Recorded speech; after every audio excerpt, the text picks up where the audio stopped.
Okay. I would like to believe that the mic is working, and for some reason the music is a little too quiet, but that's probably an error on my end. Hi guys, hi John, hello, Luna Cupcake. I don't believe I've ever seen you on stream before, but don't correct me if I'm wrong. So what's up guys? It has been you know what, pretty run-of-the-mill weekend to say the least. Okay, where the hell is the Chrome tab? Every time I boot up this PC, man, hold on.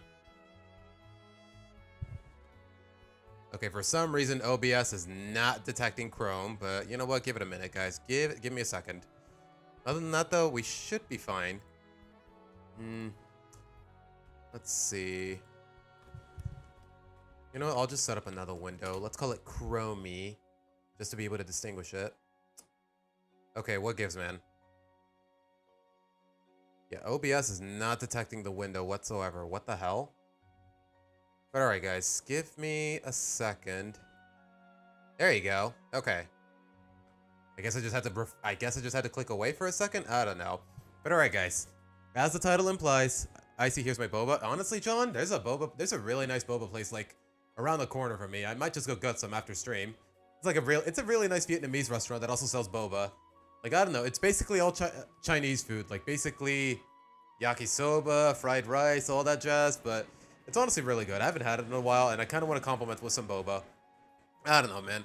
I just suddenly got a craving, but then again, I just brushed my teeth, so maybe I should lay off for a while, but... Alright, guys.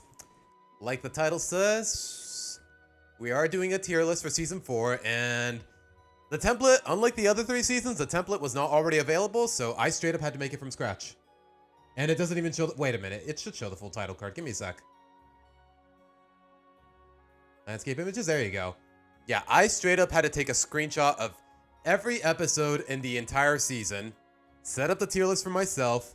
I pretty much had to make the entire bracket from the entire template from scratch because it's not readily available for season 4, and it might be the same for season 5. But like I said, guys, after season 5, that's when the show really was just on a consistent streak of mediocrity. So I don't know if I want to do a tier list for season 5 or season 6 or anything beyond that, just because, well, y'all already know how it goes with the show.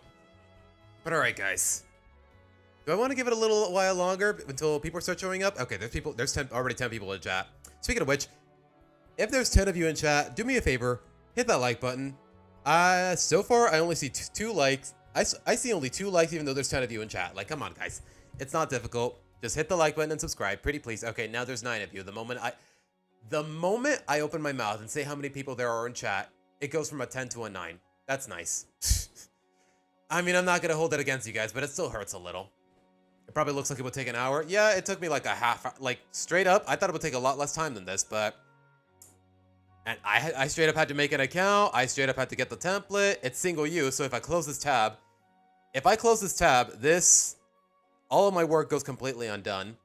Like, if I were to actually upload the template publicly, for some reason, I couldn't upload this many images at once. They ought to be like a certain file size. So, no, I just made a single-use list, and it was still really tedious. Like, it was, The season that it's fielded? Yeah, this is where... Like, keep in mind, guys, Savino, he had no influence on the show. He's pretty much stopped directing about halfway into Season 3, and we're in Season 4 now, so... To put it lightly, things definitely got complicated around this time. But alright, guys. We got 5 tiers. We got S for solid. For A, we got neat. We got alright. We got a yikes. And then we got absolute dog water. If y'all have seen my videos, and y'all already know how I feel about some of these episodes, more or less.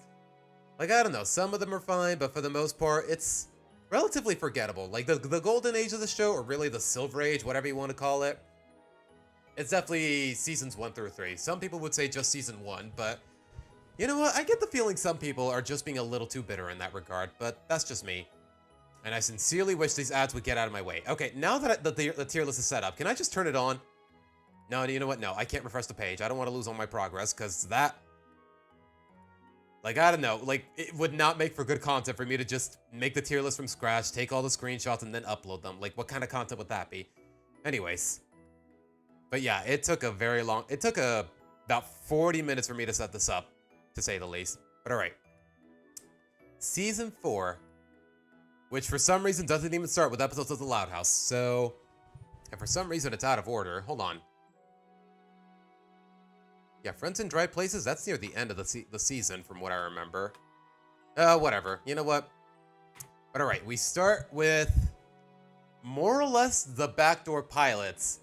For the backdoor pilot for the Casa Grandes, although you could argue that Relative Chaos already did that, so what are we doing here? I don't know. We're just taking up production slots from the Loud House to promote the Casa Grandes, and honestly, that, like I said last week, that just tells me these executives, these showrunners, they had no faith in this show, and you know what? Is anyone really surprised? It got canceled, like, what, 3 years ago? It got a Netflix movie that nobody remembers? Like, what a freaking disaster of a show, man. And you know what? It deserves no better. The thing with everything after season 3 is that there are good episodes, but you can't really recognize the names. That is true. Yeah. Like, if you were to ask someone, hey, what's your favorite episode from season 6? Like, what could I tell you, man? What could I tell you? What could I tell you off the top of my head? Alright. Credit where credit is due, though. Sid and Ronnie Ann's dynamic is one of the very few good things I actually liked out of the Casa Grandes, and it got off to a really good start. Or at the very least, a really fun start. It's nothing exceptional, like, oh my god, peak friendship and whatnot, peak character development, but for what it is, it's actually really good. So I'm gonna give it... Should I say solid by default? I feel like, okay, we're starting off really strong if that's what I do. But you know what? I have a soft spot, and you know what? It was actually a very memorable episode, so yeah, I'm gonna give it a solid. Like, it started off really good, to say the least. But alright. Power play. For some reason, the bills in the Casa Grande apartment are getting really high, so the grandparents are gonna have to pass up their annual vacation. Ronnie Ann feels bad, so she starts convincing everyone to minimize power usage and whatnot. But then it turns out Sergio's just screwing around, throwing parties at the convenience store all night long, and that's what's screwing up the bills. Look, I don't know. It's a decent premise. I like the interactions between the characters, but I think this is just the start of how dickish and awful Sergio the Bird is as a character. Sergio the Parrot. Is he even a parrot? I don't know what he is. Point is, I really don't like him. By far the worst character in that entire series, for whatever that was worth. But for the most part, it's decent. So I'm gonna give it either a low neat or a high alright. What do you guys think? I want to say high. Oh, I'm leaning towards high alright. Okay, for some reason, the scroll button on my mouse hasn't worked for a while, and I don't even know what happened to it. Sounds like a rehash of another episode? Is it Compass? You're gonna have to be a little more specific for me to, because off the top of my head, I wouldn't know for sure. You know what? I'm gonna give it a high alright. I think that's the most... I'd say that's the most fair. These idiots from Nick, huh? Why are they idiots? I don't know. I mean, I wouldn't call them idiots, Frost, but geez, man. Alright, room for improvement with the Casa Grandes. You know what? I guess I may as well say the whole title since that's what we're focusing on. How did this go down again? It's been a while since I've seen this. This has been a while since I've seen this series as a whole. Like, keep it in mind, guys, I have not seen this series more or less in its entirety since I finished my best episodes video, more or less. How did this go down? Ronnie Ann and Sid, they're trying to replicate like some sort of K-pop choreography. They keep getting interrupted, so they're trying to find a place where they can get privacy. And then they discover like this secret room behind the laundry room in the building. And then for some reason they don't want to share it, but then they feel bad for whatever reason. Like, I don't know. Let me put it this way. As corny as it might sound, like the emotions just don't go through for me. Like, I don't know. They really expected us to feel bad at the fact that Ronnie Ann and Sid don't want to share the room. Like, what's so wrong about that? Like, they don't know it exists. Like, what's so wrong about keeping it to themselves? So, you know what? It's gonna be a low alright, to say the least. Oh my gosh, I love this music. Jubilife Village, man. Legends Arceus was a gem of a game, man. Like, definitely. Would I say peak Pokemon? Maybe. Alright. Role model with the Casa Grandes. Ronnie Ann takes Carl to the park. And then she instinctively becomes a hero by saving a dog or something like that. So Carl starts looking up to her. He starts imitating her behavior. She gets annoyed by it. And then when she talks to her dad about it, her dad is like, hey, it's just like you were with Bobby when you were little. And then she realizes, okay, maybe I should humor him a little more than what I'm letting him. And honestly, it gives a little bit of insight on Ronnie Yen's character. Like, it really tells me, like, y'all know, it really sells me more on why she started picking on Lincoln or getting involved with him more or less, because she really missed Bobby to start. And then, presumably when he started dating Lori, she started feeling really lonely. Like it's well implied in the subtext, she starts feeling a lot more isolated, and this just gives us a little more insight. And you know what? I don't hate it. So I'm gonna give this either a neat or a high alright. A low neat or a high alright. Wait, where'd it go? Where did I put it? There it is. Hello, KuCoin. Welcome to the stream. I'm sorry, KuCoin Studios trademark. Do you really have a trademark on that, or can you just put that on the... Can you just put that on your name, or do you actually have to patent for it? You know what? It doesn't matter either way. You know what? I'm gonna put this in neat. That was a reference to Dr. Disrespect. What's become of Dr. Disrespect as of late? Because last I heard, let me put it this way. He should be in jail right now. That's all I'm gonna say. Now I realize what I was talking about with Power Play. It's just a greenhouse, but with some tweaks. Oh, the greenhouse. You're right. I mean, it's a little different, and honestly, it might sound crazy, but I like... It really says something when I like the Casa Grandes version better than the Loud House version, because the greenhouse is a big ball of yikes. Lincoln needs his family to be more environmentally friendly, but when he has to do it, he's a complete hypocrite. Here, though, it's more or less there's a handful of different ideas other than just cutting down on the power and the water. You know what? It's different enough to the point where I don't see too many similarities to the point where it's a problem. So you know what? It's gonna stay where it is. At least if you ask me.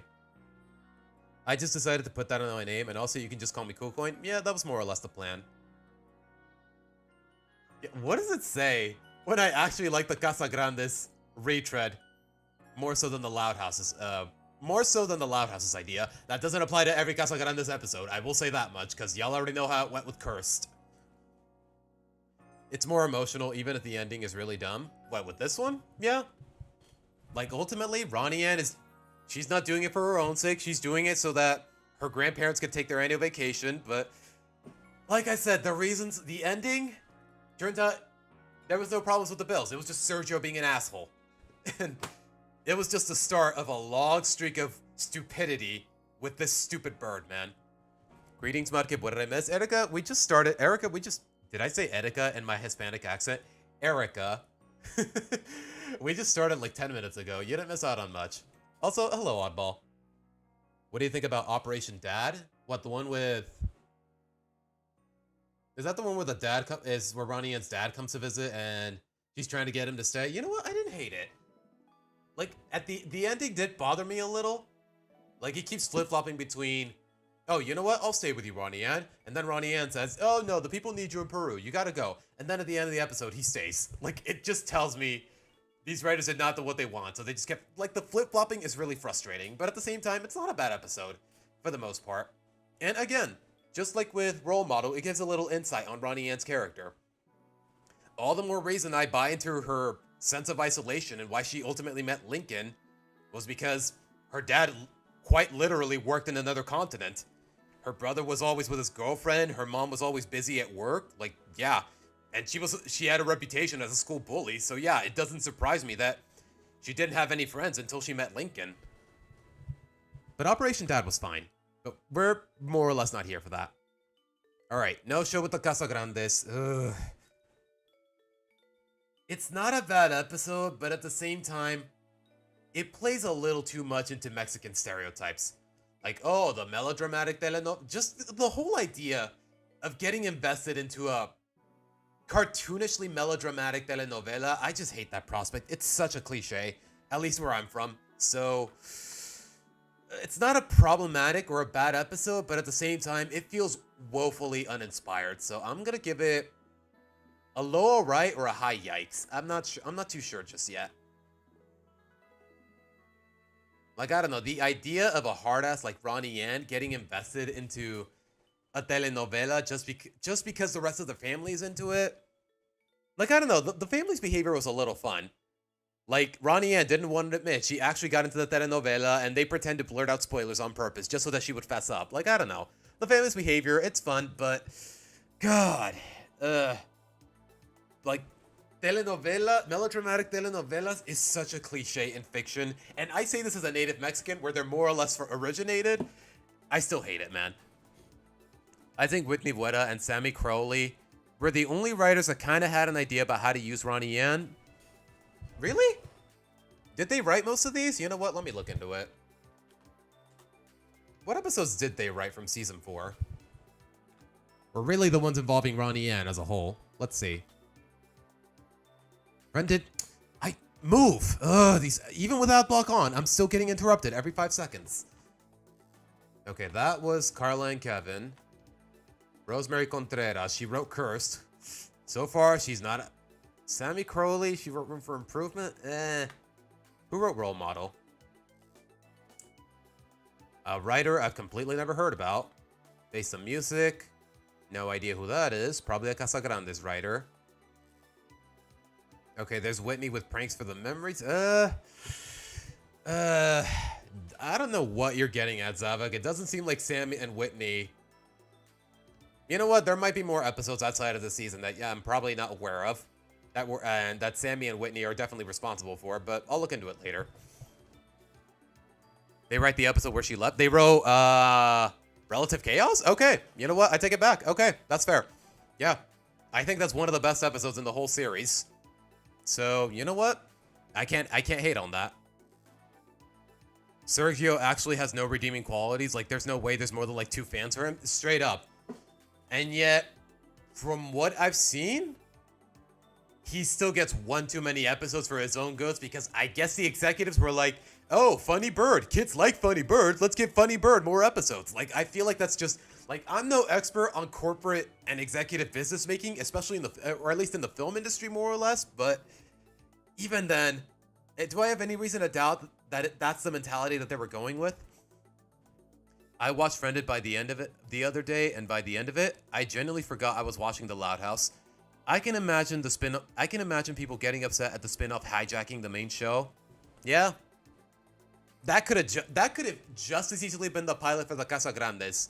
Like, directly. No need to fix it on changing.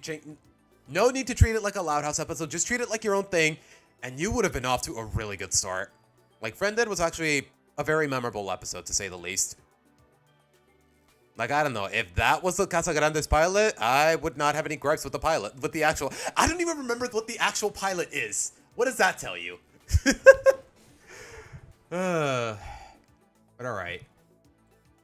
Store Wars. I see what you did there. Then again, it's... If that reference actually went over my head, I would be legally classified as pop culture illiterate. Anyways. The Mercado is struggling because they opened like a big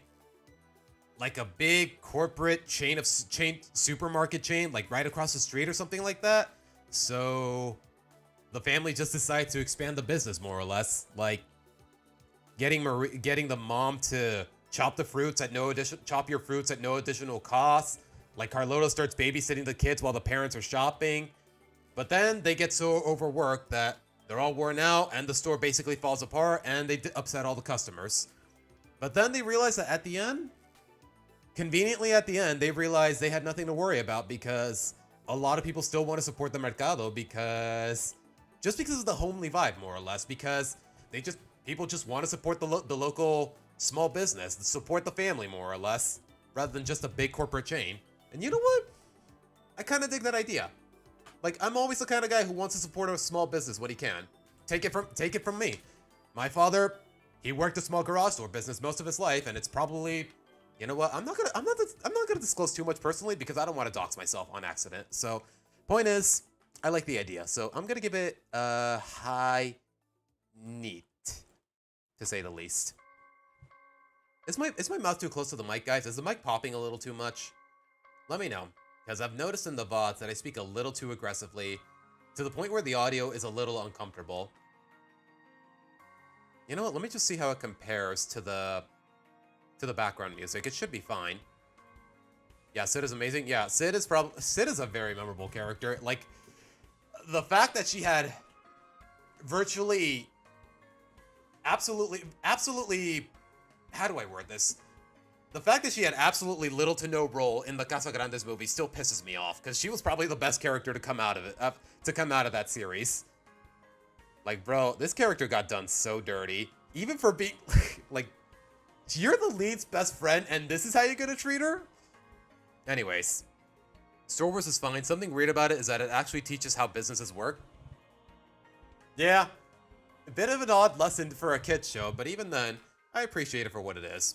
Alright, face the music. For some reason,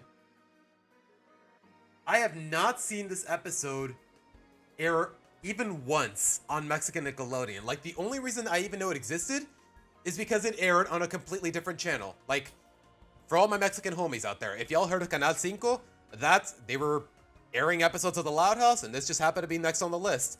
And that's the only reason I know this episode exists. And to this day, I don't know why. Pretty sure it's not banned, but let me see. Face the music with the Casagrandes. There it is. Like, it's not banned in any country, so why? How come I've never seen it air on Mexican Nickelodeon?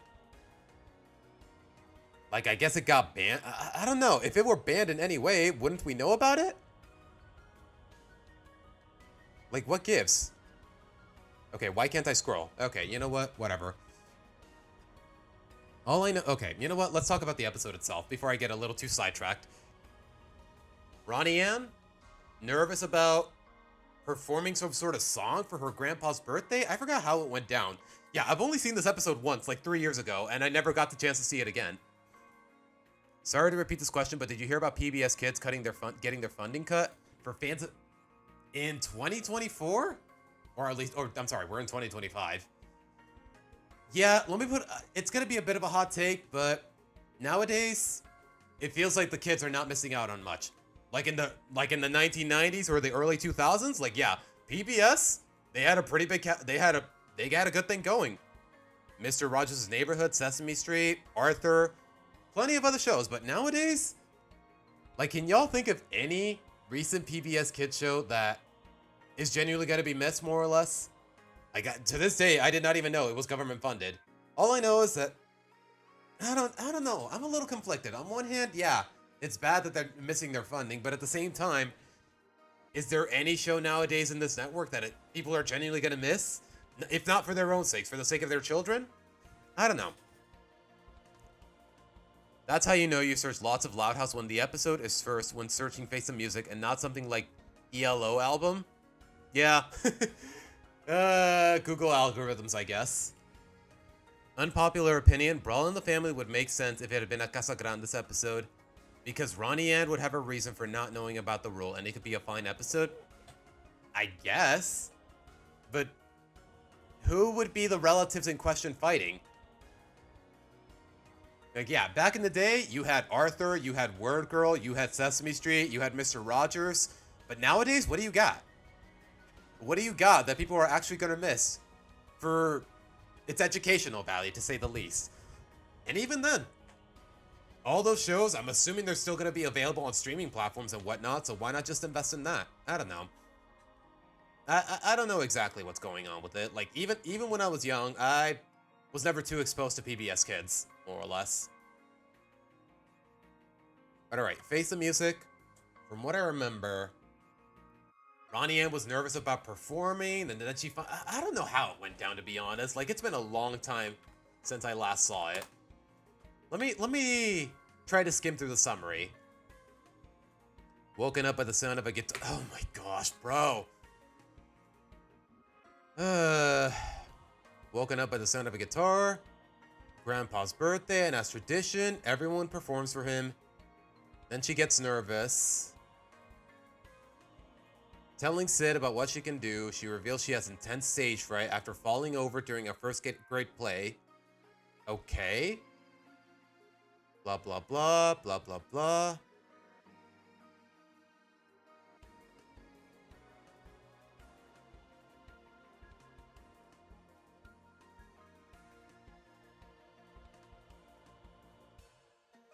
Okay. Hector sympathizes with Ronnie Yan, explaining that he too had stage fright after falling over during a first grade play. That's awfully convenient. He explains that as time went on, he managed to conquer his stage fright. Like, I don't know, this stage fright kind of came out of nowhere. And honestly, I don't know how I feel about this episode. Classic Barney. Yeah, also classic Barney, I guess. Then again, I don't remember a lot about Barney. I remember having a PJ plushie when I was like 3 years old, but that's about it. Other than that, I don't remember a lot about Barney. Curious George, Maya and Miguel. Yeah, Maya and Miguel. It was, in terms of educational value, it was surprisingly. It was surprisingly.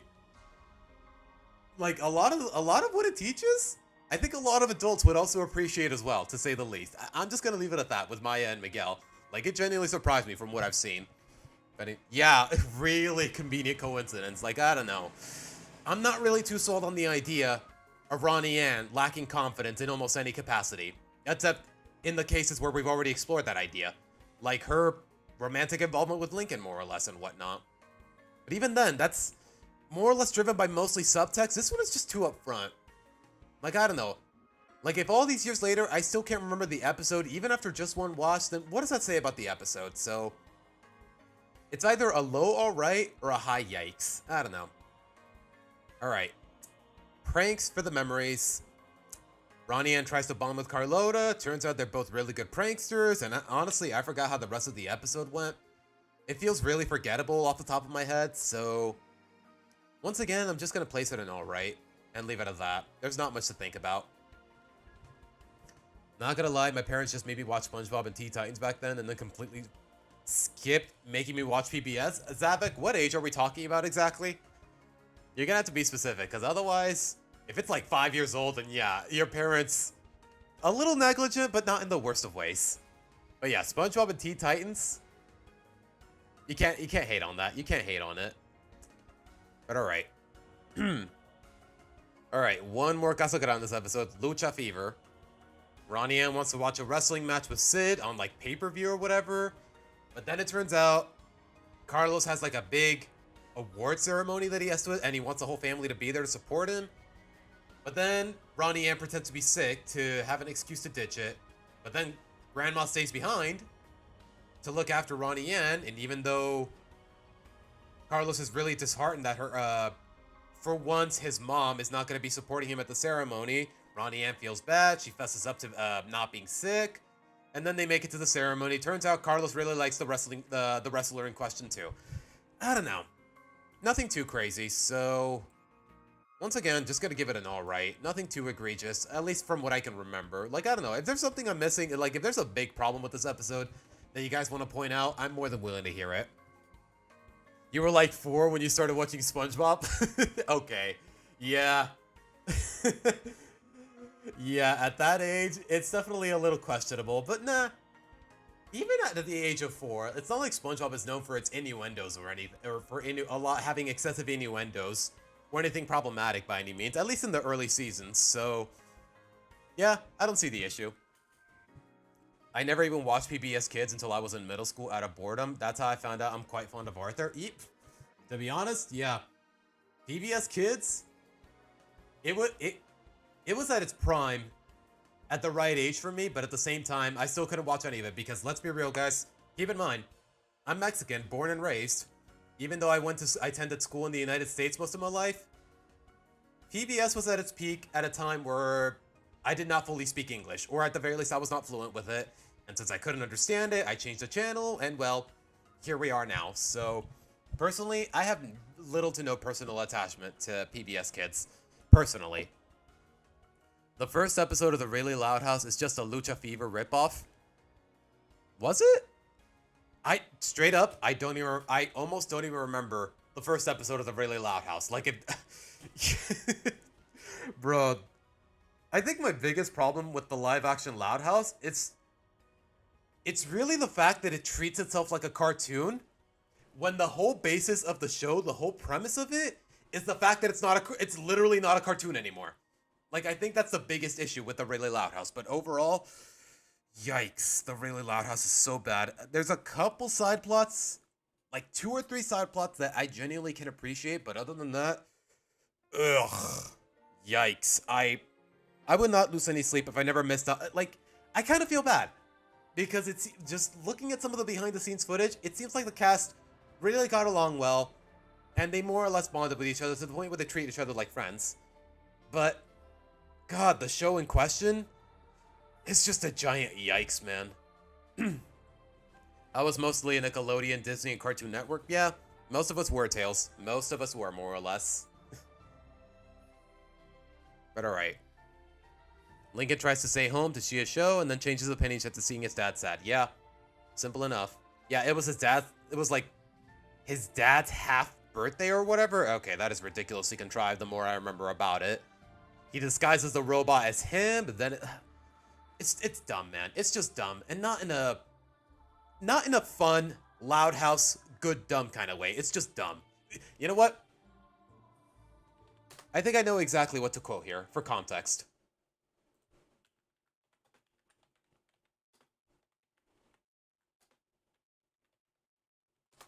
Y'all remember that one scene? Okay, if anyone's actually seen Glass Onion here. It's so dumb. It's so dumb, it's brilliant. No! It's just dumb. Yeah, that's exactly my thoughts on that kind of episode. But alright. Oh gosh, there's an ant on my wall. Hold on, guys. 2 ants? Ew. Why are there ants on my wall? You know what? You know what? I work 10 hours every weekday. It's about time I give my bedroom a little more maintenance. It's been a while. But you know what? That'll have to wait until after stream. I didn't even give the show a chance when I heard about the diaper scene. Yeah. To my surprise, I don't know how I had it in me to give the show a chance after I heard about that whole diaper scene, if I'm being honest. That is just... Even if Nickelodeon had a clean record when it came to allegations, that is just...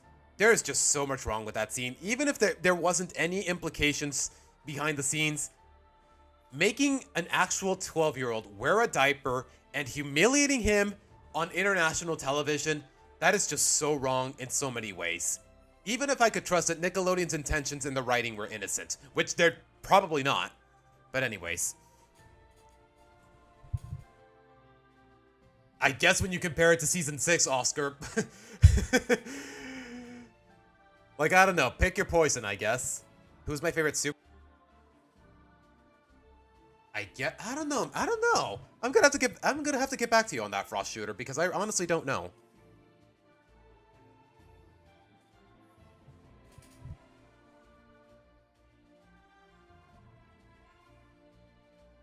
Okay, stream crashed for a few seconds, so Frost Shooter, I don't know if you heard me the first time, but I genuinely don't know.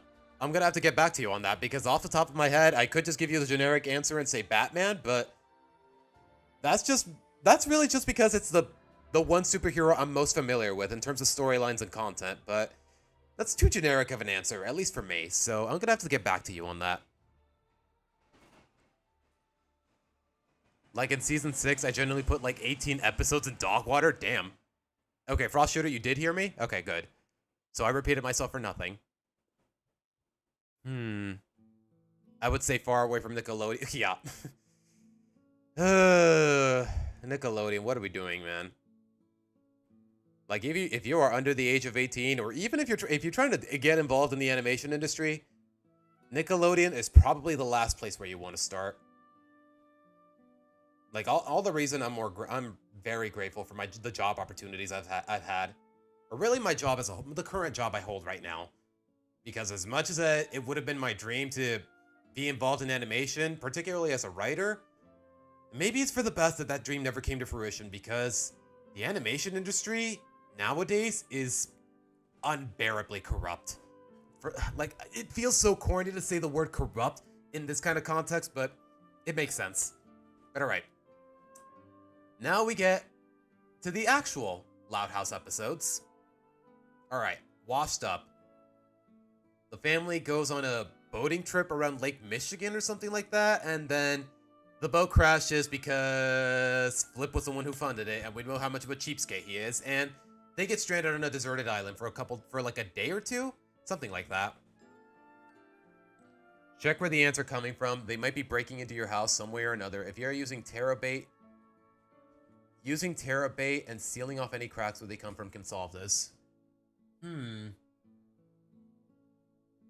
Or I could just fumigate the walls and whatnot. I don't know.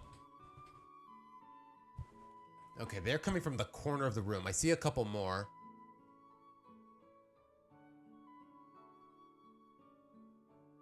You know, I do have a can of Raid down in the kitchen. For now, okay, I'll deal with it soon enough. But for now, I'm just gonna I see a couple more ants like in the corner of the room. It's really just one. Hold on. You know, I would show you guys. I do have the camera for it, but I'm too lazy to set it up. I see one ant, but that's about it. But yeah, remind me to deal with it soon enough. But alright. The family gets stranded.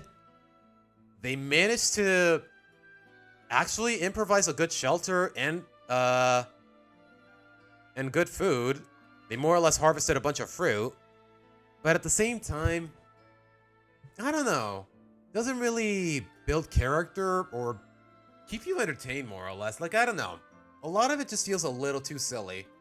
Like Luann setting up a makeshift TV with her as the entertainment. I don't know. Like, off the top of my head, I can't remember anything too exceptional about this episode. So, I'm gonna place it in alright. And then by the end, when they build a raft to make it home, they bump into Flip. And the only reason Flip is not mad about the boat being destroyed is because it almost killed the whole family. It shows that at least Flip has a conscience, but even then, is that really where he draws the line? I don't know. Hey, Icy, can I call you Icy? Cool Coin, pretty much everyone calls me Icy, even though pretty much most people call me C. Even though pretty much most people that know my username IRL call me Seabass. Anyways, I was wondering, what was my opinion about Lola? Lola, best Loud Sister. Lynn, worst Loud Sister. Lynn Sr., he's alright. Lisa, I actually really like her. Luna, second or third best Loud Sister. Luann, I have a soft spot for her. And you said, okay, my guy, you said Lisa twice. Lisa agreeing that Lincoln's ruins lives in the Taunting Hour. You know what? The Taunting Hour is one episode that apparently a lot of people hate, but from where I stood, I felt like I could take it or leave it. But I kind of do want to take a look at it and maybe make like a short video essay addressing it. Title it, The Bad Loud House Episode I Overlooked, or something along those lines. This episode has a passing problem, like it's not boring, it's just too fast. Yeah, I guess, no pun intended, but it's just passable as an episode. I finished doing a retrospective of the Loud House Season 4 through 6 because they are a part of a dark era. Okay, dark might be a bit of an exaggeration. Cartoon Retro. Boy 64. Okay, my guy. Can I just call you Retro for short? Season 4 became the Casa Grandes for some reason. Yeah, that still bothers me. Like, look. A hand. Let's see. 1, 2, 3, 4, 5, 6, 7, 8, 9, 10 episodes of the Casa Grandes. And only 3 of them were anything above average. Like, the fact that they're here passing off as Loud House episodes. Like, the fact that they go through the whole Loud House title sequence. And then at the last second, it's, hey, it's me, Ronnie Ann. If you like the Louds, come meet my family. Then use your own airtime. Like, Friended would have been probably an exceptional pilot of the Casa Grandes. It's technically not even the pilot. Wow, there is 20 of you in chat. Holy crap, what's up, guys? I don't know where y'all are coming from, but welcome. But anyways, bro, what are we doing, man, with this season? At least it's not as bad as SpongeBob's Bad Era, season 6 through 9. From what I've been told, or at least from what I know, and I can definitely vouch for it. Seasons 1 through 3, Golden Age of SpongeBob. Season 4 is fine. Seasons 5 and beyond, nothing exceptional, to say the least. But alright.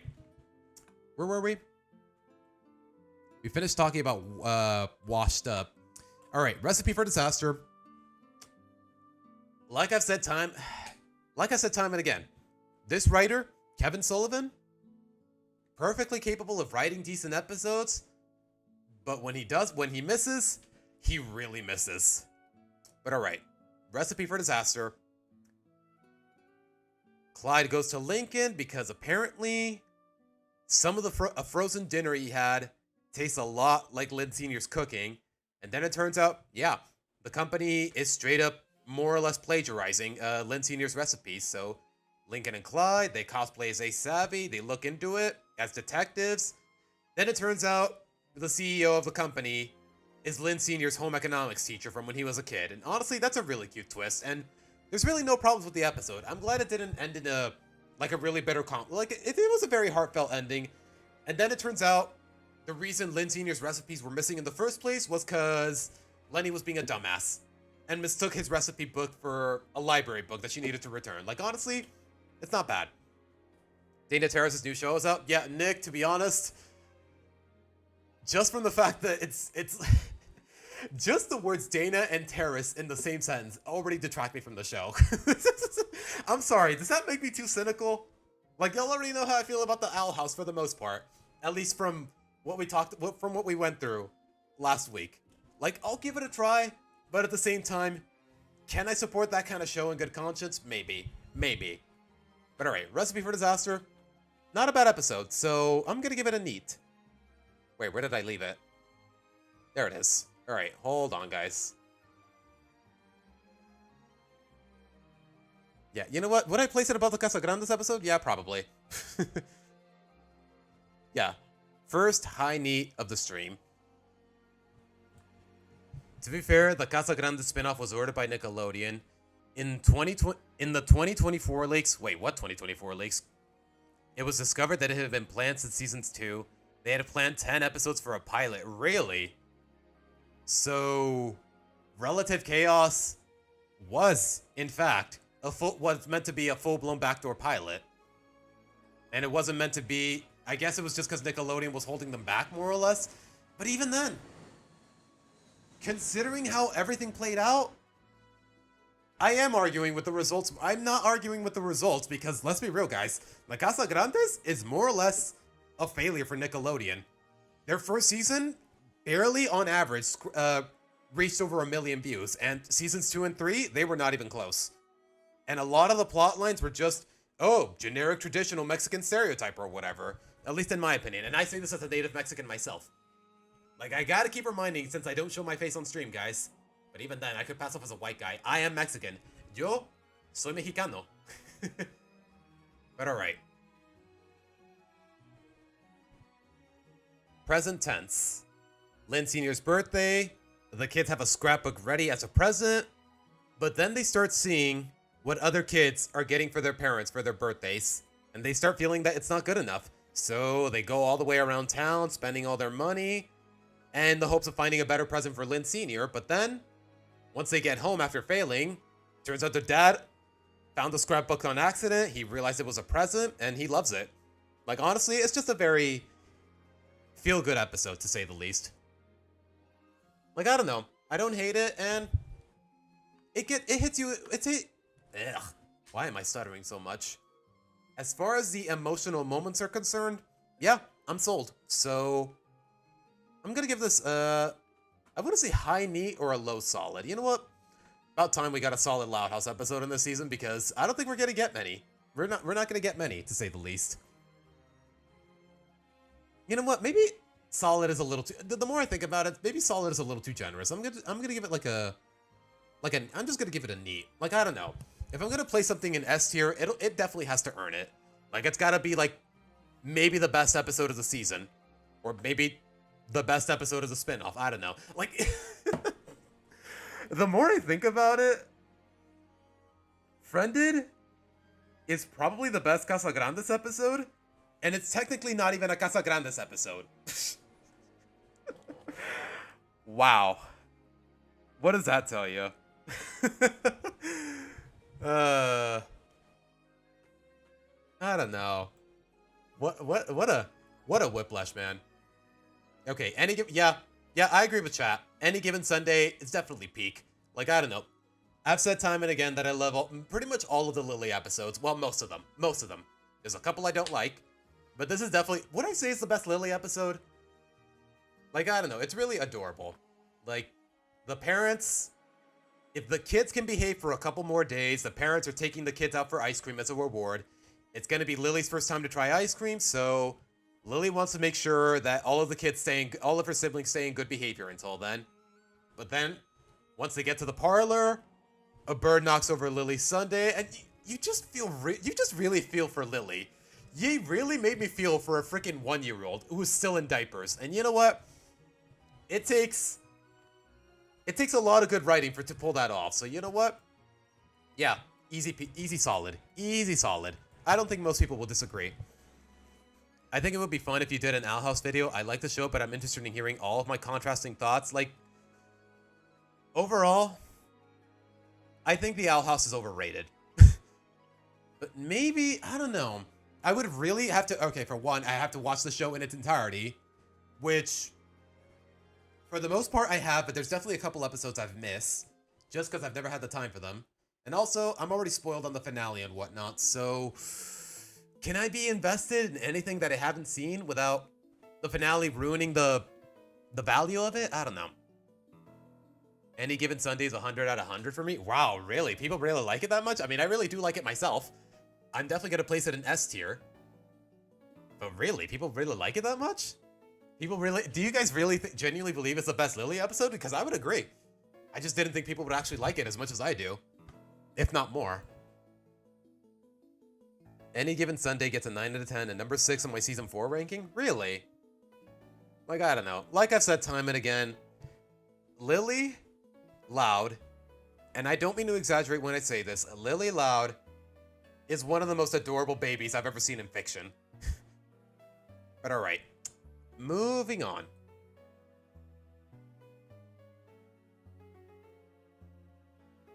The last episode of Sheila Shrimba is the only writer of the show that never writes any offensively bad episode. You know what? What else has she written? Just out of curiosity. Is that how you spell it? Okay, it is. Srinivas. Sheila Srinivas. Kind of wonder what country that last name is from. Let's see. Cover Girls, Come Sail Away, The Price of Admission. Okay, I actually really like The Price of Admission. Shop Girl, The Spy Who Loves Me, Everybody Loves Lenny. Really? She wrote The Loudest Thanksgiving. Wait, Oscar, I thought you didn't like The Loudest Thanksgiving. Star Wars, Any Given Sunday. Let's Listen Out Loud. Is that the podcast? Yeah, it's the podcast series. I've actually never seen it. You know what? Maybe I can watch it on stream if I don't get copyrighted. I mean, it is just character talk. Do people actually have copyright patents on, like, podcasts and whatnot? You know what? Maybe they do. Maybe I shouldn't chance it. See Lola Loud on her page? Oh, bro, I just deleted it. Hold on.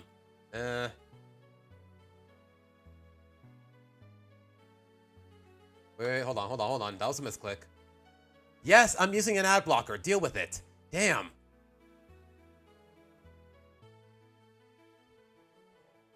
Okay, Tracy. This isn't bait, is it? Okay, you know what? Just to be safe, I'm gonna hide the tab real quick, just to make sure.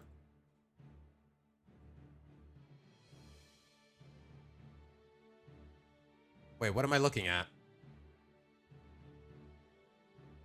Lola uses her podcast hosting opportunity to dish out all the latest Loud House family gossip to the dismay of her siblings listening in. What about it, Tracy?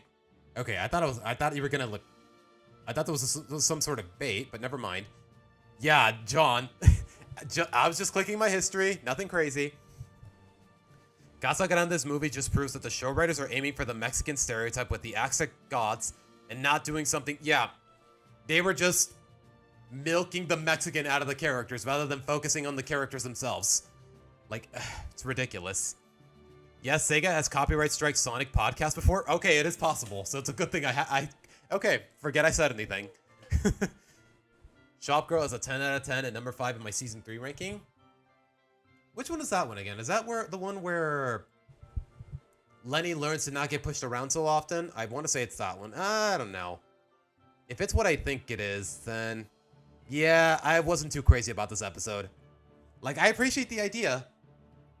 The siblings thinking that Lenny is too nice for her own good, so they teach her to toughen up and not get pushed around. But then it turns out her being nice actually has its merit and virtue. But the solution of the episode's problem, the premise of the episode is just the other extreme. Like, I don't know, it's like there's no in between standing your ground and just being nice and merciful when people deserve it. Like, I don't know. Like, the messaging is just a little too inconsistent for my liking. Like, the episode, it's not a bad episode, but it could be better with its ideas.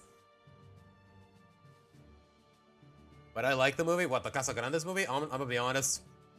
It was really forgettable for me. And keep in mind, I watched it the day it premiered on Netflix. And I still kind of hated it for the most part.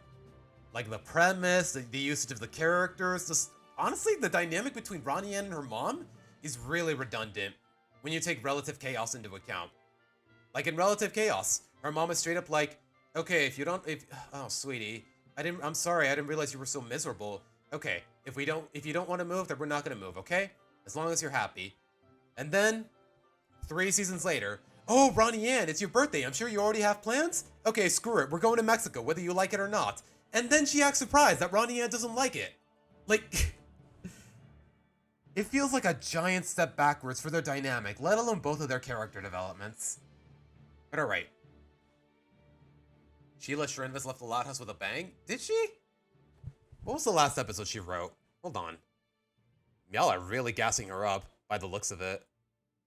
Okay, it was Any Given Sunday. Yeah, she left off on a really strong note. Okay, fair enough. Noticing how the highest tier is solid for season 4, how cooked will season 5 be for a tier list? Yeah. Like, if the best of the best, if the best way I can describe the best of the best is solid, like, what does that tell you about how the next seasons, where we know for a fact where the show gets progressively worse? Like, yeah, that's a very good observation, Pixel. Sid carried the show, but the directors dropped her. Yeah, Sid got done dirty. Like, she had a acceptable amount of screen time, but even then, she still got done really dirty. Like, I don't know. Like, I really wouldn't hate it if I ever saw Sid again. But alright. Can't hardly wait. Lori's leaving for college soon. Her dad gets sad. So, as a result, Lori starts working part-time at Lynn's table just to spend more time with her dad. She keeps screwing up in all these unrealistic ways. Like, how hard is it? Like, okay, Lori's waiting tables, and instead of writing down the orders, she's like, oh, don't worry, I memorized it off the top of my head. And then by the end of the episode, okay, Lori actually makes a really good manager for the restaurant. Just convenient, just out of nowhere. Like, I don't know. I like the premise, but the execution, it feels really forced. And the resolution is ridiculously contrived, and I don't remember this episode being funny in any particular way. So, yeah, I'm probably gonna place this in Yikes. The first Yikes of season 4, to say the least. Like, I don't know. But alright. A mutt above. Lana wants to get Charles into a dog show just to one-up this spoiled rich girl or whatever. And then Lana gets Lola to actually train Charles before a dog show. But then throughout the dog show, Lana starts missing who Charles was beforehand. And then, for some reason, at the last moment, Charles does a complete 180, they forfeit the dog contest, and Lana leaves with Charles happy. Like, I don't know. This is one of those episodes where it feels like everything was just for nothing.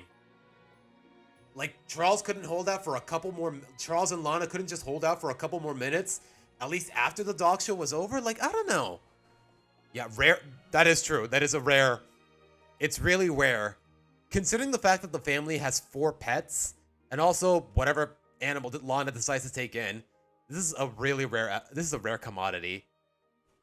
So, I don't know.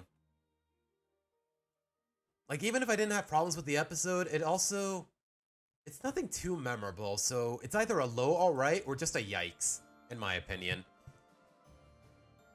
The best part of Can't Hardly Wait is the very beginning. It's just very sweet. Yeah, I'm willing to bet most, if not every parent has been there when their kid went off to college and whatnot. Just having flashbacks of when they were younger, and him just flashbacking to younger baby Lori. Like, I don't know, that was a really sweet moment. It definitely got to me. And you know what? Maybe just that moment alone is enough for... Nah, it's still saying in yikes. What am I saying? But alright. It's basically toes and tiaras, but yeah, that is true. It is just toes and tiaras, but instead of focusing on Lana, it's focusing on Charles. Instead of it being Lincoln and Lana, it's Lana and Charles. You're right. It definitely loses points for being a retread of an old episode. You know what? Yeah, let's put it in yikes. All right, Lovebirds. Minimal dialogue, focusing on the pets, and a cutesy little love dynamic between, what was the bird's name? Walt? And a goose that he met. Like, he moves in with her, he starts missing his pet family, but then he realizes, like, I don't know, like, it's too simple for me to hate it. It's too simplistic and too cutesy for me to hate it. And you know what? I can respect an episode that can get a lot of storytelling across with minimal dialogue, because keep in mind, none of the pets actually talk. Like, I don't know. It's basically like WALL-E, just a love story between two non-speaking characters. Characters who can't speak actual words. And you know what? I can give it points for that, so I'm gonna give it a low neat, even if it's nothing too exceptional. Love Hurts is basically Gary and Love from SpongeBob. It's a bit better than that episode. You mean Love Birds?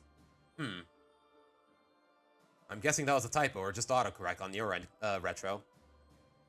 So you know what? It's fine for what it is. I'm gonna give it a low neat. I think I can work with that, unless you guys have some sort of input that I'm completely missing. To be completely honest, I forgot that this was an episode.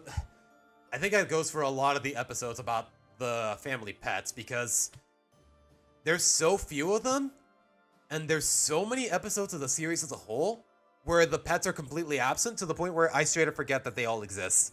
And honestly, that's kind of sad. Honestly, it shows a lot of negligence on the writer's end, to say the least. Okay, I'm gonna drink some water, guys. Hold on. If y'all are wondering why I'm keeping my mouth shut for a couple seconds, that's probably why.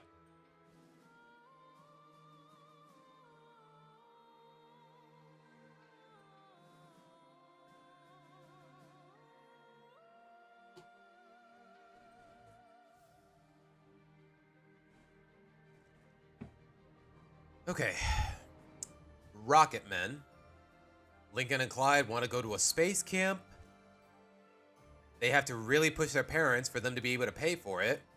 But then it turns out they don't like it, and by the end of the episode, accidentally stumbling onto the rocket simulator, turns out they really like it and they want to stay, even though they already called their parents and they were already on their way to pick them up. Like, I don't know. I want to appreciate the messaging of, hey, don't knock it till you try it, more or less. But at the same time, it's a kind of a forgettable episode, to say the least. Yeah, I would say it's mid. So, yeah, I would place it in alright. I'd say high alright. Like, I don't know, it's an episode I definitely remember more or less. But it's a little too forgettable for me to place it any higher than mid. Rocket Man is kind of boring to me. Yeah, I can see why. Oh gosh, there's another ant on my... Okay. You know what, guys? I'm gonna fumigate just a couple areas in my room. I'm gonna be right back, because this ant problem is getting a little too concerning, and the maintenance guy, is taking the day off today, so I will be right back.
Okay, we should be good now.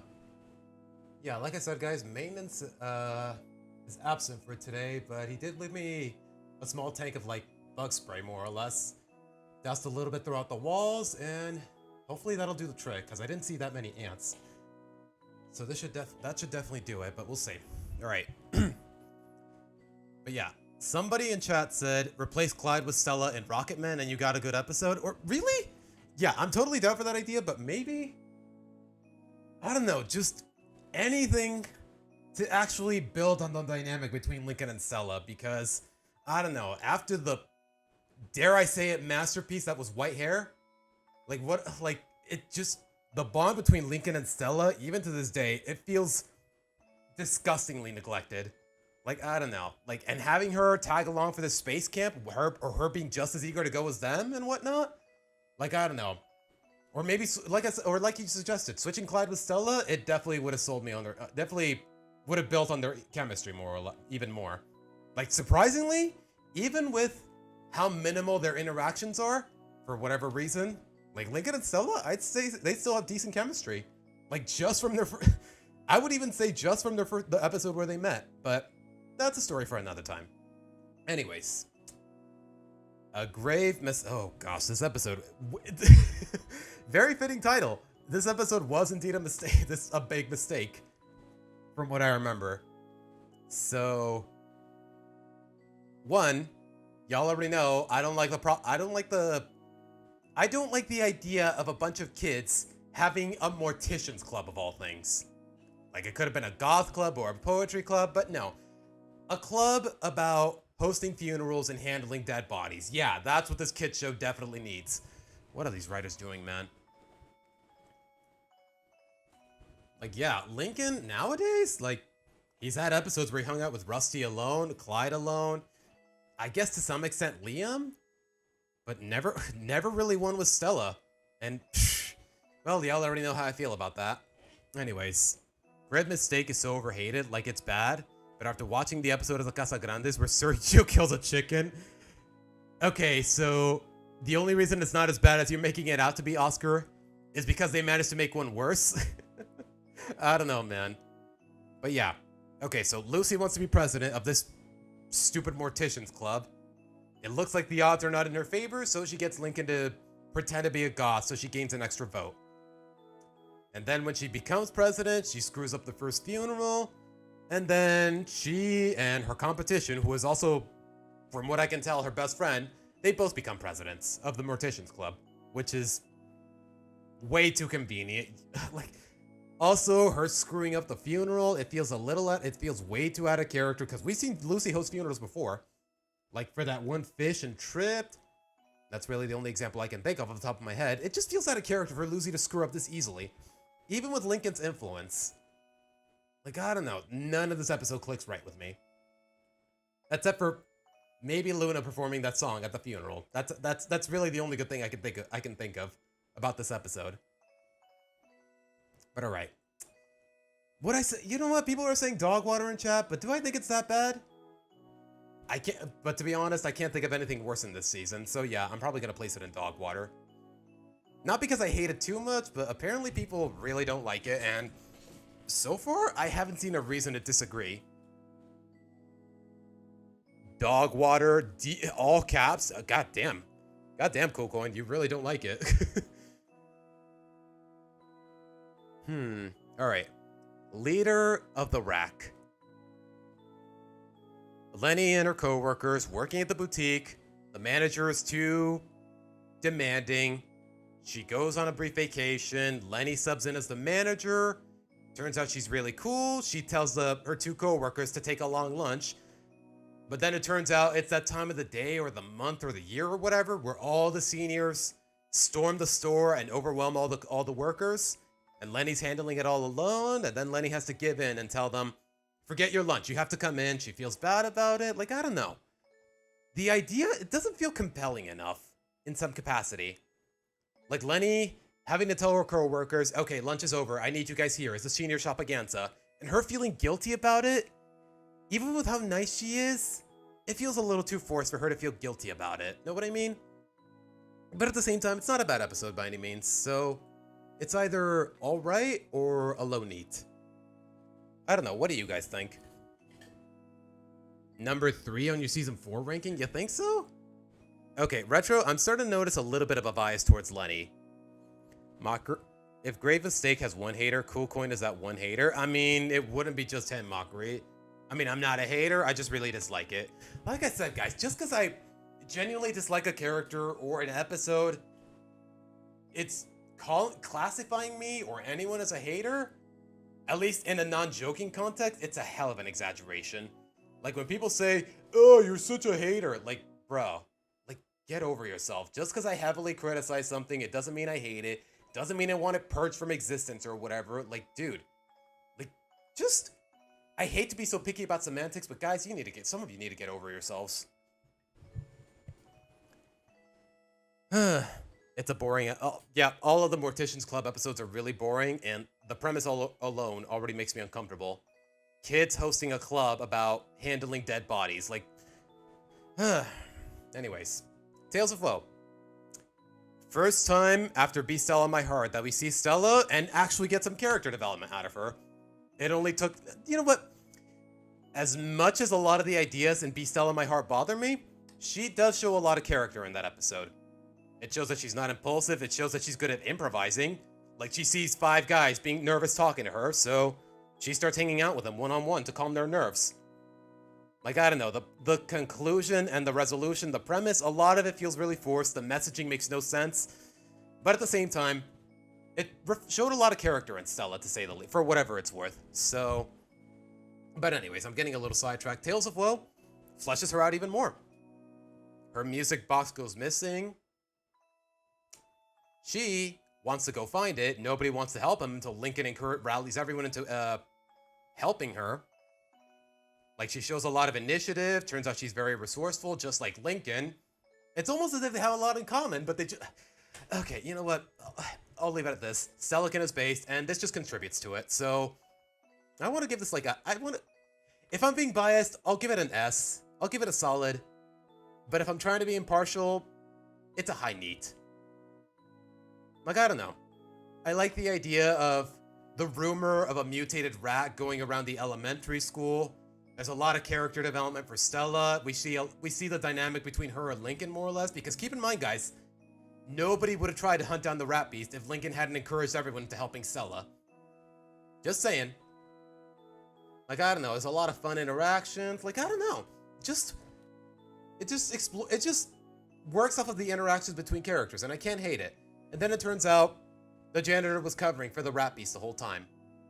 And he did have all of their belongings. Like, I don't know. It's just a mishmash of ideas, and it's not too cluttered or too uncomfortable, to say the least. So, it's either a low solid or a high neat.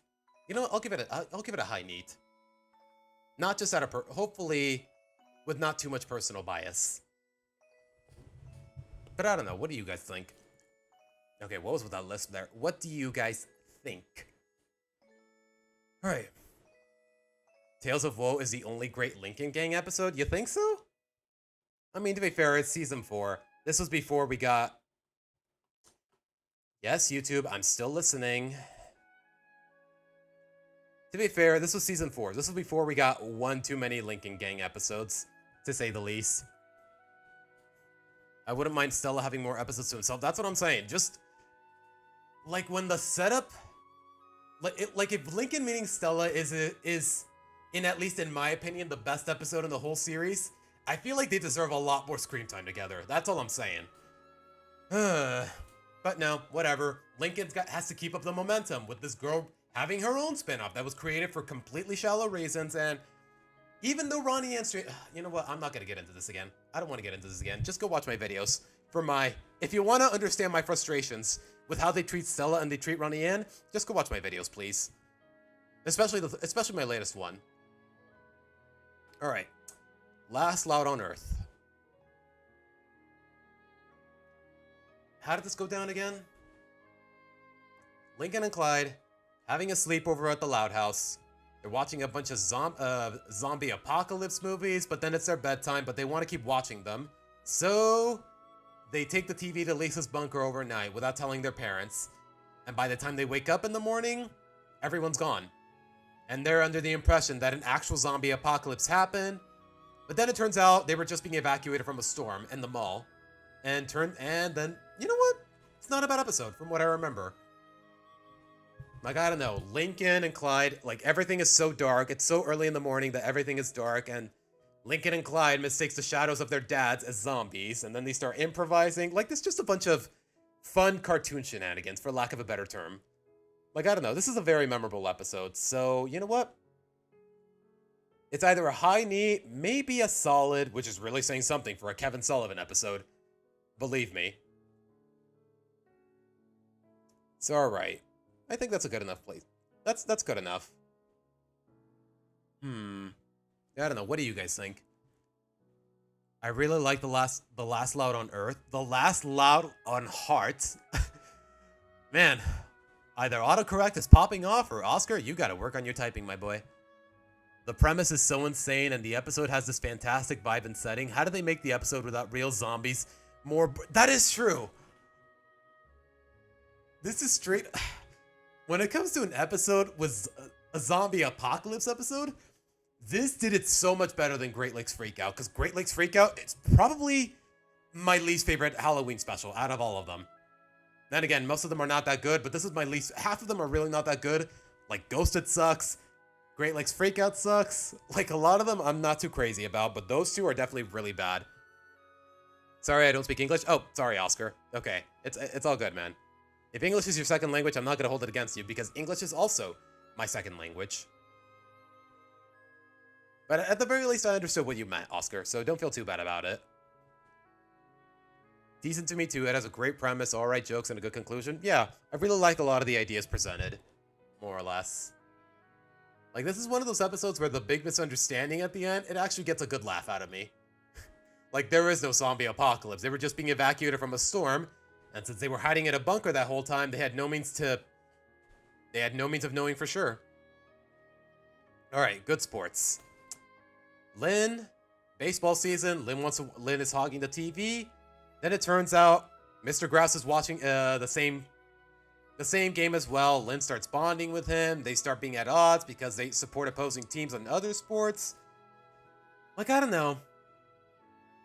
On one hand, I think the bond between her and Mr. Grouse is really sweet. I guess it's one of Lynn's best episodes by default. But at the same time, the idea of a 13-year-old girl hanging out with their elderly neighbor, like, I don't know, that's a couple of red flags. And this is Nickelodeon we're talking about. You can't... I don't know. Like, do her parents know? Do they have to be... Like, I don't know. It's fine for what it is. I don't hate it. But at the same time, there's just a couple loose ends that really bother me. Like, are Lynn Sr. and Rita comfortable with their teenage daughter hanging out with an old man? Like, pretty much all afternoon? Like, with no supervision of any kind? Like, I don't know. This show has never really sold on me on the idea that Lynn Sr. and Rita wholeheartedly trust Mr. Grouse as a person. Like, sure, they gave him a spare key to their house in case of emergencies, but that's really about it. Like, I don't know. Wait, did they? Okay, maybe I wasn't paying enough attention, but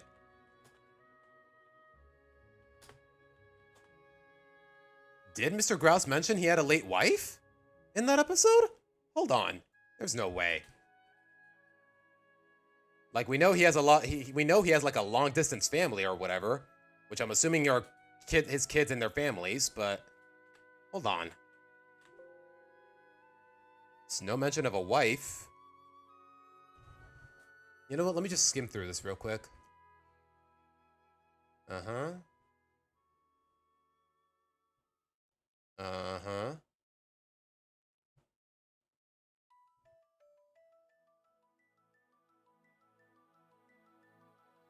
I don't see anything about a wife, Oscar, so I don't know where this came from, my guy. Oh, okay. Yeah, okay. After the first Christmas special. Okay, that's what you're referring to. Yeah. I guess there's a lot of subtext to work off of with Mr. Grouse just from that one Christmas special alone. And yeah, that does apply here too, more or less. Yeah, okay. I'm gonna give it Nothing too crazy in my opinion, but yeah, I can give it a low neat, more or less. Not my favorite episode by any means, but it's fine for what it is. I can't think of anything too problematic off the top of my head, but at the same time, I feel like the bond between Lynn Jr. and Mr. Grouse, it grew a little too quickly. Like her trusting him with his lucky football or whatever. Like him saying, I want you to have it. Like, I don't know. Like, I get that they're both lonely when it comes to having someone to bond over sports with, but at the same time, it moved a little too quickly. Like, this is one of those times where the energetic pacing of the show definitely backfires, because it just scrolls through the emotions a little too quickly. And in a context like this one, it doesn't work too well. Know what I mean? So yeah, I'm gonna give it like a low neat, maybe a high alright. I don't know. But alright. Stall monitor. Okay, yeah, this one. It has a couple of funny moments, but at the same time, the premise, the resolution, and a lot of the ideas in it, they just feel really forced. So, it's parent-teacher conference night, and for some unexplained reason, Lincoln is really nervous about what his teacher will have to say about him to his parents. Like, to this day, it's still not made really clear what he was so nervous about. So, he convinces all of his friends to convince their parents to stall out, Mrs. Johnson, drag out their meeting appointments for as long as possible so that she never gets to his parents. Or at the very least, she doesn't have time for them. And I don't know. Like, at the end of the day, Lincoln gets caught, he owns up to it, and all the teacher has to say was that he's very resourceful and creative, and that's it. Like, she had virtually nothing negative to say, so even for an 11-year-old boy, like, what was he so nervous about? Like, has Lincoln ever had a reputation in school for being like a troublemaker or being mischievous or getting detentions often? Like, no. He's always been a above average student as far as we know. Not that we ever really explore those ideas. Like, I don't know. It's just way too inconsistent. It did make me laugh a couple of times. Like that whole little incident with the sheep giving birth in the middle of the meeting. Like, I don't know. I just thought it was really funny.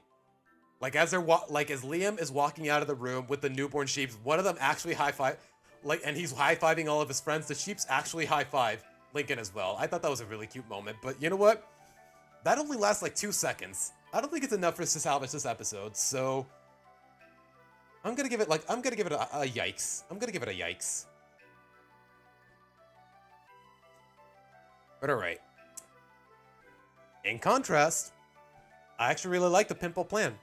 Just because I was already sold on the dynamic between Luann and Benny. I thought it was really sweet, and I thought it was really compelling for reasons I've ironically already discussed in my worst episodes video, more or less. Just as a contrast between Luna and Sam, for context. But other than that, do I buy it that Luann is nervous enough about one pimple? You know what? I was 14 at her age. I definitely, if I were to go on a date with someone or ask someone out, yeah, I would be nervous about a noticeable pimple as well. And take it from someone who had a lot of acne in his teenage years. Like, I straight up, even to this day, I still have a couple acne issues, but in my teenage years, it was definitely a lot more prominent than most of the people. Like, my high school senior picture, portfolio, whatever you want to call it, like, they had to Photoshop a lot of pimples out. Let me put it that way. So, but anyways, as far as the premise is concerned, it's fine. Luann getting nervous, Lori trying to convince her, hey, if Benny likes you for you, the pimple won't bother him, and she was right. It's one of those episodes where the message, more or less, is emphasized at the beginning of the episode, but as they say, the journey is the destination.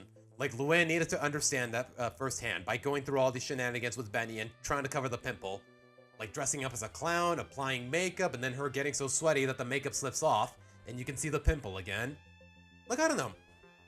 Nothing too crazy, but at the same time, it has a lot of sweet moments between Luann and Benny, and I think this is the first time we see them together after stage plight, so bonus points for that. You know what?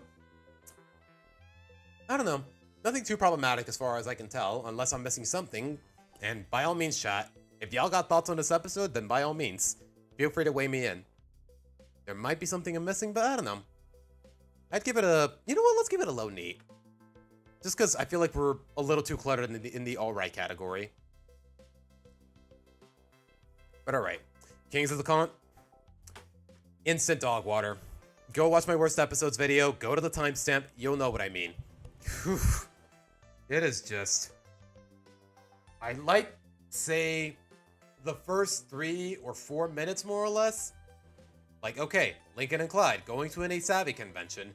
Best cosplayers win a movie cameo, so they get their sisters in on this shtick. They agree because, hey, Hollywood cameo, you can't go wrong with that. Then, the plot just really tries to force it that Lincoln and Clyde are screwing around and their sisters are gonna win it all, so they let out this, like, I don't know, it's all just so dumb, man. Like, the first couple of minutes I enjoyed, but after that, it's just a complete downward spiral. And I don't want to repeat myself from what I said in my worst episodes video, so let's just put it in dog water and leave it at that. But alright. Jerry Antics. Kings of the Con is a 1 out of 10 of my least favorite Loud House episode. Yeah, a lot of people's least favorite Loud House episode. And definitely one of my own. Truth or Square, is that the one where... Yeah, I remember, I remember back in the day, like back when Truth or Square first released, I remember renting the DVD on Redbox, just out of curiosity.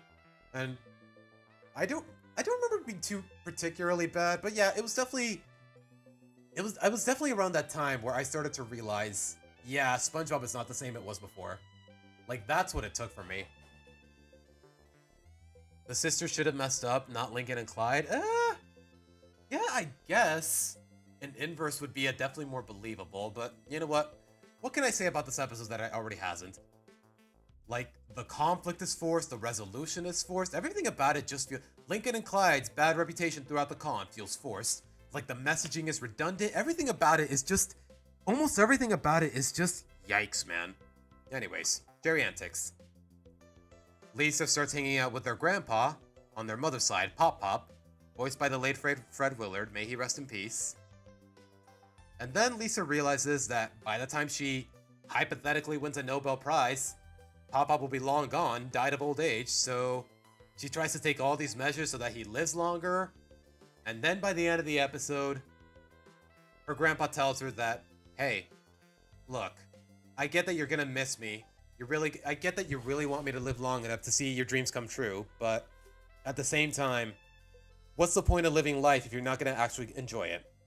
More or less. He said something along those lines, and I thought that was really heartfelt. And coming from an old man like him, talking from the perspective of an old man talking to his beloved granddaughter like that, like, I thought it was really sweet. So I'm going to give it a knee. And also, it has a couple funny moments. So yeah, I think a knee is definitely warranted here. Truth or Square is so lame. I did not need to see a fetus. That is true. I do. Unfortunately, I do remember, like, his mom's square belly, fetus sponge. That, oh my god. Come to think of it, that has a lot of uncomfortable visuals. Kings of the Con is bottom 5 of the show. Well, for me, it's bottom 7. Like, go watch my videos if you want to know what I'm talking about. Like, yeah. Like, the messaging is a little too on the nose, but at the same time, you gotta think about whose mouth is the messaging coming out of? And when? Why? How? So yeah, in terms of messaging, it's a tiny bit preachy, but at the same time, it's still really heartfelt. And more or less, in some capacity, that is part of what contributes to a good story. Alright, moving on. Exchange of Heart. Wait, John, what did you say? A toast for downgrading the episode? What do you mean? Which episode? Alright, Exchange of Heart. Clyde feels like his dads are a little too overbearing and giving him too much attention, which is already a retread of an episode from late season 2. Remember, they were staying in the cabin in the mountains and they're too overprotective? Like, the premise alone is a little redundant, but it doesn't feel different enough this time? I don't know. But anyways, Clyde, he gets a foreign exchange student to stay at their house. Some Brazilian kid who really likes samba. And then Clyde really starts missing their attention and their doting demeanor, more or less. And then he gets under the impression that they're moving to Brazil with the kid, so he tries to stop them. And it turns out that's not the case. Like, I don't know. It makes Clyde seem a little too naive for his own good, which is really contrasting because we know Lincoln and Clyde are pretty much above average students, more or less, to say the least. Like, I don't know. I feel like Lincoln and Clyde are way too smart to fall under that kind of impression, more or less. Even for a pair of appropriately naive 11-year-olds. So, some of it feels forced, but at the same time, I had a very overprotective mother, overbearing mother growing up, so I can more or less understand what he's going through. Like, the other extreme would definitely make me a little uncomfortable, to say the least. So, I'm gonna give it a mid alright. I don't know, what do you guys think? Exchange of Heart is okay. And its sister episode, okay, Community Service. I would say it's another peak Lola episode. Not my favorite, but definitely top 5 or top 3 or however many Lola episodes there are in total. But yeah, Community Service, I would say solid. I would give it an easy S. Just because the prospect of Lola looking out for someone other than herself, someone that isn't related to her, and for more or less completely selfless reasons, they really do portray it in a completely organic fashion. Like, okay, Lola needs community service hours to qualify to be able to qualify for a pageant. She becomes a student buddy at her elementary school for a new student. And then you can just tell Lola is more or less just winging it and just guiding her in ways that would only be appropriate for her. And then by the time she qualifies for the pageant, she completely abandons her. And then she sees that the new girl in question, what was her name? Melly? Is completely miserable without her. Or at the very least, she can more or less deduce it. She can deduce it. So she rushes back to school, she quits the pageant, and then she realizes, oh my gosh, you know what? This girl, she cannot handle it alone. She cannot handle it alone. She needs my help. And that's at the point she realizes, hey, I should be looking out for her when I don't have to. Like, she's just this innocent girl. I'm pretty much the closest thing she has to a friend. So, you know what? It falls to me. Like, Lola owning up to her mistakes, it's completely believable, more or less. Okay, is my internet lagging again? I did notice it was buffering a bit. Okay, no, we're good. Lola had a good episode with Lily. That is true. A star is scorned. But as far as Lola-centric episodes, like, say, Lola without being involved with any of the Loud siblings, more or less. Like the plot revolving around Lola alone and some other character that isn't allowed. As far as those episodes are concerned, you know what? I'm being a little too broad. Never mind. Let's just call them Lola episodes. What am I saying? But yeah, this is probably, would I say my favorite episode of season 4? Nah. Okay, it's between one of those 3. But yeah, so far, as far as the S tier is concerned, I don't hate it. I don't hate my choices. But alright. In contrast, Deep Cuts. I don't hate the episode. Okay, I kind of do hate the episode.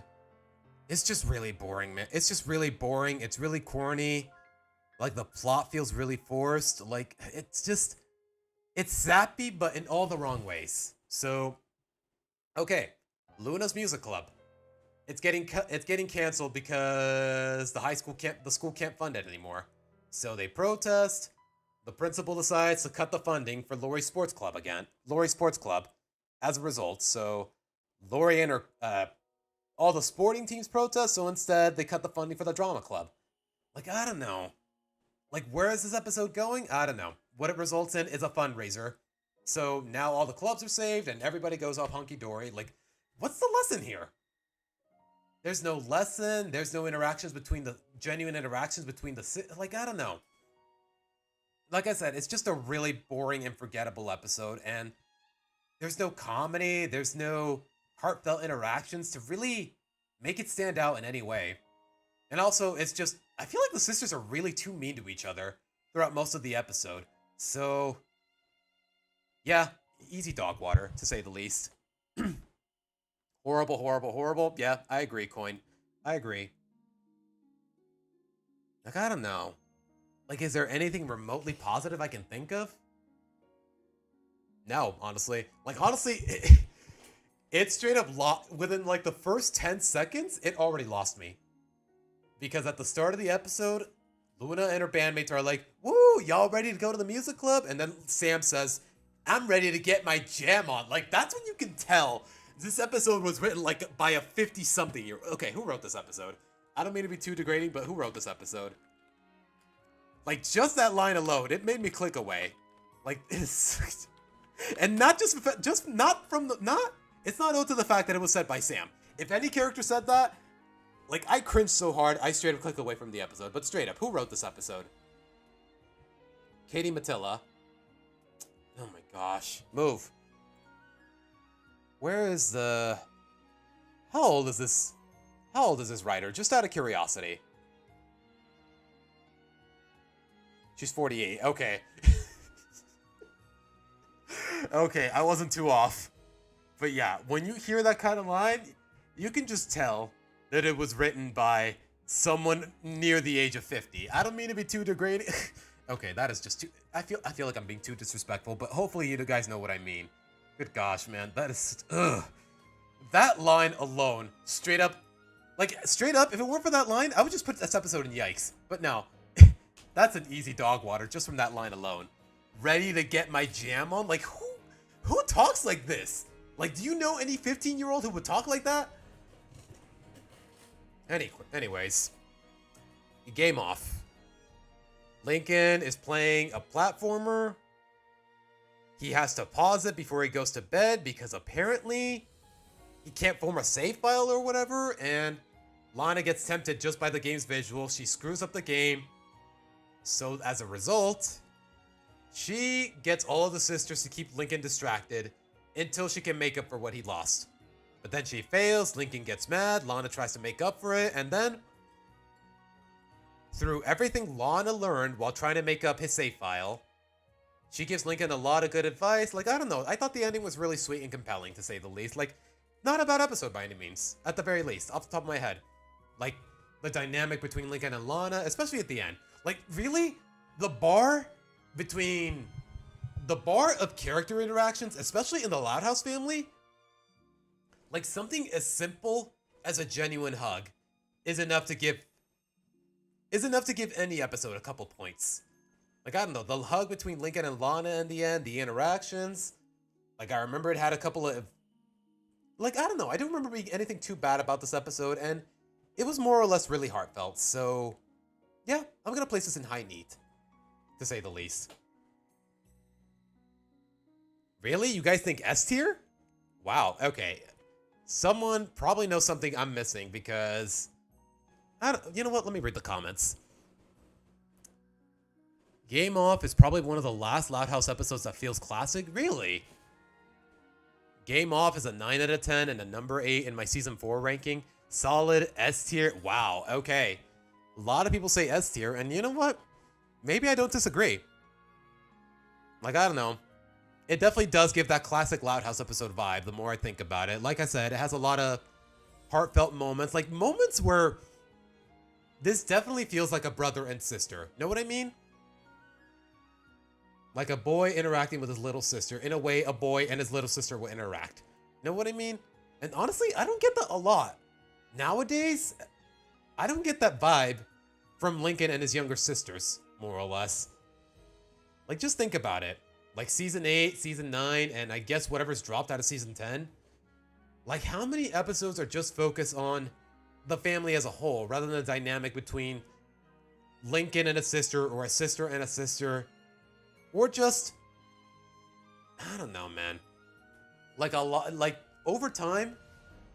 This show has definitely lost a lot of what originally made it great, and I think that's very depressing. Who wrote Game Off because it has the charm of seasons 1 through 3? I'm genuinely curious. Okay, I can't see it from here. Let's see. Keep in mind, guys, I'm holding the mic in one hand, so please excuse me if I'm typing a little more slowly than usual, or as always, as far as stream is concerned. Sammy Crawley. Okay. Y'all were onto something when it came to y'all were onto something when it came to Sammy Crawley. Yeah. She definitely has a couple of good episodes under her repertoire. But alright. Right and wrong. I will say, like, y'all remember that Toonchi video we saw last week? Where he was like, oh, another episode where the loud kids have to save face in public for the sake of the family reputation, or in this case, mom's newfound job.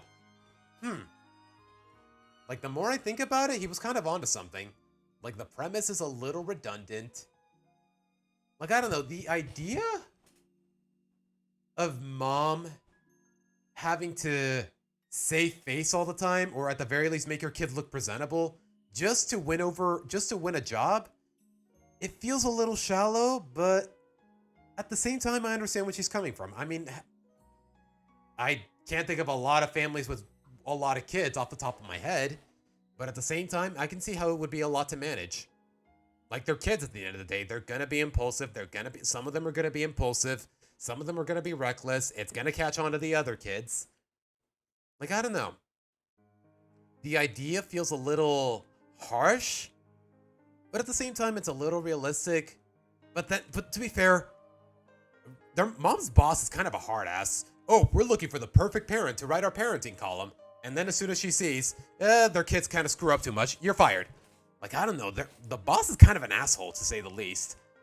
And also, the song that they had in the middle of the episode, it's really forgettable. Like, I don't know. Nothing too bad, nothing too good. Nothing too bad either, so maybe an alright, maybe a high yikes. I don't know. What do you guys think? Really? She wrote for My Little Pony? I did not know that. Right and Wrong has a stupid dance scene. That alone puts it in average. Yeah. The song was really... It was too corny. Even by this franchise's standards, it was just way too corny. Bit boring to me, but not saying it's too bad. It's close to a 5 out of 10, but still a 4 out of 10. You know what? Yeah. A low alright, maybe a high yikes. You know what? I'm leaning towards high yikes. Alright. Perfect gig. Luna needs money to go to Mick Swagger concert.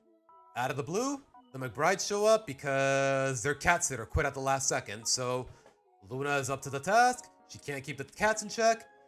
And instead of consulting her sister, who is a known expert in dealing with animals, more or less, she consults her supposed friend, eventually turned girlfriend, who she has absolutely no chemistry with. And then all the hijinks ensue. Her brother has to tag along for whatever reason. Like, I don't know, just off the premise alone and the ideas, it's already a little flimsy. Not the worst episode where Sam is involved, but not one of the best either. Then again, there's no such thing as the best. I guess the best by default, but the bar is really low, so I'm gonna say a low alright. And also, the cat lullaby, it was just really corny. It was just real. It's just way too sappy. Is it just me, though? That's just me, though. I'd say a low alright, maybe a high yikes. Like, I don't know, just the idea. The idea that Luna consulted Sam to calm down the cats instead of Lana. Like, I don't know. It just tells me where the writer's priorities are. Oh, and even then, it's not like there's a lot of character development between Luna and Sam here, so I can't even give it points for that either. They worked with Sam, but even then, they hardly worked with her at all. So I don't know. I feel like it would have been a lot. Like, it just feels like a lot of wasted potential. So I'd say a low alright. But alright. Okay, guys. Not gonna lie. Poor Sam catching strays all the time. Yeah. Especially for me. Like, at the end of the day, I guess it's fine. Like, yeah, there's no way Luna... Like, for a pair of high-maintenance cats? Like, it's definitely a lot for one person to handle. So I don't know what the McBrides are thinking. That one person alone can handle it. So, you know what? And I'm glad they understood that by the end of the episode. So, points for that. But other than that, I don't know. Not too crazy of an episode. You know what? I think low alright is a little too harsh. So, I'm going to say mid or high. Definitely not above Rocketman and Washed Up. Or Leader of the Rack. Or... Okay, you know what? Let's go with mid alright. Like, it's fine for what it is. But alright, guys. I gotta go to the bathroom. I'll be right back.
Okie dokie. Hello, Jorge.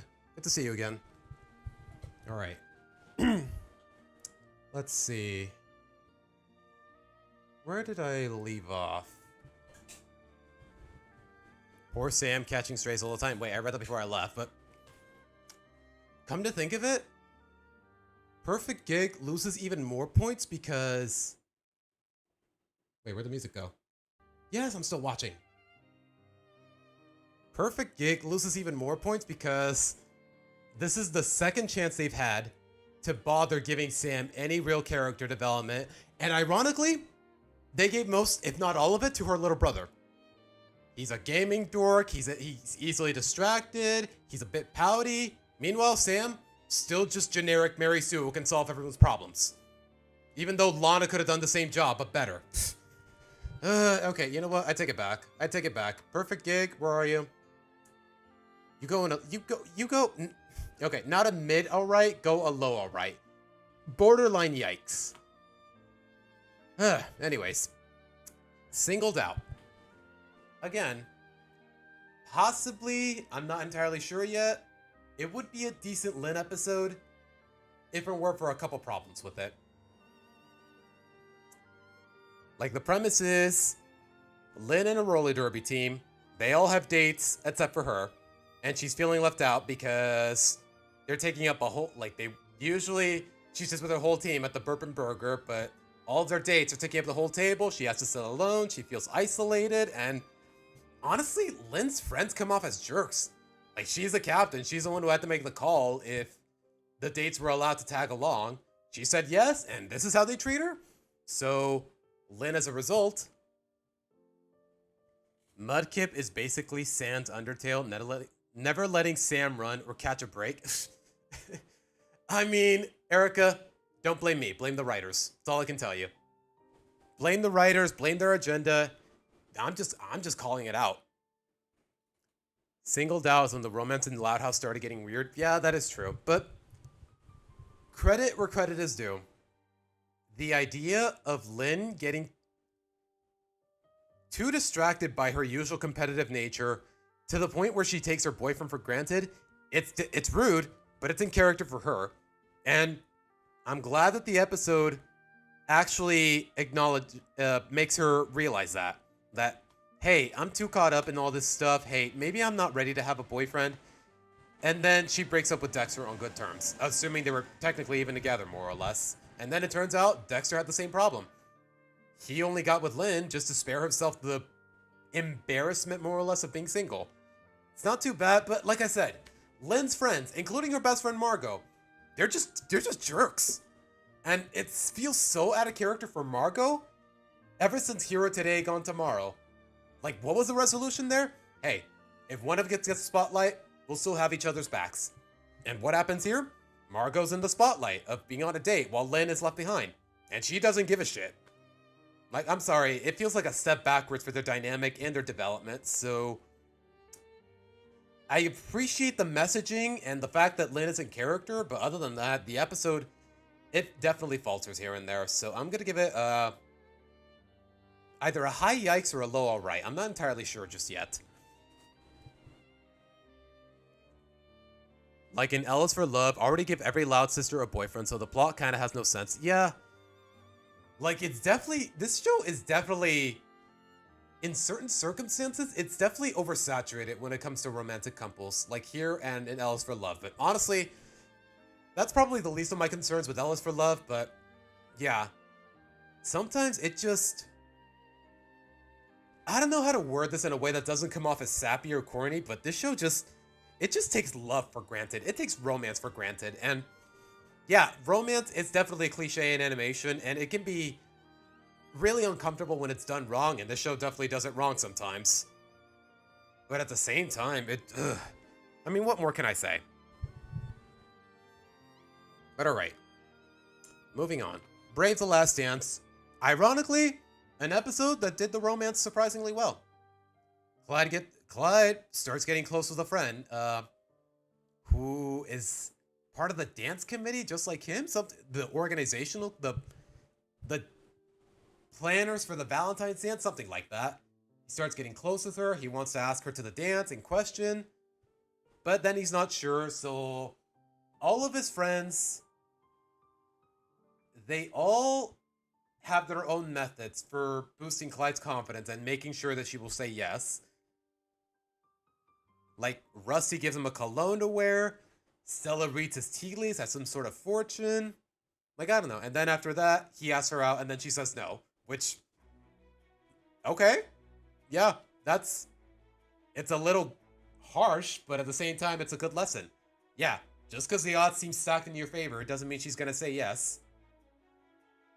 And then after that, it turns out another girl from the committee who Clyde is familiar with.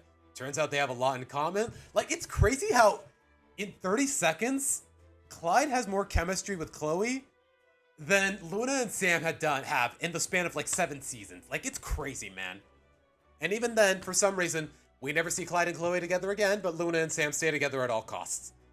Like, props for actually building a compelling attempt at a relationship, or at the very least, the start of one. But minus points for never building on it ever again. So I'm going to place it in low all right, to say the least. It's weird that the Clyde romance plot is one of the better romance plots in TLH. Yeah, and that's it. And that's just it. It lasts like, what? His screen time with Chloe lasts like, what, 2 minutes at best? They talk, they dance, they have this heartfelt interaction where Chloe tells him, "It was really brave of you to ask out Emma in front of the whole school like that. It must have taken a lot of courage." Turns out they both like Operation Desert Storm. They had like a lot of the same songs. They dance together. They have this one moment where they find Mr. Huggins' wig in the like, I don't know. Like, I'm definitely sold. Like, it was really sweet. And for reasons beyond my understanding, we never see them together again. Like, it would have been really interesting to see Chloe interact, like hang out with Clyde at lunch, interact with Lincoln, like with the rest of the friend group, especially Lincoln. Like, Lincoln would definitely feel isolated now that his best friend is in a relationship, but no, they never explore any of those ideas. Like, the writers just straight up forgot, or they just don't give a shit.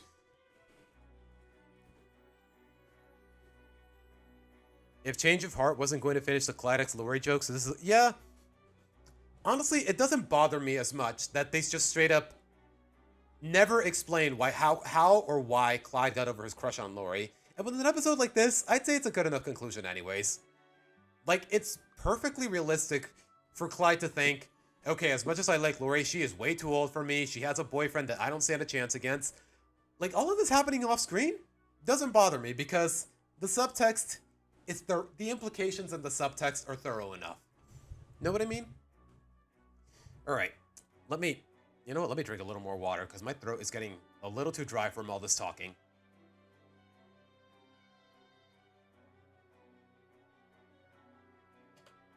All right. Sister Act. Lola and Lana pretending to be each other to get out of all the shenanigans. Get out of pretty much doing all the stuff they usually hate. Lola eating this one dish, I forgot what it was called, that Lynn Sr. makes. Lana taking a bath, so she makes Lana avoiding taking a bath, so she makes Lola do it. But then, when it's time for Lola to go to the doctor and Lana to go to the dentist, they switch places, and well, that goes about how you would expect. So, and then they own up to it. Like, I don't know. I remember the episode being, comedically, I really like the premise, just because Lola and Lana are voiced by the same person, and just the idea of Grey Delisle talking in Lola's voice, pretending to be Lana, and talking in Lana's voice, pretending to be Lola. There's a lot of good moments. This is the kind of episode that just writes itself. Like, I like a lot of the jokes. It has a good message. So, you know what? I'm gonna place this in neat. Either high neat or maybe solid. I don't know. What do you guys think? I remember the twins getting sick in that episode. Well, there's a lot more to it than that, Tracy. Does it feel like a rehash of Cover Girls? You think so? Like, I don't know. I'd say that surprisingly, even though it only involves 2 characters compared to the usual 11, I'd say this does it better than Cover Girls ever did, to be honest. It's a retread, but hey, it does it better. And you know what? I can't hate it. So, yeah, I stand by what I said here. Normal ass children's show episode? You think so, Lucas? Okay, I'm gonna have to hear a Let me think about it for a moment. Is the Lola... Okay, to be fair, half of the plot is around Lana. Is it really Lola bias? Like, y'all already know how I feel about Lana. I'd say bottom 3 Loud Sisters for me. Like, I don't know. Where did I rank her? Now that I think about it. Hold on. Because I still have the bracket. I still have the tier list I made a couple weeks back. Hold on. Let's see.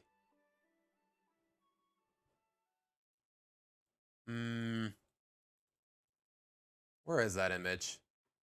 Hold on. Oh my goodness, where is it? Where did I leave it? Not in the Mick of Time as a ripoff of CoverGirls? What? Okay, guys, just because you disguise yourself as someone else, it doesn't mean it's a rehash or a retread of CoverGirls. I don't think it's that simple.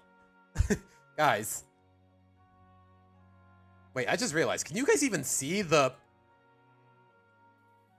Why can't I see the... Why can't I see the... Why can't I see... Where did the window... What is wrong with OBS? Okay, you guys have been able to see what I've been talking about, but the moment I switch the tab... Hold on, what is going on?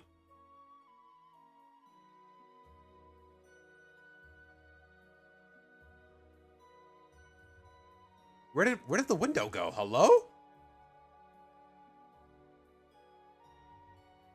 Okay, what am I missing? There you go. Okay, what the hell was that? Okay, am I in the wrong tab? Is that what it is? No. No. Okay. I see what's going on. No. Under the mudkip. Thank you. Under the chat box. There you go. Okay, there you go. That's how it works. Okay. OBS, that's the streaming software that I use. Nothing inherently wrong with it, but even then, like, I don't know. It had a lot of comedic potential, and for the most part, I'd say it delivered on it. Like, just classic cartoon shenanigans, and in this particular context, it's not problematic by any means, so yeah. Okay, you know what? Maybe high neat is a little generous. Either low neat or a high alright. How about that? Does that make you guys feel better? Feels like a lost season 1 premise and made it into season 4. I mean, don't people want more episodes that give the vibes of seasons 1 through 3? Wasn't that what you guys were basically implying earlier? Just saying. Mick of Time as a character going back and forth between being in disguise and being normal. Okay, in the Mick of Time, it is definitely really frustrating, but that's not the only problem with that episode, and we'll get to it. Wait, that's from season 5, so we won't get to it soon enough. Okay, my problem with Mick of Time is just the premise. Luna talking about her anecdotal interactions with Mick Swagger. There's only 2 of them to be exact. And then all of her friends are suddenly like, hey, Luna, you're friends with Mick Swagger, right? You can get him to perform at our high school, right? Like, that is a hell of a reach. And the fact that it was Sam's idea just makes me dislike her even more. And then there's the whole, oh, Mick isn't listening. Oh, I gotta pretend to be Mick. Oh, I'm gonna... Like, it's just so dumb, man. Anyways. Friends in Dry Places. Wait, wasn't this at the end of the season? Okay, that'll have to wait. I see. Are you going to continue reading the wholesome fan comic? You mean the fan fiction? I don't know, John. The thing is, I've been getting a lot more viewers lately by doing the tier list than I ever did with the fan fiction. So if there's enough demand for it, then sure. I mean, I want to finish it anyways because we're like halfway through it. We're on like, what, chapter 7? Maybe once we're done with the tier list, I'll get back to it, but we'll have to wait and see. The plot is so forced. What, for In the Mick of Time? Yes, definitely. Alright, House Flip. Instant dog water. Flip has no redeeming qualities. Flip is disgusting. He abuses the hospitality of the Loud Kids. Like, the premise is fine. The kids are getting a little too reckless with Vanzilla, and their parents threaten them. Hey, if you screw up with Vanzilla again, Lori loses her driving privileges. They get Flip hurt. They let him into the house. They try to hide the fact that he's there from their parents. But Flip is just being an asshole throughout the whole episode. He's like, hey, I can take advantage of these kids. Hey, I'm disgusting with no redeeming qualities. Like, fuck this character, man. Like, if it weren't for Flip, Sam would be my least favorite character in the series, but the fact that he's voiced by Bender from Futurama, you'd think it would actually give him a few points for me, but it kind of does the opposite. But because Bender is an asshole, but at least he's funny. Flip, he's basically just Mr. Krabs, except he's not funny. That's all I can say. But alright.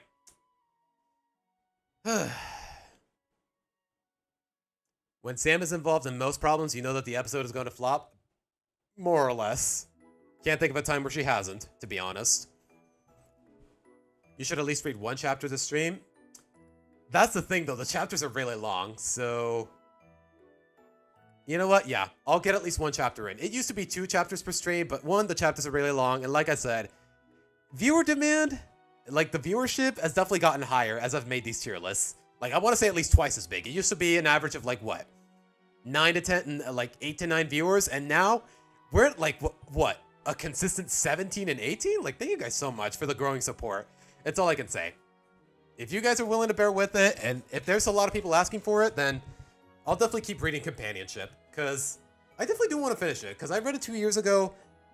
Like, I don't know, it's nothing too exemplary in terms of fanfiction, but as far as this franchise is concerned and this fandom, the bar for fanfiction is really, really low. Anyways, tough cookies. Clyde makes these really good cookies. He and Lincoln want to sell them and get rich because apparently everyone loves them, but they can't keep up with the demand. They screw up. Even their friends quit on them. They forget about a history project in the process, so... But then they realize they bit more than they can chew, and Lynn Sr. helps them realize, hey, you're kids. Enjoy it while you can. Someday, you'll have to make investments, you'll have to commit, you'll have real jobs. But now's not the time for that. Like, you're 11 years old, for crying out loud. You can worry about money later, more or less. Honestly, I like the message, but at the same time, a chunk of the episode is kind of more or less, it's relatively forgettable. There's a couple moments I really liked, like everyone just having the same visual, having the same expression when they taste the cookies and they turn out to be delicious. Like Stella gets to show her inventiveness, like when Lincoln and Clyde consult their friends to help them make more cookies. Stella bakes like a whole conveyor belt, a whole assembly line with a what was it called? The word is slipping my mouth. Making a whole assembly line with the treadmill that their parents had. Like, just bonus points for giving Stella more character development and actually showcasing her inventiveness, which is really fleshed out in the comics a lot more than there ever was in the TV series for whatever reason. Like, seriously, just give me more Stella character building. Like, I don't know, after white hair, like, I don't know, I'm just really hoping for a lot more, and I just don't get enough of it. But that's a bit of personal bias talking. As far as the episode as a whole, I'm gonna give it like a mid alright. Nothing too crazy. Alright, Don't You Forget About Me, instant dog water. Lori visits her college campus, the whole family tags along. Lenny is worried that Lori's not gonna have enough time for her, so she sabotages Lori by disguising herself as her, and ultimately fucks up her scholarship willingly. Like, no, that is just really messed up. That has so many messed up implications. Like, do I think Lenny is dumb enough to not understand the value of a scholarship, let alone an education? Yes. Do I think she loves Lori enough to where she would actually respect her in this regard? Also, yes. So yeah, it doesn't add up. It doesn't add up, so yeah, easy dog water. Like, I don't know, Lenny just comes off as too much of a jerk, and that's really out of character for her the more you think about it. So yeah. The Industrial Revolution and its consequences. Lucas, what does that have to do with... Okay, sure, I guess. The only good thing about Don't You Forget About Me is it's that Lori not get her life ruined, unlike most of Season 5. Yeah, at the very least, Lenny did own up to it at the end, and she did clarify that all that sabotage, it was just Lenny in disguise, at the very least. At the very least, Lori didn't get screwed over in the end. Basically, the worst Lenny episode, 2 out of 10. Yeah, really bad. dishonorable mention in my worst episodes video. I've talked about it before. What did I say exactly? Now that I think about it, because I think I summed it up there better than I ever did here. Hold on. I need to see exactly what I said. If I had a nickel... It was in my dishonorable mentions, but I don't remember exactly where. Again, they've broken her character in that regard for the sake... Sam is being dumb, again. 2, she's dragging Luna down. Repeat exactly what everyone hates about him. Holds a grudge with their mom and is left unpunished on her way to sabotage Lori's scholarship. There you go. Okay, we're here. There we go. All right, let's see what I had to say. Do I think Lenny's too nice to have realistically gone out of her way to sabotage Lori's scholarship and her future? Yes.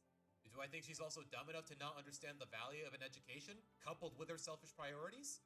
Also yes. Point is, it almost feels like this plot could have gone either way in that regard, so I was hesitant to put this episode on the list. Don't misunderstand though, I still don't agree with what she tried to do, regardless of reasons, and it's not fun to watch anyways. Yeah, okay. That sums it up well enough. Yeah, okay. I more or less got the right ideas across. Lenny, too nice to go out of her way to ruin Lori's opportunities like this, but at the same time, also too dumb, also dumb enough to not understand the value of a good college education and whatnot. Okay, that's more or less what I said, but Video Me definitely summed it up a lot better. The episode where Lenny forces Miguel into a relationship only to steal it is worse to me. She didn't force him. She encouraged him to ask him out. And then he chickens out. Lenny more or less is being a wingman. And then turns out the guy has a crush on the guy falls for Lenny.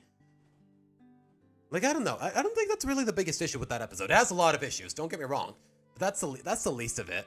Anyways.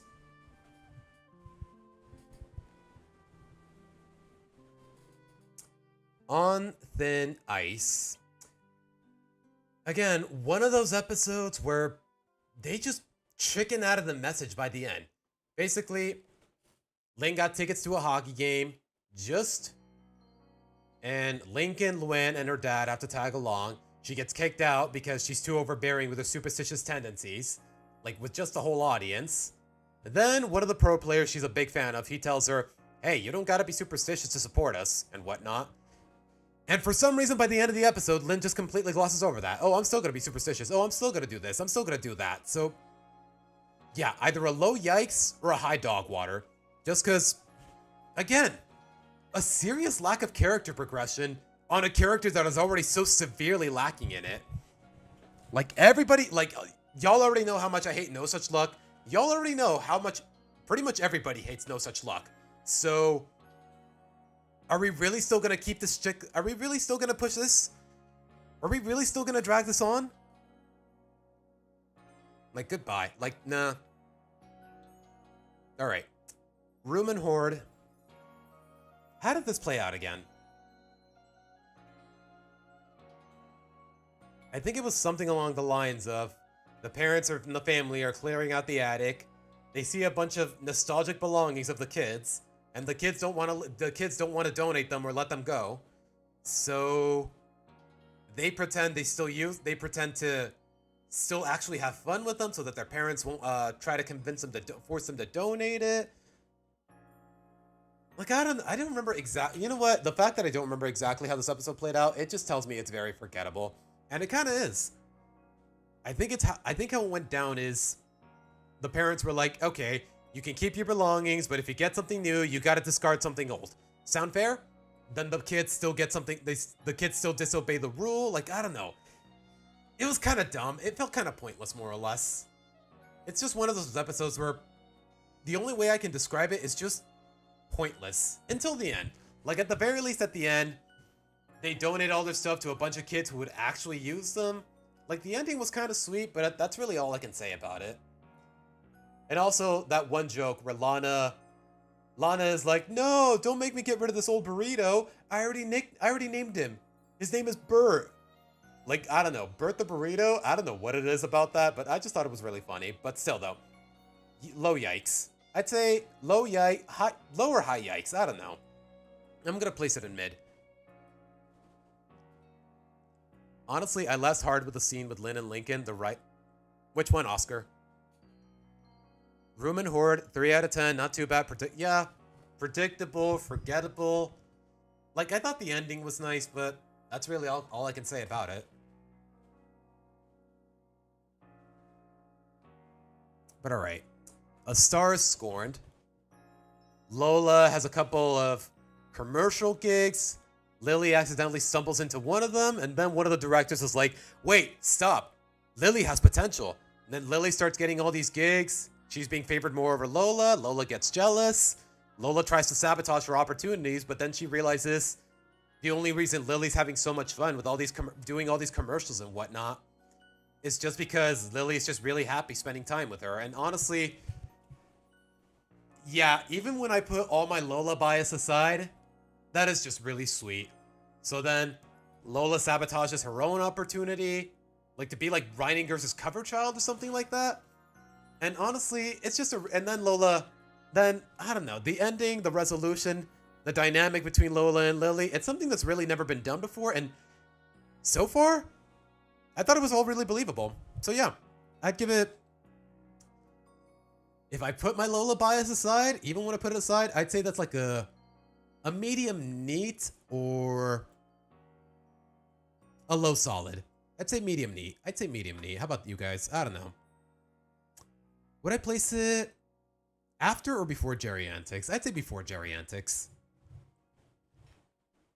8 out of 10, number 11 in season 4. On Thin Ice, that episode has a Lynn and Lincoln scene. What? Where she stuffs them both into the jersey? I don't know how I feel about that. I could take it or leave it, if I'm being honest. All right. Senior moment. What to make of this episode? It's nice to see Lori actually hanging out with friends other than Bobby, more or less. Or boyfriend in that context. It's nice to actually see that what used to be a rivalry with Carol actually grew into like a full-blown friendship. And also the other guy who... Okay, what does it say when I can't even name the other guy, the other friend with a gun to my head? It was like this one guy with like fluffy hair and brown skin. I straight up don't even remember his name. Like, I don't know. Initially, it's nice to see Lori's friendship with Carol grew into something meaningful, but at the same time, the idea of the episode and its execution, it's a little flimsy. Like, Lori, okay, it's your last day. It's your last days as a high school senior, and you want to make it count. You want to make it memorable for you and your friends.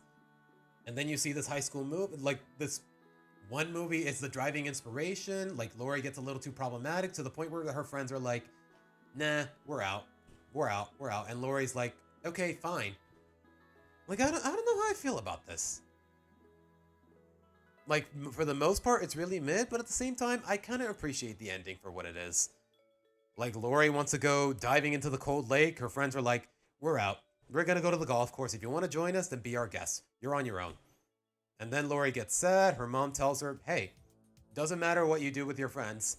As long as you're having fun with them, that's memorable enough as is.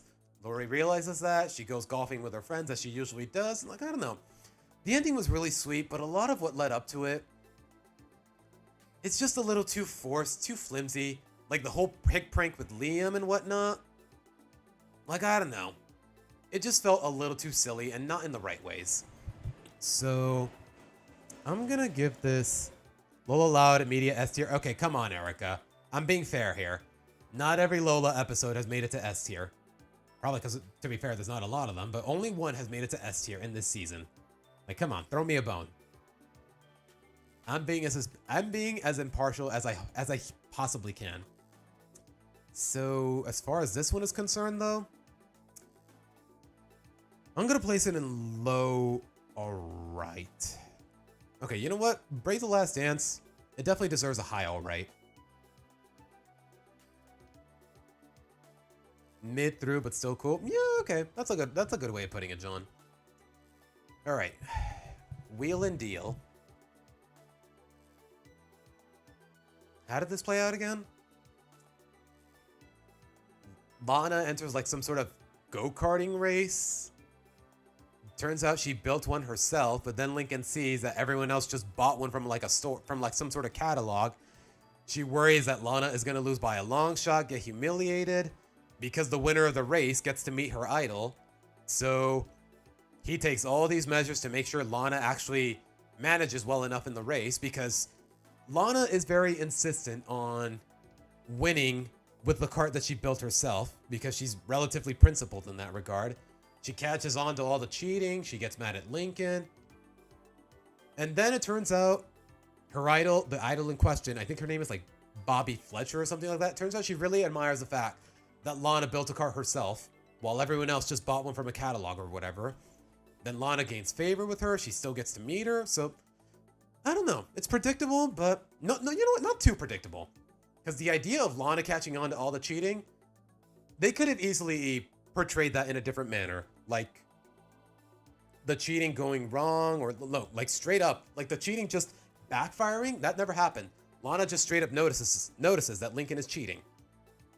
And then out of principle, she refuses to finish the race with him because, hey, cheating. She wants to win on her own accord. She wants to win fair and square by her standards. Like, it's fine for what it is, but at the same time, it's nothing too crazy. So I'm gonna give it a low all right. You know what? Maybe a mid all right. I don't know. All right, Feast or Family. I actually really like this episode. Even though I didn't talk about it in my best episodes video, I actually kind of like it. Like, Luann involuntarily, more or less, has to take a home ec class. Turns out she makes a really good sandwich that her dad really likes, and since the dad owns a restaurant, he wants to teach her everything she knows. They bond a lot. And then Lynn Sr. realizes, hey, someone's gonna have to take over my restaurant eventually, and he wants it to be Luann, so he starts being pushy. Luann can't take it anymore. She gets mad at him. And then Lynn Sr. realizes, hey, I took it too far. I'm sorry, sweetie. We should only cook when we have to, not because I'm pressuring you into it. Like, I don't know. It has a lot of good ideas. It has a lot of cute moments. And the idea that one of the Loud siblings bonds with Lynn Sr. over the cooking, I can get behind that, more or less. But I don't know. Is there anything I don't like about this episode the more I think about it? Like, is there any wasted potential? Like, I don't know. Lynn Sr. is definitely behaving a little out of character. Like, getting rid of Mr. Coconuts when Luann is not looking. Like, that was definitely a dick move. Even with how pushy he was being, that still felt out of character. So... And also his behavior. Like, the whole, oh, waking up early to get the freshest ingredients. Going to her school to actually give her more cooking lessons or whatever. Like, nah. It's sweet in all the right ways, but there's a lot of moments that feel really out of character. So, not a yikes, but also not a neat either. So, I'm gonna say a low all right. Definitely above Lucha Fever and Pranks for the Memories, because those two were really forgettable. Would I say above Senior Moment and Face the Me? You know what? Above all the Casagrandes episode. How about that? Especially even room for improvement. I don't know how it's ended up here. But alright. A Dark and Story Night. I actually gave this episode compliments in my best episodes video. Like, I don't know. It's simple, but in all the right ways. The power goes out. The kids can't use their phones because their parents want them to conserve phone data and whatnot. So to pass the time, they just improvise a chain story where Lincoln sets up the premise, and each sibling, after like a paragraph or two, something along those lines, they add to the story in their own way. Like, I don't know. It's creative. All the ideas presented by each individual sibling. It feels in character, or relatively. It feels in character. Yeah, that's the best way to describe it. Like, I don't know. It feels creative, it's imaginative, and I can't say I have any complaints about it off the top of my head. So, and also, it encourages a very rare message that I don't see a lot in kids fiction, especially in slice of life. At least a lesson that a lot of the current generations would definitely appreciate. Like, not all of your entertainment needs to come from your cell phone or from a piece of electronics. Sometimes your imagination is the best way to go at it. Like, it's a little preachy. It's not preachy in that regard. Usually that kind of message is really preachy, but here they handle it more subtly. And you know what? Respect. So I would say a high neat. I don't know. What do you guys think? Pretty good. I only like to notice a small interaction between characters, like Lana constantly interrupting the narration and then not doing anything in the story. That is true. Dark and Story Night is a 10 out of 10. Number 2. Really? Number 2? It's cool and chill about it? Yeah. Okay. I'm not alone in thinking that it's... Would I say... You know what? I kind of want to give it like a high S. I kind of want to give it an S. Not gonna lie. Like, it's imaginative. Like, it's imaginative. It's actually funny here and there. Like, it actually... Like, the running gag of Lily saying poo-poo. And they actually use it rather inventively. More or less. Like, at the end of the story, the character that Lana made up craps out the rock or whatever, and Lily just says poo-poo. That's her only contribution to the story, and you know what? It's simple, but it's effective. So... Is that the last... Wait, now that I think about it, is that the last time we ever heard Lily say poo-poo? I don't know, actually. Off the top of my head, I wouldn't know for sure. You know what? I want to give it an S. What do you guys think? Lori being terrible in this narration and being nice in the Lenny narration. Was she? I don't remember a lot about those details, to be honest. But alright. Sand Hassles. Probably... Would I say the only good episode where Lucy's Morticians Club is heavily involved? Probably. I say probably. Like, I don't know. So the premise is Lucy's class is going to the beach for a field trip, but obviously Lucy's Goth Morticians Club doesn't want to go because they're goths. They hate sunlight, they hate normie stuff, yada yada yada. But then, for whatever reason, I don't remember exactly what it was, Lucy has to actually set foot in the sun. She unintentionally gets involved in like a volleyball game. And then it turns out she actually really enjoys hanging out at the beach and whatnot, like surfing, playing volleyball, limbo contests. In contrast to the rest of her Morticians Club, where they're like, Lucy, are you going normie now? And then Lucy has to explain, hey, just because you're goth, it doesn't mean you can't enjoy life in normal ways. And you know what? That's a good message. It's a good message. And it's nice to see Lucy to not have... It's nice that Lucy is not consistently having her doom and gloom goth demeanor for a change. It's nice. It's just nice to see her smile in a genuinely organic manner.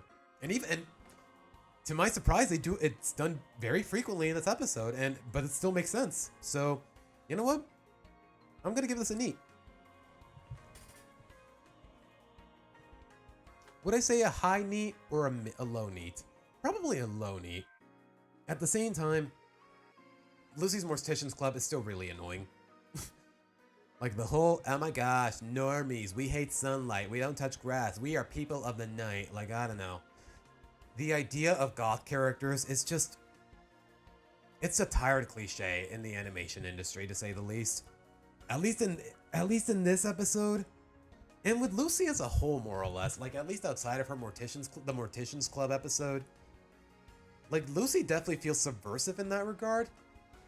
And this is one of those instances, to say the least.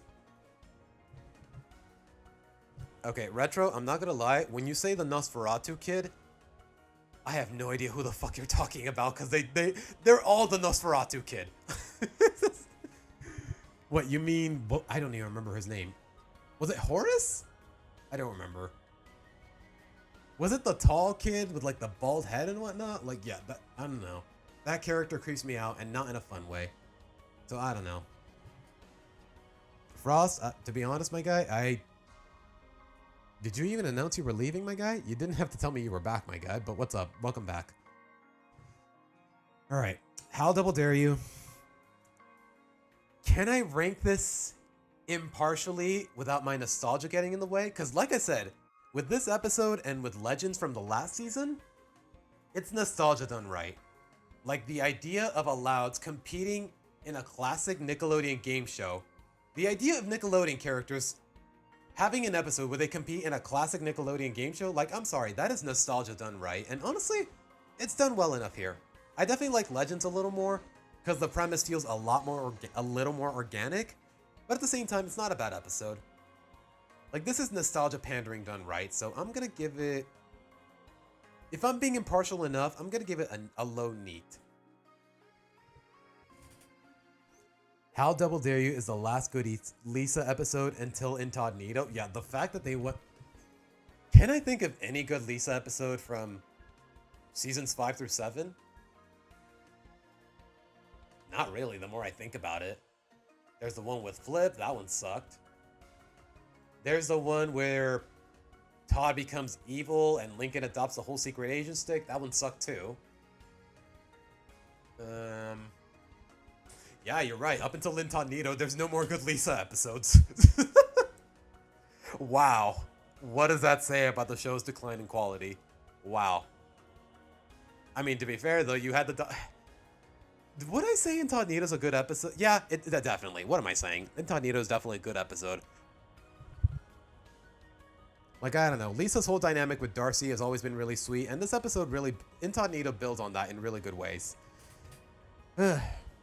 Really, a 10 out of 10? That's a bit of a stretch if you ask me. It's a fun episode, and like I said, it definitely just hit me. Even when I take out the nostalgia goggles, it's still a really good episode. The one thing that bothers me, though, the reason Lenny wanted to compete is just to promote herself as an influencer. Like, why would Lenny ever want to be an influencer?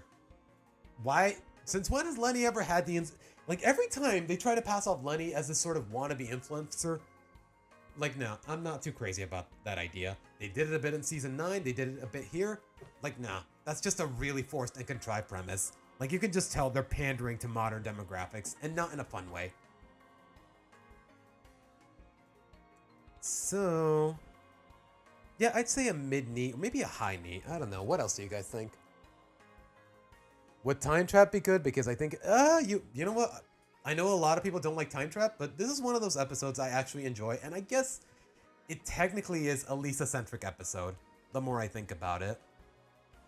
She's the one who builds a time machine. She's the one who gets the idea to travel back in time to switch the wedding gift. Like, more or less, the whole episode kicks off because of her. But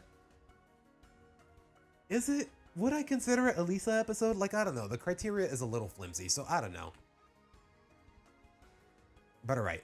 Friends in Dry Places.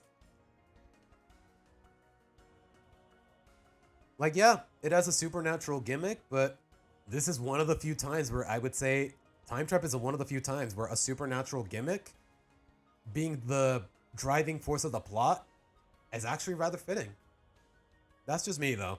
I know a lot of people don't like it, but I've discussed why I disagree with most of what they have to say. Anyways. Friends in Dry Places. Lincoln is going on like a field trip to some sort of camp getaway with his friends. When he borrows a sleeping bag from Lynn. Like, it's the last field trip before Lincoln and his friends go to middle school, and Lynn says, "Oh, it's your last time. Oh, you're right. You're going to middle school soon. I didn't even remember my friends from elementary." And then Lincoln gets worried that by the time he gets to middle school, his friends are going to make new friends and they're going to forget all about him. And you know what? I've been in that position before, and unfortunately, in my case, Lynn was right. When I started junior high, I switched schools, and more or less, I never saw most of my friends ever again. And I know it's a little shallow. I don't know what it says about me for me to cling on to the past, but yeah, it makes me really sad that a lot of my friends from elementary, like, I was really happy with them, and it breaks my heart that I never got to see them again. Luckily, the opposite was true for Lincoln, and in his case, he gets so insecure about his friends growing apart because they start hanging out with other people. He forces them on the... And as of right now, my neighbor is doing a bunch of construction work with a drill, so I gotta close a window. I'll be right back, guys.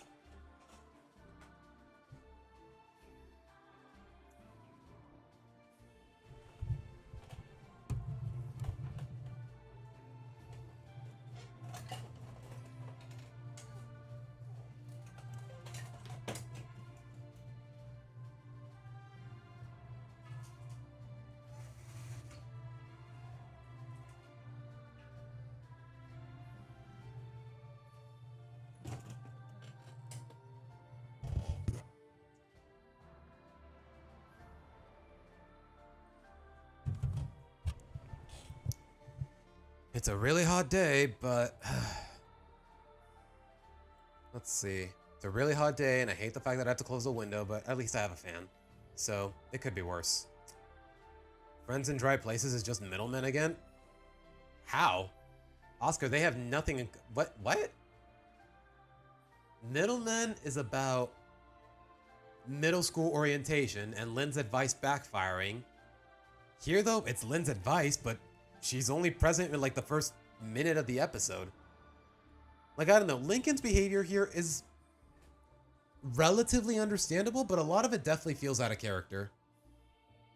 But at the same time, even up until this point, I was never really sold on the bond between Lincoln and his friends. Like his friend group collectively as a whole. There's times where I can feel the emotions, like them being under the impression that he's trying to get over Ronnie Yen and supposedly breaking up, only for all of that to be a misunderstanding. Like, okay, his homie's looking out for Lincoln. I can get into that, but other than that, the bond with Lincoln's friends, it feels relatively uncompelling, especially with Stella, for reasons we've already discussed. Like, I don't know. I like what it's trying to go for, but it definitely misses the mark here and there, so... And the ironic part is, I gave it compliments on my best episodes video, but... Other than that, though, yeah, it definitely falters here and there. Okay, definitely not above Brave the Last Dance. Or Exchange of Heart. Would I say... Let's give it a mid alright, just to compromise. It's definitely nothing exemplary. There's a couple ideas I like, to say the least, but doesn't necessarily make it a good or an above average episode. I only got to keep 3 of my friends from high school. We still do yearly meetups, even with different directions in life. It's like we picked up right from where we left off. Nitro, I'm not gonna lie, I'm a little jealous, man, because ever since I finished high school, yeah, most of my real high school, yeah, pretty much most, if not all of my real high school friends, a lot of my high school peers, for lack of a better term, a couple of them went to the same college I did, but even then, I rarely interacted with them.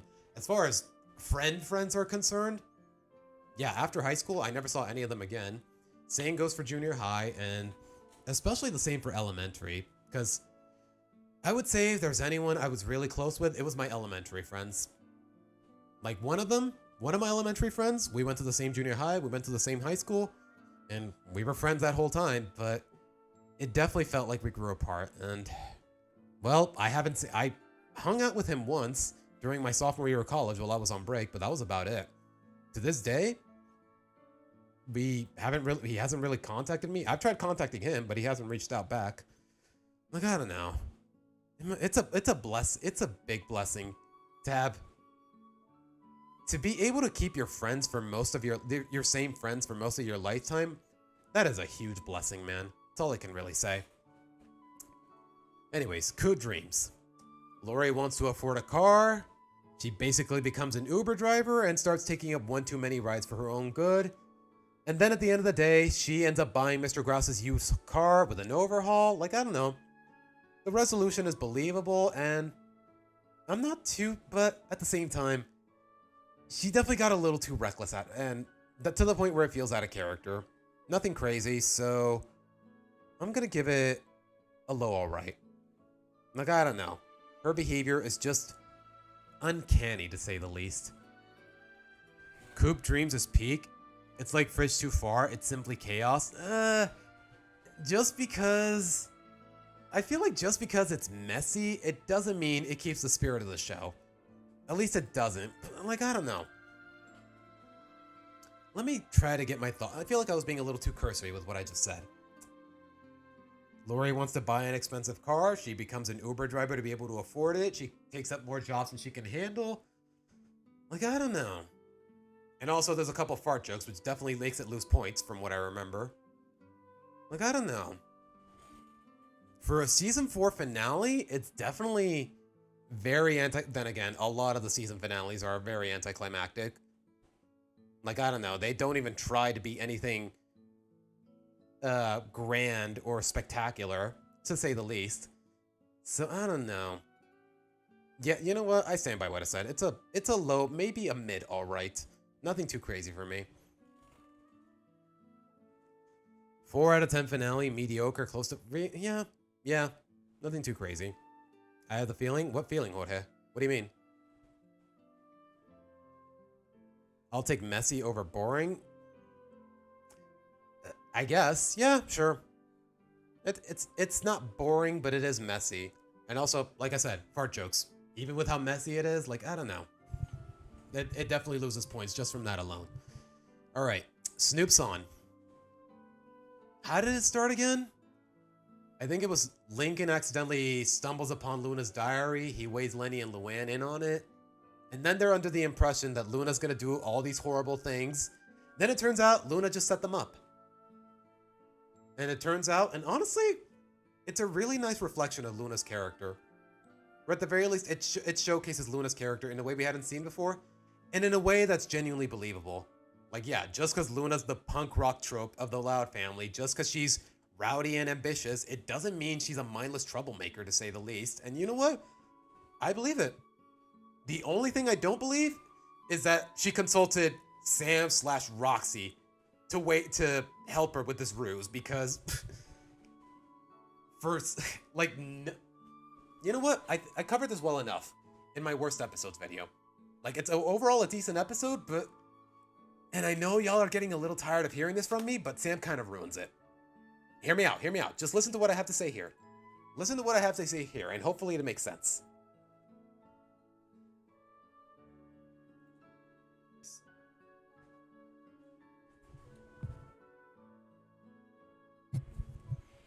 If I had a nickel for every fart joke a cartoon makes, I would be able to pay off my mortgage. Yo, same.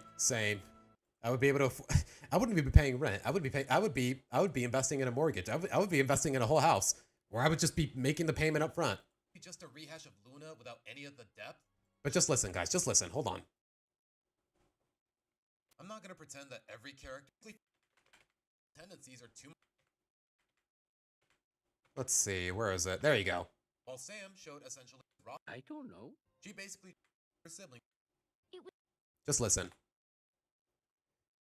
All right, it's full volume. Hopefully, you guys should be able to hear it. But let's see. Could have had some development when she disguised. Super sweet lullaby.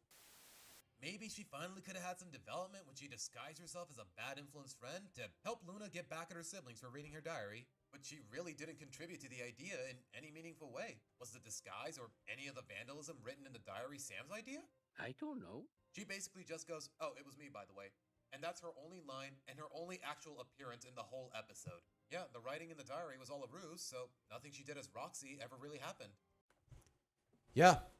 Sam is straight up dead weight in the episode. You could switch her in with pretty much anyone else Luna knows and nothing would change. Like they just wanted to give her, improve her PR, I guess?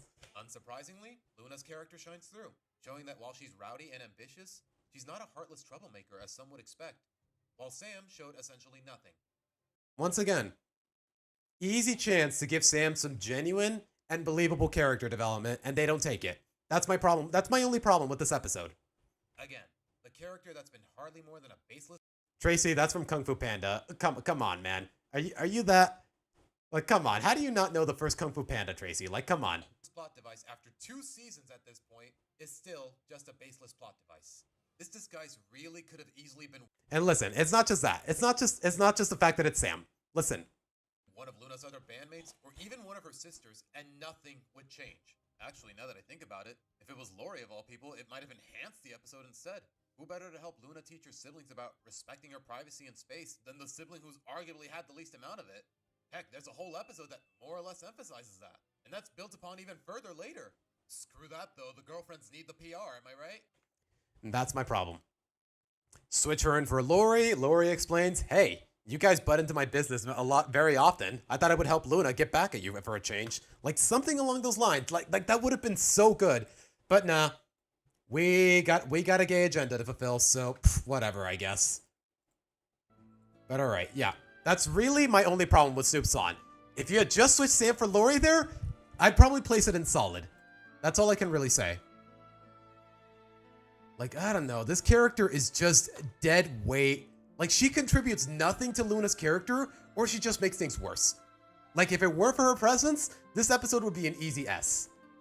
So, I'm gonna give it either a high or then, okay, not above, maybe above Jerry Antics, I don't know.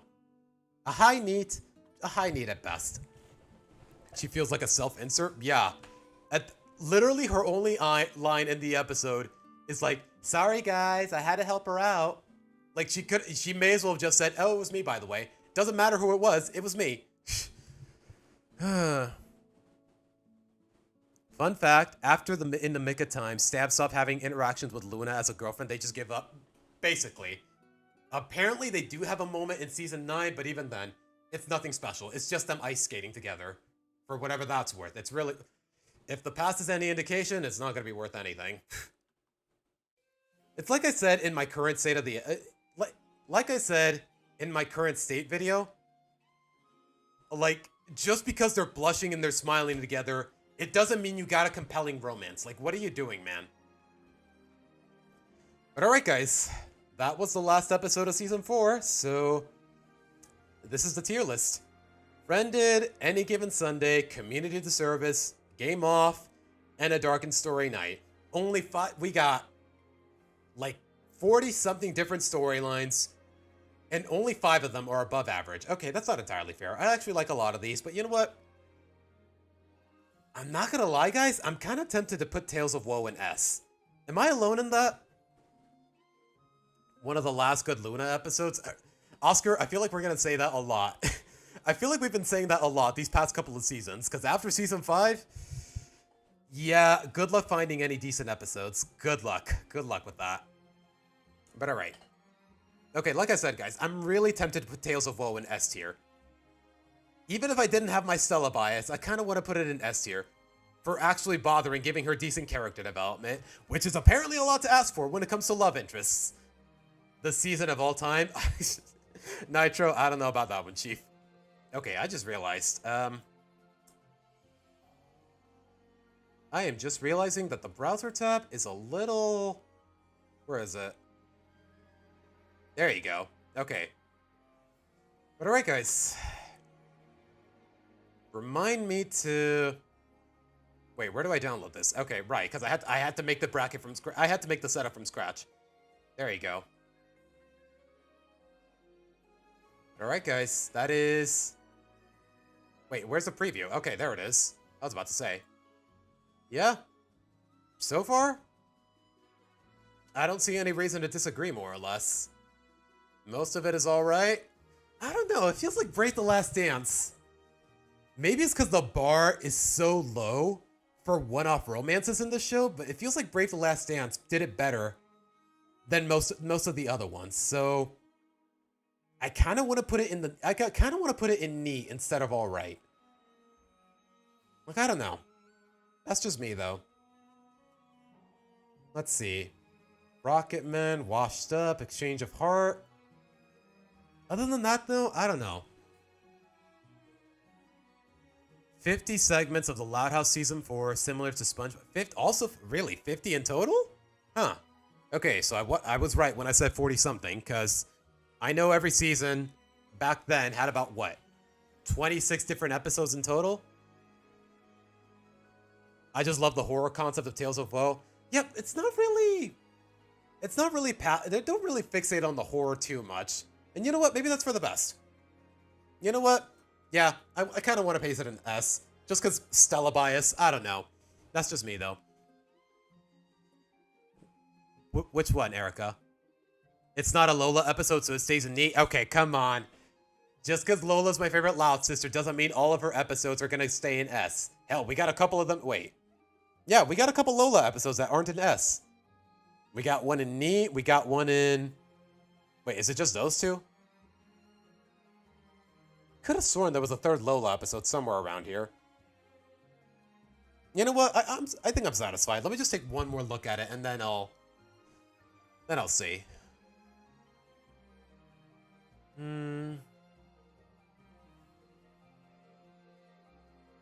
Leader of the Wreck, Rocketman, most of the Casagrandes. Yeah, I don't know. Eventual Casagrandes episode tier list, it's about to look like a massacre. Yeah. To be honest, like, I would say about 75%, if not 80% of the Casagrandes is either mid or lower. Yeah. There isn't a lot of episodes where I'm like, wow, this is such a good episode of a slice of life cartoon in general. But alright. Hello, preview. You good? Okay, there you go. Lola's bound to have a bad... Yeah, she has a couple... Okay, not bad, just either mid or below average. I guess below average is technically bad. Look, I don't know. As far as... The thing about Lola episodes in the future, most of them are just retreads or they're just really boring. Calling them bad would be a bit of an overstatement. Like, at best, a Lola episode is probably going to be low mid, low alright. Like, in this context, if there was a bad Lola episode there from the future here, it'd be, at best, it'd be like a low alright. Like, there isn't a lot of bad Lola episodes. Like, her worst episodes are just really boring. Like, Diamonds Are For Never, or What's the Goss? Actually, no, What's the Goss is that one episode from season 8 where she's gossiping about everyone. It's not bad, it just feels like the premise is really redundant. But alright, let me download this. I don't know why I clicked away. I don't know why I closed the window. No bad Lola episodes, common Lola W. I guess, Erica. Like I said, she's still the best Loud Sister. Like, her best episodes are, dare I say it, absolute cinema. Peak cinema. I don't know. Fine, whatever. Don't give me the preview. As long as I can see it. As long as I can see it after downloading, that's all I need to see. Like, come on, work with me, Windows. Okay, Windows 10 is taking its sweet time with this, but to be fair, this PC is from 2017, so I'm really not surprised. Okay, I got the whole image. Just gotta remind myself to format it properly, and then I'll make a community post, see what people have to say about it, outside of the stream. Besides Lynn, which of the Louds would have the worst reputation of episodes? I would say... If you don't count... I would say... I would say Lana. I would say Lana, just because... For the most part, like, more often... Let me put it this way. Half the time, Lana's episodes, they just try to pass off her genuinely gross habits as something acceptable or something. So they just treat it too passively, or they treat it as something acceptable. Part of the reason I don't like episodes like Strife of the Party, where the theme of the party, she wants it to be all trash, all dirt. Like, girl. Like, yeah, it's your birthday, but it's not all about you. You're gonna gross out all the guests. You're gonna gross them out. They're gonna walk away. They're not gonna like it. And what's a party without guests? And then you're gonna cry. Like, it tries to paint Lola as the villain for trying to sabotage or intervene in that regard. Like, I don't know. I'd say Lana. Like, a lot of her episodes are just really forgettable, or, like in Strife of the Party, they just try to pass off her gross demeanor as a good thing. So that's all I gotta say in that regard. But alright, guys. Only go to post-season 4 Lola episode is... Yeah, Candy Crush, I actually thought it was a lot of fun. Even with the bootleg Willy Wonka and whatnot, I thought Candy Crush was a lot of fun. Probably one of the very few good episodes of Season 7. Was it Season 7? I don't even remember, to be honest. Yeah, party about, like, a zoo-themed party, a party... where the theme is like race cars or whatever, because she's a big fan of a race car driver or whatever. But, I don't know, man. Lana definitely, they don't really give her the nuance that they do to Lola. And, I don't know, Lola is bratty and obnoxious, but at the same time, she's layered enough to the point where those ideas are understandable, or at the very least, there's a reason for them. Lana... Well, it's the equivalent of the Owl House. She's just gross and freaky for the sake of being gross and freaky. Know what I mean? And I don't know. Like, it's one thing to own up to your shortcomings, but it's another when you treat them like they're a good thing. And this definitely teeters on the latter, and not in a good way. Through Lenny, Stella, and Lincoln are my favorite characters. I wish the writers would use Lenny, Lincoln, and Stella as a bond in an episode. I don't know. How would they work a bond between Stella and Lenny, to say the least? Like, they could have easily worked, like, part of the reason I grew to respect this particular piece of fanfiction in particular was just because it actually bothers building a bond between Stella and Lincoln specifically. It doesn't just lump her in with his friend group and call it a day. Know what I mean? The running gag of Lola being mad in Candy Crush is comedy gold. Yeah, honestly, that episode was a lot of fun. You're either with me or against me, Dalton. Like, just the whole idea of her making a commitment of avoiding candy and then unintentionally making a field trip to a candy factory. Like, it's a little implausible that she signed a whole permission slip to go to a candy factory, but I'm guessing she signed it before the field trip. So, but at the same time, it makes for a lot of fun shenanigans. And also, it was really fun to see Melly again throughout the episode, to say the least. Like, throughout the field trip at the candy factory. Like, Candy Crush has a lot going for it. But anyways, guys. Like I said earlier, we're gonna read one chapter, and what time is it? It's 5:50. We started at 2:50, so yeah, we're gonna read one chapter, and then we're gonna call it. I think... Wait, Jorge, are you in chat, my guy? Favorite since season 6 episode is Present Danger. I wish it was... Yeah, one complaint I've heard is that... Yeah, it's Lincoln's birthday, you're 6 seasons in. This probably should have been a half-hour special, but you know what? I still enjoyed it for what it was, more or less. Okay, I just realized I'm almost out of water, so I kind of want to get some more. But alright, guys, we'll rate this one chapter, and then we'll leave it at that. I think after that, stream's going to be over. Okay, Jorge, if you're in chat, maybe we can watch that Smiling Friends trailer. Like you keep asking me to. But if you're not, then... Oh well, maybe next time. Alright, where did we leave off last time? You know, I remember how it went off. Stella interacting with Luann, Luann encouraging Stella to ask out Lincoln romantically. Like, I don't know.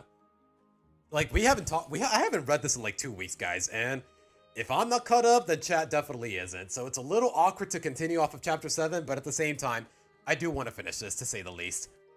Like, if you haven't read this, then maybe go read it in your own time. Heck, I might even link it in the description or in chat, if you guys are curious.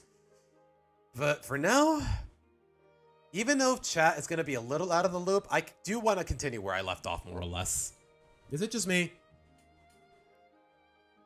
Present Danger feels like the best day ever from SpongeBob, where it was overhyped, but I love both episodes. Yeah, the best day ever. Like, I'll give it credit. The song is catchy. Like, it's the best day ever. But at the same time, it's nothing too extraordinary. Like, why did they keep gassing? It feels like the promotional material just kept gassing it a little too much. Like, in the case of Present Danger, it makes sense. It's the protagonist's birthday. That's never happened before in this series. But still, I appreciate for what it was. It was a charming episode, more or less. For reasons I mentioned in my best episodes video. Like, I don't know. Lincoln having a David Steele birthday? Sure, okay. He probably had an A-Savvy birthday somewhere in the past, so he probably didn't want to repeat. Rusty being nice for a change and setting up a whole David Steele adventure just to give him his present? Okay, good. It's nice seeing Rusty not being a cocky idiot for a change. Like, all of his friends cosplaying villains just to make him happy on his birthday? Okay, bonus points. Like, I don't know, it has a lot of elements that definitely win me over, to say the least. But alright. Jorge, you want to watch that Smiling Friends trailer, or... You know what, before we get to it, we may as well. You're already here. You're here in chat, so... What am I looking for exactly? The irony is that I'm more or less familiar with the Smiling Friends memes, but I've never actually seen, and I do want to watch it eventually, but I've never gotten the chance. Let me see. You know what? Let's see the trailer for. Wait, why did it get taken down the first time? You know what? Let's see all the trailer. You know what? I'll only see the season 1 trailer just for the sake of not getting spoiled. The best day ever is so lame. They made a whole marathon. They hyped it up with a marathon? Really? It wasn't just commercials and whatnot? Oh gosh, they really overdid it. Like, it's not even that it's just a 10-minute episode. Like, what was the big deal? Okay, I don't know, man. Oh, hello. Are you the smiling friend? That's us, ma'am. Yeah, why are they called smiling friends? That is a good question. Hello? Boys, I just got a call from a young man who sounded absolutely distressed. Can you head over and help him before he goes, cuckoo, cuckoo? There's no time to waste, Charlie. Let's go out there and make people smile. Is that literally just their job? Just getting, like, happiness on demand, I guess? Might as well finish it. Hope this fanfic doesn't become out of pocket because it does say K+. Yeah, that's the thing. Just because it says K+, it does get sometimes a couple fanfics, and I'm not speaking from a lot of experience, but some of them do get way too inappropriate for something that supposedly kids can read. Wait, is that what the K stands for now that I think about it? I don't know. I have to smile myself because I love you. Yes, I do. I like your hair. This old thing? Yeah, it's actually just an exposed nerve ending, but thanks. Okay. Amazing man like me can feel this way. Oh, sorry. You're not gonna hit You that, need to man. pick those up when you're done. Come in here. This house is insane. You have a gym, you got a theater, and you even got a beautiful animal sanctuary.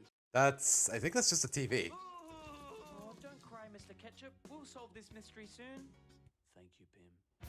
What the fuck? Can tell me that I'm Wait, is this copyrighted? Maybe I should. Oh gosh. Jorge, if you got me copyright claimed, I mean, I wouldn't blame you, but to be fair, you didn't tell me what trailer to look into. Wait, that's not copyright claimed, is it? Please tell me it's not copyright claimed. You know what? I can check the VOD right now, but it'll have to wait. You know what? I may as well finish what I started. And maybe try to speak over it and pause frequently, in the hopes of minimizing it. Hey, no, hey, no, come on. If making someone smile is a real job, please sign me up, dude. I don't think I would do a good job of that, to be honest. They're guaranteed to Like, I don't know. I guess I have something of a knack for making people feel better, but making them smile is definitely a hell of a reach. cheer you up. Unless, they can't for some reason. I gave him some of these. Is it safe for him to be in that pool while he's on there? Yeah, no one's ever done anything crazy on sleeping pills. Smiling Friends, premiering January 9th at midnight. To make you smile. On Adult Swim. Okay. Not gonna lie, the trailer didn't really give me a lot to work with, other than just, oh, two guys who get paid to cheer people up, I guess? Like, I don't know, just from the art style alone? Like, you can already tell, someone is just, I'm guessing the creator, the directors and whatnot, I don't know, they are doing, like, what kind of drugs does it take to improvise these, to make these kinds of visuals? I don't know. 9th at midnight. Anyways. Chapter 7. Secrets Shared. The day passed some more. As promised, Stella did stick around for dinner. Lynn Sr. was quite eager to have someone new to cook for, and since she's not one of his kids, she might give a more honest opinion. Of course, she could still tell a white lie, but he'll worry about that when it comes to it. Alright, here you go, kiddos. Lynn Sr. said, placing down the meatloaf first, then the vegetables afterwards. Stella, since you're the guest of honor tonight, I want to personally serve you to your helping. Oh, that's not necessary, Mr. Loud. I don't want to trouble you. No, I insist. I do it all the time for my daughter's other friends. Since when? Lola asked. The fact that even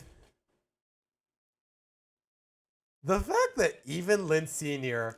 has a bias towards Stella just because of the romantic implications with Lincoln. You know what? I buy it. Well, if you do insist, sir, Stella said, holding her plate out.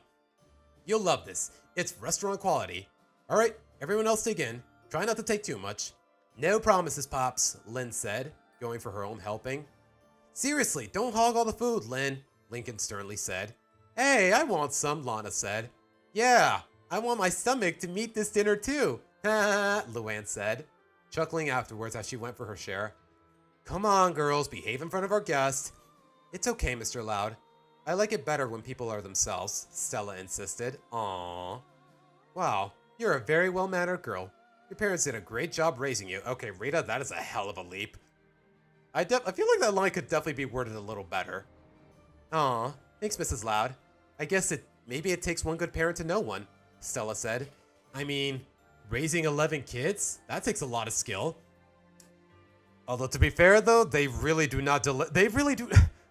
like we've established before, guys, Lynn Sr. and Rita, half the time, they're the best parents ever, but the other half, they definitely do fumble the bag. I don't know. Like, we already know how much Lynn Sr. and Rita definitely screw up as parents. I don't know too many people with that kind of patience. Some parents can't even handle one child. Yeah, it's true, Lynn Sr. boasted. Not many parents have the skills we possess. It takes years of patience and practice to get it down. It also takes a lot of love and understanding, Rita said. Do you have any brothers or sisters? You know what would have been a cute detail here? Maybe after that line, Rita kissing Lily on the forehead, or something along those lines. Like, I don't know.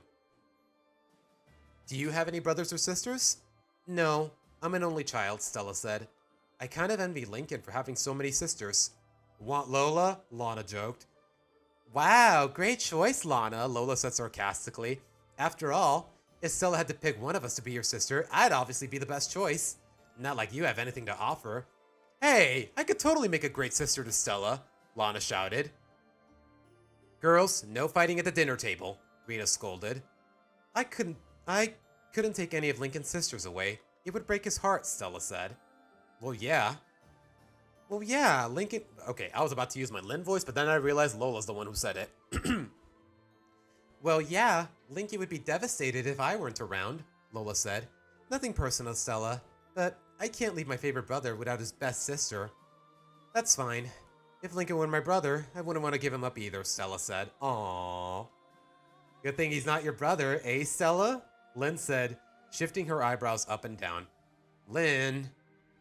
Hey, come on, I'm just pointing out that Stella never needs to worry about being Lola's burden. That's all, Lynn insisted. Luna could see right through Lynn's snarky attitude, but for the sake of the brother and her friend, his friend, I guess her friend too, she decided to drop it for the moment. Stella could see through Lynn's statement. Wait, I just read that. No, I didn't. Oh my gosh. Okay, guys, I definitely feel a little unfocused. I'm gonna go get some water. I'll be right back.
Wait, did I leave the mic unmuted? My bad. Okay. I don't know what you guys heard. I'm guessing it's just the fanning from the... Like, I left my mic basically on top of my PC, near the fanning, near the built-in fanning. I don't know what you guys heard, but sorry about that. All right. Sorry, but I did say the new season trailer. All right, let's do it then. Let's do it. I'm guessing that's season 3, Jorge. I was about to type your name in the search tab for whatever reason. I'm a dumbass. All right, what's the big deal? Let's see. All right, boys, let's get this puppy back into place on 3. Ready? All right, let's go. One, two, three. Wait a minute, wouldn't I be spoiling myself? Then again, I haven't really... Do I really care that much? So what's got you down today, sir? I can't see anything. Like, I'll be upfront, guys. My only knowledge of the show is extended to the memes, that one green screen of Charlie and whatever his name is just talking. Like, let me show you guys exactly what I mean, now that I think about it. Like, just that one green screen of Charlie and whatever his name is just talking. Something along those... I forgot exactly how that conversation went. This one. Look, Pim, I know it's our job to help this guy and everything, but I think this guy's a lost cause.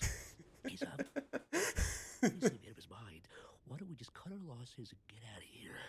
Like, my knowledge of the show is just this and the Nostalgia Critic cameo. That's it.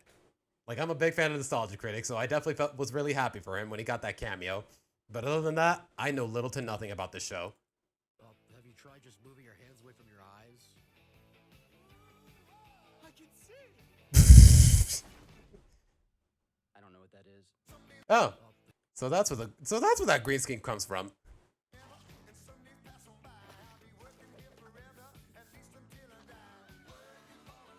Wait, is that copyrighted too? Jorge?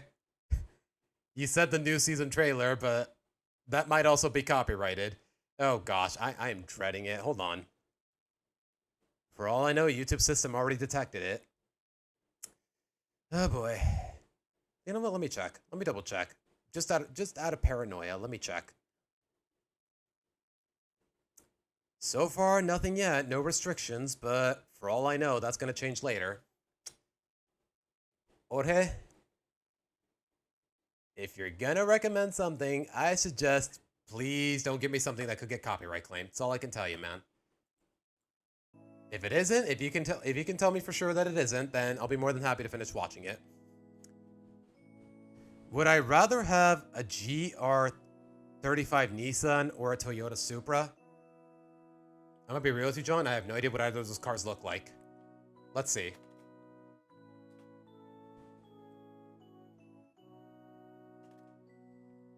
GRR35 Nissan.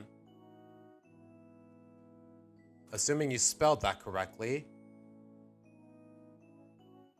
Oh. Not bad.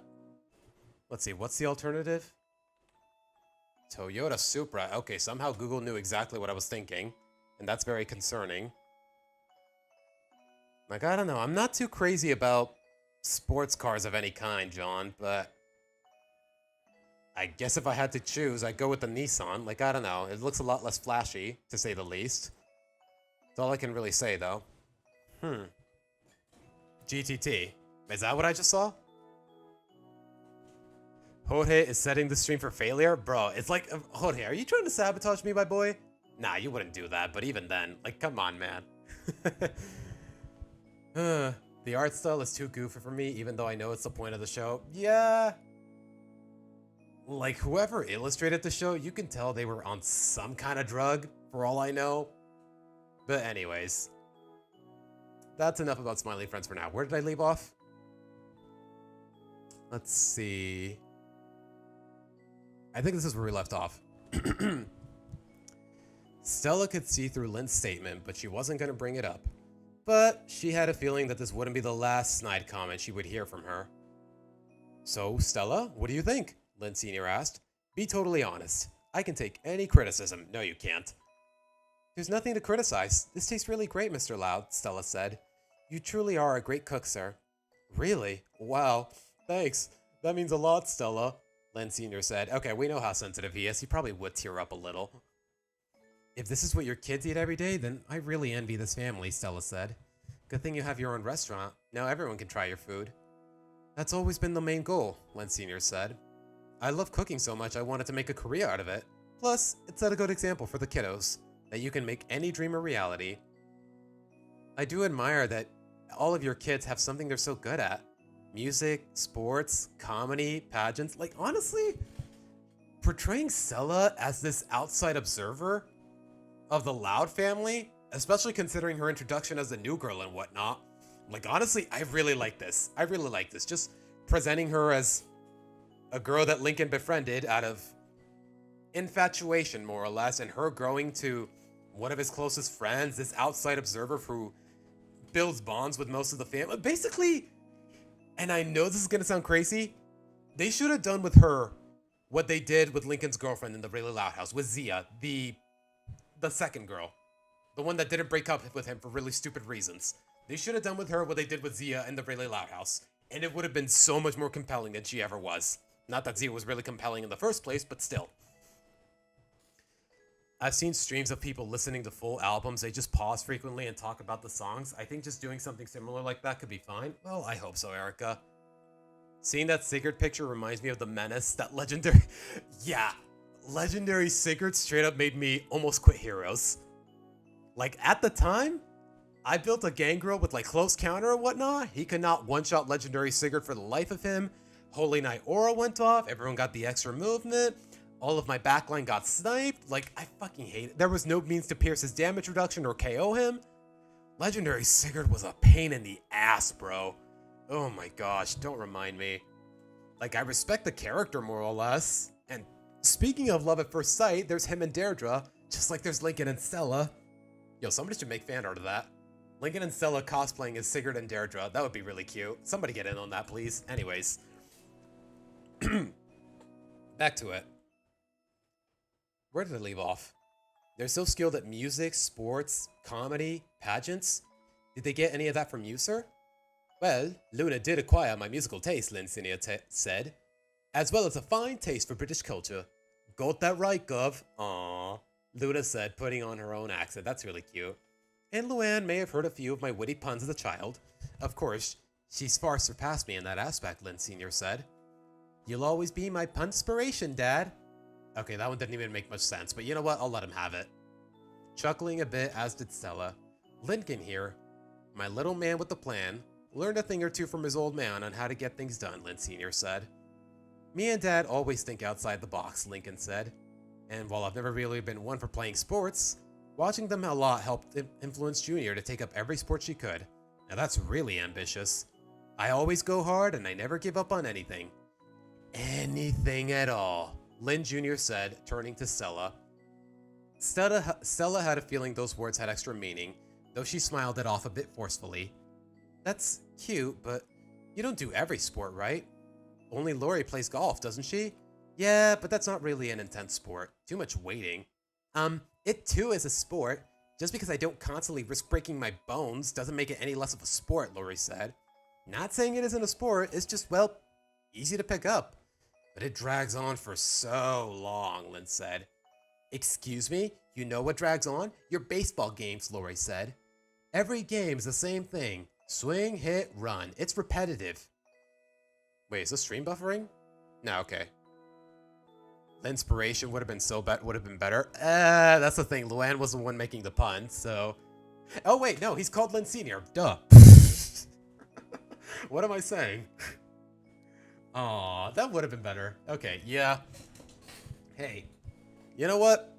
I got a few gripes with this piece of work, but at the same time, it did something exceptional that the official writers have never bothered with. So you know what? I'm still giving it credit where credit is due. But alright. Now, let's see. That's what you do with golfing. Swing, hit, walk. No real energy.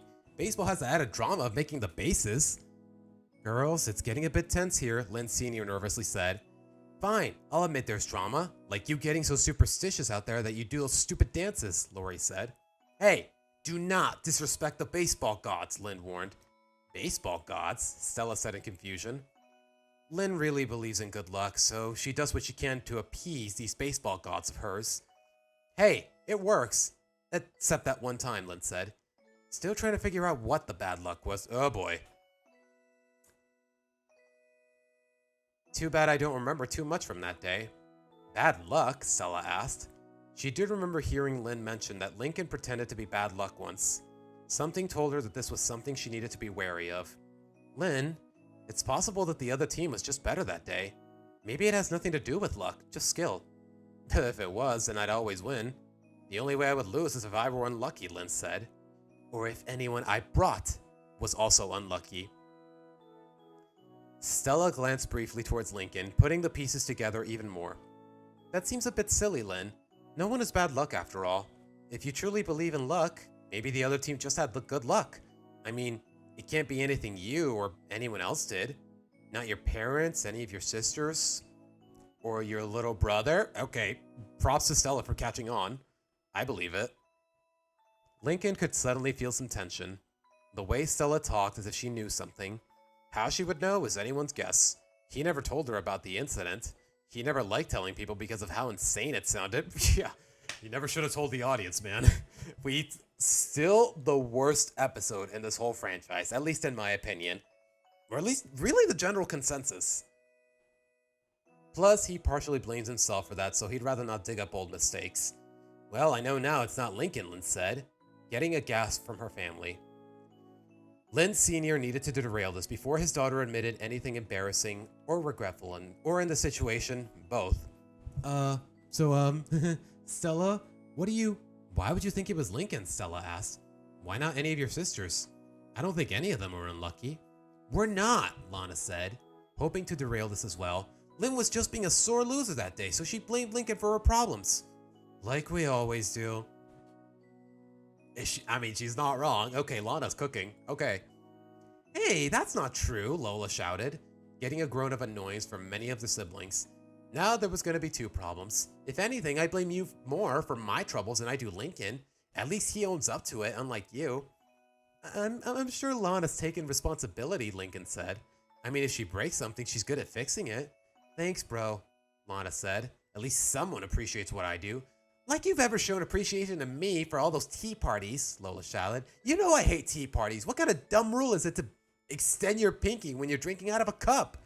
Girls, stop fighting. She started it, both twins said. And for the record, I don't blame Lincoln for my problems, Lynn Jr. said. Not a lot anyways. Please. You basically belittle and ridicule him on a daily basis, Lucy added. Lynn Sr. turned his attention to Stella. I promise, things aren't normally like this. Unless it's a sister fight protocol, Lenny absent-mindedly stated, getting a glare from the rest of her family. What? It's what? It's true. What's a sister fight protocol? Oh, we're really getting into this? Aight. Okay. Imagine if they built Stella up to have a strong bond with each of the Loud family members and they're able to build development off of each other. Yeah. Honestly, it's like I said, in my defense, you could have muted after the first trailer, but I'm sorry. It's all good, Jorge. For all I know, and I'm being a little optimistic about it, for all I know, it's not copyright claimed. It might be. But for all I know, you know what? I'll just claim fair use. Because there's plenty of people who react to trailers and whatnot with less consequences than I do. Maybe I can dispute it, if there is a claim to begin with. We'll see. It matters if they built Stella up to have a strong bond with each of the Loud family members? Yeah. Like, they introduced her as a new girl. They introduced her as more or less Lincoln's latest love interest. She brought out so much character development in him. Oh my god, this is Stella Zhao, and I don't mean this in a demeaning way. She is the most wasted Loud House character out of all of them. Worse than Sam, worse than any of the siblings, worse than Kara. Like, I could straight up make a whole video essay about it, and I kind of want to. I've been considering it. It's been in the drafts. Let me put it this way. It's been in the drafts. Seeing how good at the relationship of Lincoln and Stella could have been makes me so disappointed in the show's writers. Yeah. Up until the point where I read this, I realized, damn. I watched White Hair, and then I saw this episode, and then I realized, damn. These writers are kind of dumb. What are we doing? What are these writers smoking? Vietnam flashbacks back to back. Yep. First to no such luck, and then brawl in the family. Ugh. Yikes, man. Lincoln's eyes dilated. This is one of the topics he would have liked to avoid. Just something my sisters do when they get into an argument. It helps them blow off steam, cool off, get what they need to do to off their chest and make up at their own pace too. Like, to be honest, Lincoln, you should not be backing them up with this. You really, once again, you really got the short end of the stick in this context. Wow, that's actually really clever, Stella complimented. Really creative way to end a conflict. Lincoln sighed with relief, as did the entire family. Yeah, Lisa came up with it. When two sisters fight, the rest of them take it upon themselves to make sure the peace is kept. I even made a chart, Lisa said. Good for telling the scale of the problem. Why do you even have that on you, Lana asked. That's what I'm saying. She just happened to have that in that display in her pocket or whatever? Stella turned to Lynn Sr. Must be great knowing you have kids who can do so much and resolve things on their own. Yeah, probably because they don't want to help. Probably because they don't bother helping at all in this context. Seriously, the fact that Lynn and Rita were just hiding in the room while the whole protocol was kicking in, that still pisses me off. That is bad parenting if I've ever seen it. Yeah, Lynn Sr. nervously said. The missus and I believe the kids need to work conflicts out for themselves. This way, they understand each other more and grow closer. It shows that, no matter what happens in life, they'll always have the skills to overcome their problems. You're really wise, Mr. Loud, Stella complimented, getting a blush from the patriarch. Oh, shucks, it's nothing, Lynn Sr. said, casually brushing his shirt. Stella turned her attention to Lincoln. You know your sisters really well. I'm sure you must have a big role to play in the protocol. Yeah, Lincoln nervously said. Sure, let's go with that. Luna leaned in to whisper to the other sisters. Someone change the subject before she gets too curious. I got it, Lenny said. Hey, does anyone remember when Lincoln tried to taking the sweet spot in Vanzilla for himself? What's wrong with you? Luna shouted, getting similar reactions from the other sisters, aside from Lori, who couldn't help but smirk at the chaos so far. What? You said change the subject before Stella got too curious. Besides, I thought he didn't do anything. We just left him out because he would have just made things worse. Stella looked on in surprise, not sure if she really heard Lenny correctly. She scanned the table to see the looks of shame and embarrassment on everyone's faces. Yeah, I sincerely hope. Like, the fact of the matter is, it never gets addressed again. Like, once No Such Luck is over, once Brawl in the Family happens, it never gets addressed again. Like, there are such vehemently awful episodes, and the fandom has definitely given the writers and creators some backlash. Like, you would think they would make an episode where they would, at the very least, address the controversies or own up to them. But no. Not just Stella, they forgot about Girl Jordan as well. Yeah. Ironically, it feels like the reason they neglected Girl Jordan was for the sake of Stella, but they ended up neglecting Stella as well. Like, I talked about it in my current state, in the current state video. And I kind of want to get into it, but at the same time, I want to finish the chapter soon enough. Anyways. What just happened? Stella asked. Oh my, would you look at the time? It's quite late. You should get home. You have school tomorrow, Lynn Sr. hastily said. We'd love for you to stay longer, but I'm sure your parents want you home. Yeah, I guess that's a good point, Stella said. I can drive her home if you'd like, Dad, Lori said, to the surprise of a few sisters. Just to make it easier on you. I mean, you cooked a nice meal. Why do all the work? Oh, thank you, Lori. That's really sweet of you. Yeah, I do need to clean up. Lori turned her attention to Lincoln. Since Stella is your guest, you want to come with us, Lincoln? I'm sure you'd like to see her home yourself. Lincoln felt odd. He knew the car ride might be awkward after what Stella just heard, but he also knew it'd be more awkward for Stella if she were alone with Lori. Sure, I'll be happy to join you. Good. Let's go, Lori said, leading the two kids to the car. Lana, you can have my leftovers. Ah, sweet, Lana said, grabbing the plate and chowing down on what Lori hadn't finished. Okay, that's actually really... Okay, that's in character for Lana. Thank you again for the shout-out, man. Yeah, Jorge, I try to... I mean, to be fair, I only got 11 people in chat. At best, like 20, so... It's not a lot... Like, if my audience were a lot bigger, I would unintentionally forget, but... The fact that my audience is small enough to the point where I can manage what people want to tell me and whatnot... Like, honestly, you gotta give credit to that, not to me, man. More or less. Camp Rock 3, it's too late since majority of the actors and adult... Yeah, what is up with that? One, they're doing a Camp Rock 3. Two, a lot of the actors are nowadays really old. But I guess half of the cast is relatively young actors. And more importantly, Demi Lovato is an executive producer, but for some reason she's not playing Mitchie again. And more importantly, in my opinion, Allison Stoner, she's not back. So far, there's no confirmation that she's back as Caitlyn. And she's the lead's best friend, so what the hell are we doing? The only continuity the series has is that Sam is Luna's girlfriend. Basically, also Lori and Bobby and Benny and Luann, but when's the last time... Okay, to be fair, Lori and Bobby, they did have an episode in season 9, but when's the last time we saw Benny and Luann interacting? I want to say season 7, season 6? I really don't know. It's been a while. But alright. Where did I leave off? Right here, I think.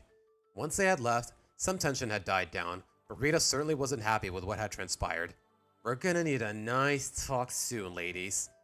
Aw, thanks a lot, Lenny, Lola said. You're welcome, Lenny replied, unaware of Lola's sarcasm. Luna shook her head in shame, hoping that what happened tonight could be fixed. Though she lamented in her thoughts, she heard Luann call to her. Hey, Luna? Do you think we have anything to worry about? Honestly, I don't know, dude. We kinda goofed tonight after all, and hopefully Lincoln can explain it to her. Yeah, I'm sure he'll think of something, Luann said, but I'm really worried. What if she starts to not like us? I don't think Lincoln will let that happen. He's been trying to cover for us already, and he knows Stella's our friend too, and he always comes through when we need him. Aww. I hope so. And I still can't believe this happened, though. Everything was going so well. Luann, have you met us? Of course things were gonna go down. Gotta admit, though, I didn't expect it to be that bad. I just thought the twins were gonna argue, or Lynn was gonna be an idiot again. Yeah, she did worry me the most. Luann said, eyeing Lynn, or at least where she thought Lynn was. Wait, where'd Lynn go? Luna looked to her now empty chair, probably bailed or something. Mom is not happy. But her plate still has some meat on it, Luann said. Wait, Lynn never leaves a meal unfinished, especially when it's meat. Okay, that is a good point. You don't think she... The two sisters rushed to the living room window to see where their fears confirmed. Lynn was sneaking to the back of Vancilla, just as Lori was letting Lincoln and Stella in. And keep in mind, guys, this was written before Season 4, so Lori didn't have her own car yet, so it makes sense why she's using Vanzilla. Lenny is the character that got the most laughs from me during the duration of the series. That is true. Oh, Tails, you gotta go, man? Alright. The perks of being small, you get to see the regulars? Yeah, that is how it goes, Erica. Alright, Tails. Thanks for sticking around. Have a good night, my guy. You probably already left by the time I noticed, but have a good night, my dude. You don't think she... Yeah, Lynn sneaks into Vanzilla. Oh, crap. Okay, you probably can't get away with crap on a TVY7 show, but what do I know? The two rushed to go outside, but Lori had already begun backing out into the street. Lori, wait! Luann shouted. Her plea fell on deaf ears. Lori had not noticed either girl and simply backed into the street and began driving away. This is not good. What do you think Lynn is up to? She's probably still trying to play matchmaker. That girl just doesn't know when to quit. Well, she is an athlete. Of course she's not used to quitting. I guess it's a blessing and a curse. Okay, you did not need this line here. You could have just cut it. Story of our lives, Luna said. Well, they'll notice soon and it won't be pretty. But Lynn had it coming. The ride at Vanzilla felt really awkward for Lincoln. The dinner really took a turn for the worse. Between Lynn's attitude, the twins fighting, and Lenny bringing up some unpleasant moments from the past. So... which is the sweet spot? Stella asked.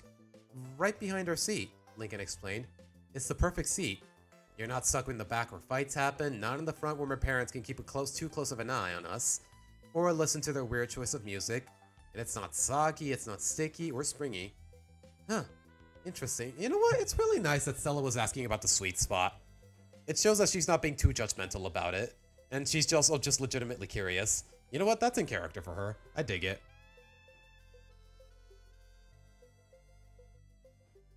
Since you tweeted that, I mean, I'm a little bit concerned about the movie, but the Jonas Brothers are kind of hyped. Yeah, they seem really eager to be working on this franchise once again. But, I don't know. I'm not too sold. Like, the first Camp Rock was fine. The second one, I more or less completely skipped it. It was after my time. I don't know what they're going to do for this third one, but we'll see. regular show got away with piss and crap, and it's a TV PG. Yeah, PG, not Y7. The Loud House is TV Y7, not PG. So, and yeah, regular show definitely gets a little more leeway when it comes to the foul mouth language, the vulgarities, more or less. Huh, interesting. So, do you use the sweet spot often? I was, then my sisters found out about it, so now I have to share it. Next time, don't be so sneaky, Lori scolded. I'm sneaky. You girls went into my room without permission. Then you're the first to throw us out when we go into your room, Lincoln reminded. We had to. You were acting suspicious. Well, Lincoln stopped himself. Forget it. I don't want to get into a fight in front of Stella. What's the big deal? If she's going to be around us, she needs to get used to it, Lori said. Clyde's used to it. All my friends are used to it. Maybe Stella can too. But if it's too much for you, Stella, we understand if you don't want to come over any longer. Well, it was a little awkward today, but the more I spend time in your house, the more I think I understand you guys, Stella said. Plus, it's just arguing. It's not like you actually do anything physical. Just wait until you see Lynn when she's mad then, Lori said. Also, try coming over during April Fools. Luann may like you, but even you're not safe from her pranks. Nothing wrong with a few harmless pranks, right? Getting an uneasy laugh from Lincoln and a sly smile from Lori. Fine. Whatever you want, Stella. Jeez, Lori, I get that you wanted to be with Ronnie Ann, but this is still really dickish. Alright. But seriously, this actually makes me feel at ease too. I don't want any of you to feel like you have to act differently around me, and it just seems like you're getting comfortable with me around. It's an odd sort of way, but it sounds like it's the way your family does it. Keeper, Lynn said from the back seat, almost loud enough to alert them. Did anyone else hear that? Lincoln. Oops, I did not mean to skip it, but oh well. Anyone hear that? Lincoln asked, looking around. Hear what? Lincoln peeked above the seats. Could have sworn I heard Lynn. Maybe I'm imagining it. Lincoln, sit down while I'm driving, Lori scolded, to which Lincoln obeyed, though still kept his eye out. How did he get up with his seatbelt? Okay, you know what? Never mind. I swear, if Lynn's creeping around here, I'm gonna be ticked off. Doesn't help that she's always lurking around, ready to ambush me in an attempt to make me play some weird sport, or spar with her for karate, or kickboxing, or lucha libre. Have you ever told Lynn you don't like doing that stuff? Stella asked. She doesn't really care about my opinion, and since I'm the only boy, I'm the best target for this stuff, Lincoln said. What a wuss, LeJock quietly said. Learn to toughen up, it's for your own good. It has nothing to do with your gender, Lincoln, Lori said. If you want Lynn to stop, grow a spine and get assertive. You think she hasn't tried that with us? She once tried her martial arts on Luna, and I remember it nearly broke her guitar. Stella gasped. Did Lynn's fighting almost break it? No.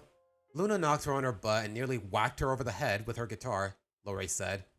Lynn never messed with her again. Luna's laid back, but when she's mad, she can get tough. Oh my. Well, I'm not inherently violent. I don't want to hurt my sister if I don't have to. I can take it. What a softie.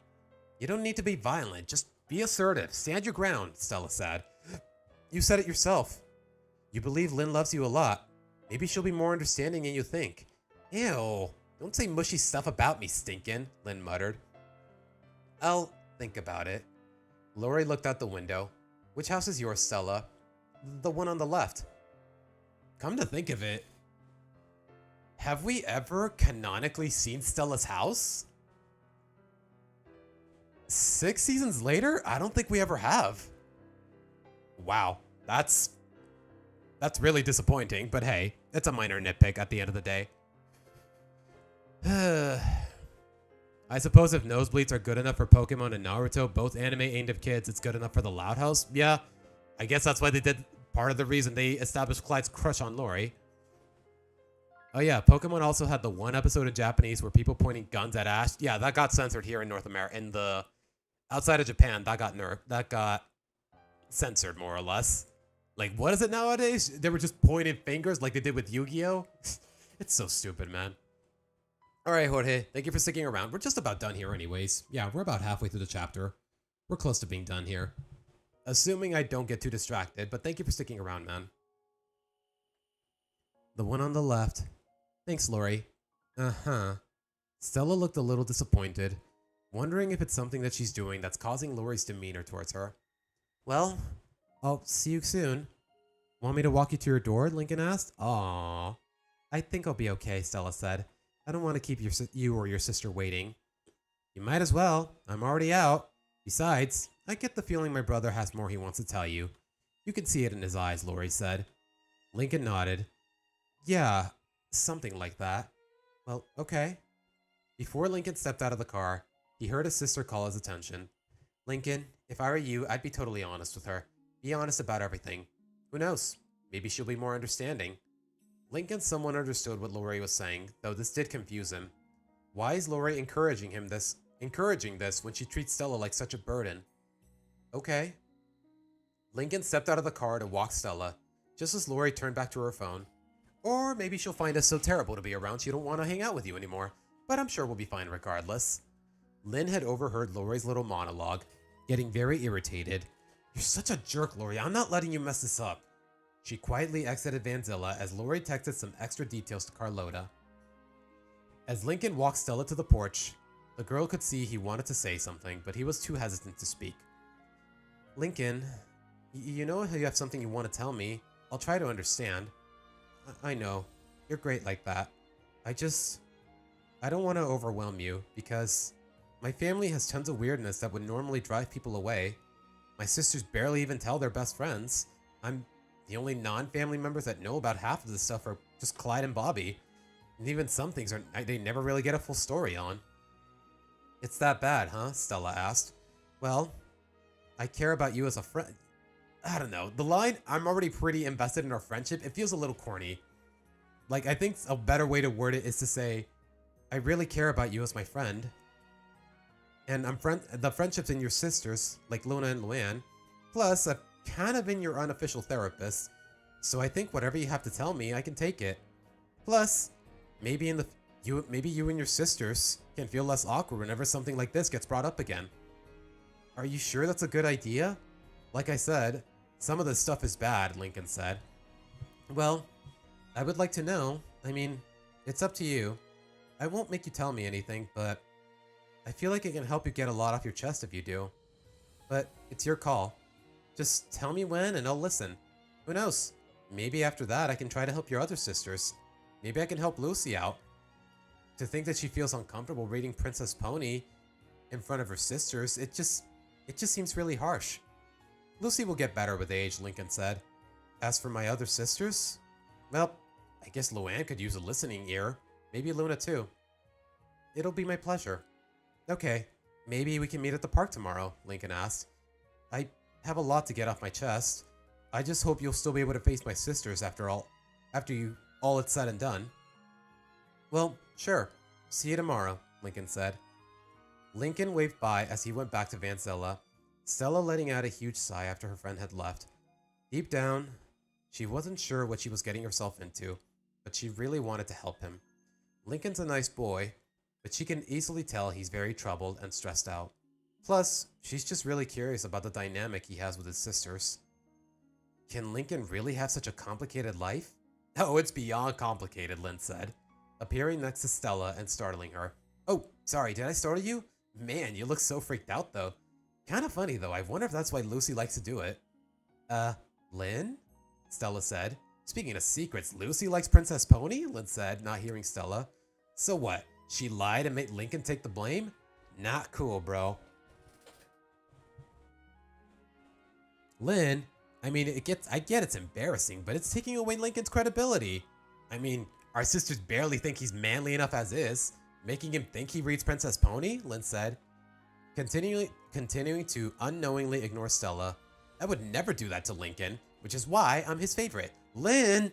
Stella shouted, startling Lynn. You know I'm right here, you don't have to shout. What are you doing in my house? Stella asked. Oh, I hitched a ride at Vanzilla. Just wanted to make sure there's no drama between you and my little bro. I don't want you breaking up before you even start dating. Lynn, I'm sorry to tell you, but you're really getting on my nerves. I know you're trying to look out for Lincoln, but there's some things even you shouldn't do. Lincoln and I are trying to reach a new level in friendship. Okay, that is a really corny line. She really could have just said, Lincoln means a lot to me, and I don't want to rush anything with him. Yet, huh? So, there's still a chance? Lynn asked. Stella rolled her eyes. Not if you keep meddling. Look, just let us do things our own way for now. I just really want to get close to him. Good to know, Lynn said. So about the Princess Pony thing. What exactly did Lincoln tell you? Stella did not immediately respond. She simply grabbed her phone and sent a text message. Right after, Lynn heard some honking from Vanzilla and a really angry Lori. Lynn, what the heck are you doing? Lori asked. Stepping out of Vanzilla was an equally annoyed Lincoln, who marched over to Lynn gestured inside. Let's go. Man, you try to do something nice for someone, Lynn said, walking off. Catch you later, Stells. And stop calling me Stells, Stella shouted. Lincoln sheepishly turned to Stella. She didn't, bother you too much, did she? We'll talk about it tomorrow, Stella said, going in her house, wanting to cool down a bit. Lincoln angrily turned towards Vanzilla, marching towards the vehicle, pretty ticked off about what happened. The drive home was really awkward for Lynn. Neither Lincoln nor Lori wanted to say much to her. Whenever she did try talking, she would get a death glare from one of the two. While Lincoln didn't really scare her, Lori did prove intimidating. As tough as Lynn is, she would never intentionally provoke an angry Lori. After arriving at home, Lynn was essentially dragged inside by Lori, Lincoln following closely behind, not feeling the least bit sorry for his older sister.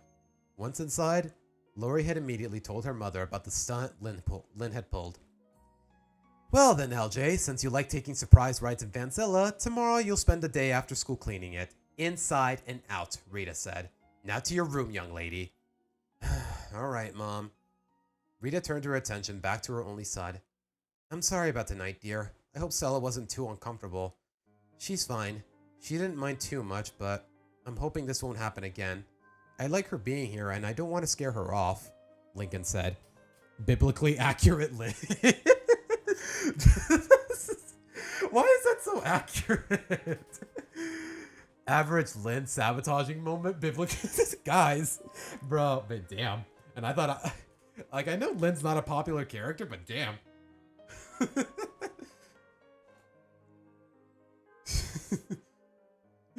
You guys are funny. Yeah, I really want Stella to feel at home here. She still feels like the girls and all. She still really likes the girls and all, but I'm just worried that one slip-up could ruin all that. It's fine, though. Tomorrow, we're meeting at the park, so we'll talk things out and see if there's anything that can get her to understand my family more. That's a great idea, sweetie, but it's late. You should be getting to bed. Yeah, I am really tired, Lincoln said. Good night, Mom. Good night, dear. Upstairs, Lincoln was on his way to his room when Lucy called out. Lincoln? Hey, Luce, what is it? How's Stella? She's not angry, is she? Lucy asked. No, nothing happened that made her angry. Well, maybe. Lynn showed up uninvited in front of her house, but beyond that, she's not too angry. Okay, I enjoy her presence. I hope I didn't scare her away. We're gonna have a trip to the park tomorrow, just the two of us. I'll mend anything that might be broken. Just leave it to me. Well, if you need any persuasion, be sure to tell her what I told you. I enjoy her being here. Well, she likes you too, Lucy, and she always has nice things to say. She might show interest in seeing your club at school, Lincoln said. I'd rather she didn't. That might definitely scare her off. Hey, she probably already knows the Morticians Club exists. She did go to the same elementary school at a certain point. Also, if it's not too much to ask, could I stay the night with you again? Again? Still haven't made up with Lynn? We're not really fighting, but I'm still not really happy with her. And I don't like what she's done tonight, or even recently. Well, I don't mind you. You're actually a good roommate to have. Let's stay as long as you'd like, Lucy. You'd really be okay with that? Lucy asked. Sure. You can go back to Lynn at your own pace, Lincoln said. Lucy smiled at her big brother. You're the best, Lincoln. She moved in and embraced him in a hug. I love you. Aww. Okay, you know what? I believe it.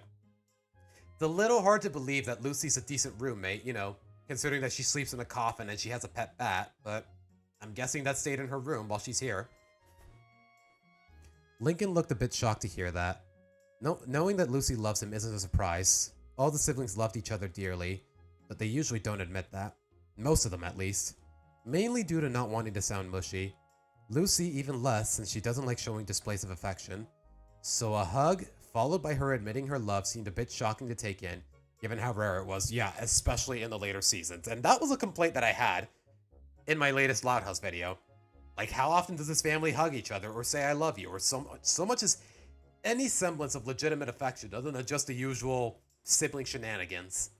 Like, it's very rare in the later seasons. I love you too, Luce, Lincoln said, feeling a little awkward but returning the hug. Well, come on in. The two siblings got ready for another impromptu sleepover, though this did not go unnoticed by Lynn. Oh, so when Lucy does something bad, it's forgiven, but I try to help and I get looked down upon? Okay, take it down a notch, Scarlet Witch. This... You change the rules and you become a hero. I break the rules and I become the enemy. That doesn't seem fair. It is straight up giving that Scarlet Witch meme vibes. And nah. Lynn, get a freaking clue, girl. Just wait till I get Lincoln and Stella together. Then I will prove I'm his best sister.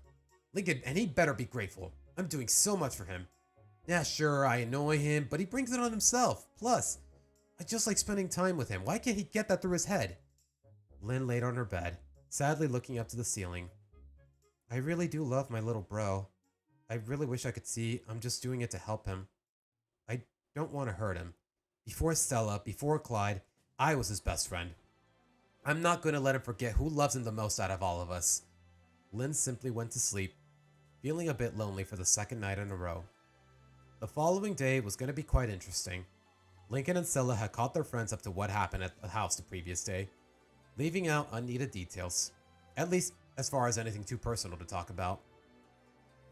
Stella felt quite eager though, knowing that later she expected Lincoln to have a lot to say, deep down, hoping he doesn't have any second thoughts.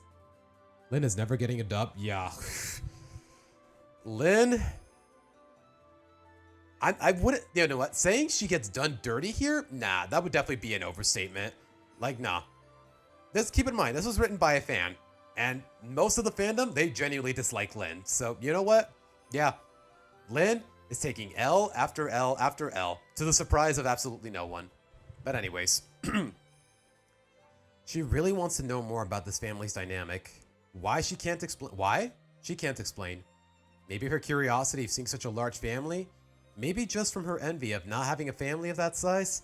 Maybe in hopes that she can get them to appreciate what they have and never take it for granted? Maybe it's also her desire to befriend more of the sisters. So understanding how they function could be the key. Also, maybe just growing closer with Lincoln? You know, just a thought. The school day passed, and as promised, Lincoln and Stella made their way to the park, finding a bench to sit on, Stella being all ears for her best friend. Well, here we are, Stella said. Now, before you say anything, are you 100% sure you're ready to talk about what you're feeling? I thought you wanted to know, Lincoln said. I do, but I just want you to feel comfortable about it, Stella said, looking Lincoln in the eyes. I don't want you to do anything you don't want to do. I know. You're a great friend, Stella, and I'm glad we can talk about this stuff. Sometimes it's really hard to do it with Clyde. I mean, he's tried to help out, but he has his own insecurities, so there's only so much he can do. We all have insecurities, Lincoln, even me. Maybe it'll help to talk to your friends about all this stuff, especially Clyde. Stella placed her hand on Lincoln's shoulder. We all care about you after all, and you mean a lot to me. Thanks, Stella, Lincoln said, smiling back at his friend. Nearby, a few of Lori's classmates, Becky, Dana, Joey, and Chaz, happened to be passing by, talking amongst each other, sharing a few laughs when one of them noticed the two kids on the bench. Hey, isn't that Lori's little brother? Well, that's really convenient. Oh, Boots, we were just about to finish, but what's up? Welcome to the stream. So good to see you again. Hey, isn't that Lori's little brother? Dana asked. And he's with a girl? A cute one at that? Aw, and she has her hand on his shoulder, Dana pointed out. Whoa, is the little dude on a date? Chaz asked. Awesome, way to go, man. They look so cute together. I totally ship it, Becky said. Should we stay and watch? I kind of want to see if they kiss, Dana said. That's really creepy. But if he sees us staring, he might get weirded out, and he'll tell Lori. And you know how Lori is when she gets mad. Wait, isn't Chaz Lenny's friend? I guess it's for both of them. I don't know. We'll just stay a little bit. Maybe I can get a few pictures too, Dana said. I'm sure he won't mind. He's our best friend's little brother after all. Exactly. We owe it to our best friend's little brother to make sure his date goes well. Okay, but just for a bit. Maybe I can give him some guy advice. Besides, we Ace Savvy fans gotta stick together. That's true! Some of Lori's friends do like Ace Savvy just as much as Lincoln. You know what? It's that idea came from one of my favorite episodes in the whole series, so I don't know how I forgot about it. You know what? That's on me. When Tunchi pulled out the yeah, Tunchi did not hold back when it came to criticizing Lin. It was freaking like, goddamn, bro. And you know what? I don't blame him. Pop off, my boy. Go off, King.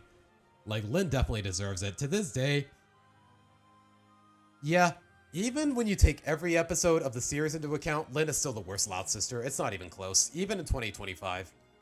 Anyways, spending time with your younger brother, watching a gameplay of the OG Pac-Man World 1? Really? How'd that play out exactly, Boot? It's just... Oh, Pac-Man World. I thought you meant OG Pac-Man, like the classic arcade game. But Pac-Man World 1? Bro. That really takes me back.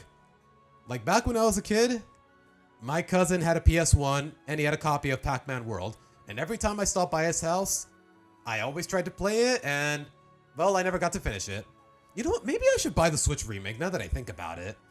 It is available on Switch, and it did get remade.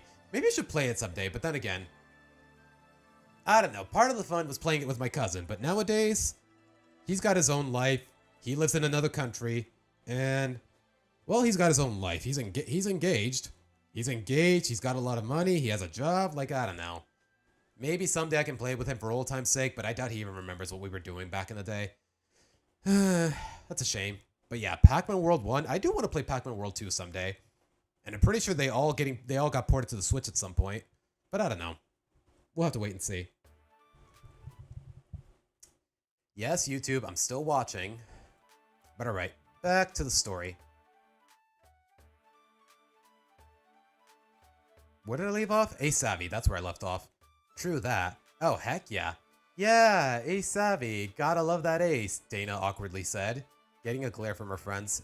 Don't even bother faking it, Dana. Oh, let's shut up. They're talking. I can't hear what they're saying. I'm just here to see them kiss. Besides, if we get too close, they might notice us. Okay, what is it with Dana and hoping for a kiss? You know what? That's shippers in a nutshell, I guess. With Lincoln, he had began his story. Okay, first up, remember the sister fight protocol that Lenny brought up? Upon getting a nod from Stella, Lincoln continued. Well, the first time I found out about it, they never actually told me, which still made no sense, but go on. I learned because I stumbled into the house when it was in effect. See, when I got home, they wouldn't let me eat a snack or go to the bathroom because Lori and Lenny had just been fighting and they were using those places to calm themselves. So they didn't want to be bothered by anyone. Okay, makes sense. They needed to go somewhere and get some peace. So it was annoying because I wanted a snack and I needed to use the bathroom. And yeah, there's only one bathroom in the house. And I was not going to poop in a bucket that Lana tried to give me. I couldn't even watch a TV show because it would have been too loud or something. Too loud? What were you going to watch? Stella asked. A monster truck show? Well, I can see why that could be a problem. How? How, though? Lenny and Lori, one of them's in the kitchen, the other one's in the bathroom. Like the monster truck show in the living room? Just lower the volume a little bit and there's not going to be a problem. I'm telling you, man, Brawl in the Family still makes no freaking sense. Even to this day. But moving on. Talking about the comparisons and the contrast between the OG and the remake, what are the differences? Other than the updated graphics, I don't know any of the differences for the life of me. Then again, I haven't played that game in like 20 years, so what do I know? Well, I can see why that could be a problem. If I'm angry about something, then that's the last thing I would have wanted to hear. Well, they didn't have to beat me up just for grabbing the remote, which they did. I mean, I'm not surprised Lynn and Lana did that, but even Lucy did. Yeah, that might have been a bit extreme. Although it seems like something Lynn would do. True that. Stella said, looking a little annoyed at the moment. She then remembered Lincoln was still telling the story. Sorry, continue. Sorry about that, I gotta clear my throat a little bit. You know what, let me drink some water, guys, hold on. Okay, where did I leave my thermos? It's getting dark. Oh gosh, it's on the other side of the room. Hold on, guys.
Okay, we are back. Water, you magnificent bitch. Okay, sorry, pardon my language. That was so uncalled for, but water is just so great, man. There's a reason I have it with every meal. Except for my paid lunch at work, but still. The remake of Pac-Man World 2 is coming out this month. Really? I could have sworn it already released. Aren't they remaking the third one as well? Don't quote me on that. But seriously though, from what I've seen, okay, I remember playing a bit of World 2 when I was a kid because the son of a friend of my mom had it and I spent the afternoon with him. We played a little bit, but I didn't get to play much of it to the point where I remember enough about it. But then I saw what's his name? King of Skill. Relatively big Nintendo content creator. I'm a big fan of his. He streamed it a while back. And honestly, well, I already loved his sense of humor, but it looked like a lot of fun. I do want to try it sometime. Maybe when the remake drops. Really? World 3's not happening? Aw. You know what? Maybe someday. I mean, if they've remade 1 and 2, they're gonna remake 3 eventually, aren't they? Does World 3 even exist now that I think about it? Hold on.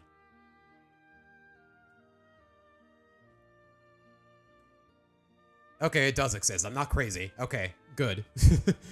I thought it was just speaking. I thought it was just talking. I thought it was just running my mouth like an idiot. Yeah, it's the World 2 remake on the 26th. Wow, really? It's like, yeah, we're on the 20th. It's only 6 days away, but my money is saved for the port of Mario Galaxy. I own Galaxy 2, and at a certain point in my life, I owned Galaxy 1, but then my Wii got bricked. Like, here's how it went down with Mario Galaxy 1 as far as I'm concerned. When I bought my Wii at Costco, it came with Mario Galaxy, but then that Wii got bricked for whatever reason. I guess it just broke down because I was a stupid kid at the time. And when I traded it in with for the warranty at Costco, the new bundle didn't come with the with Galaxy anymore. So officially, the game was no longer mine, and I haven't played it. And that was like back in like 2007. So I officially, even though I've played a lot of Galaxy 1, I haven't officially owned it for a long time. So I do want to buy the Switch port, and I figured, hey, I may as well buy Galaxy 2 while I'm at it. So that's what my budget is more or less reserved for, but eventually I do want to play World 2. That's just me, though. In the words of the wise about Brawl in the Family, Lincoln is just an idiot with amnesia. Is that Mr. Enter, Erica? You know what? It makes sense. It makes sense. Oh my goodness.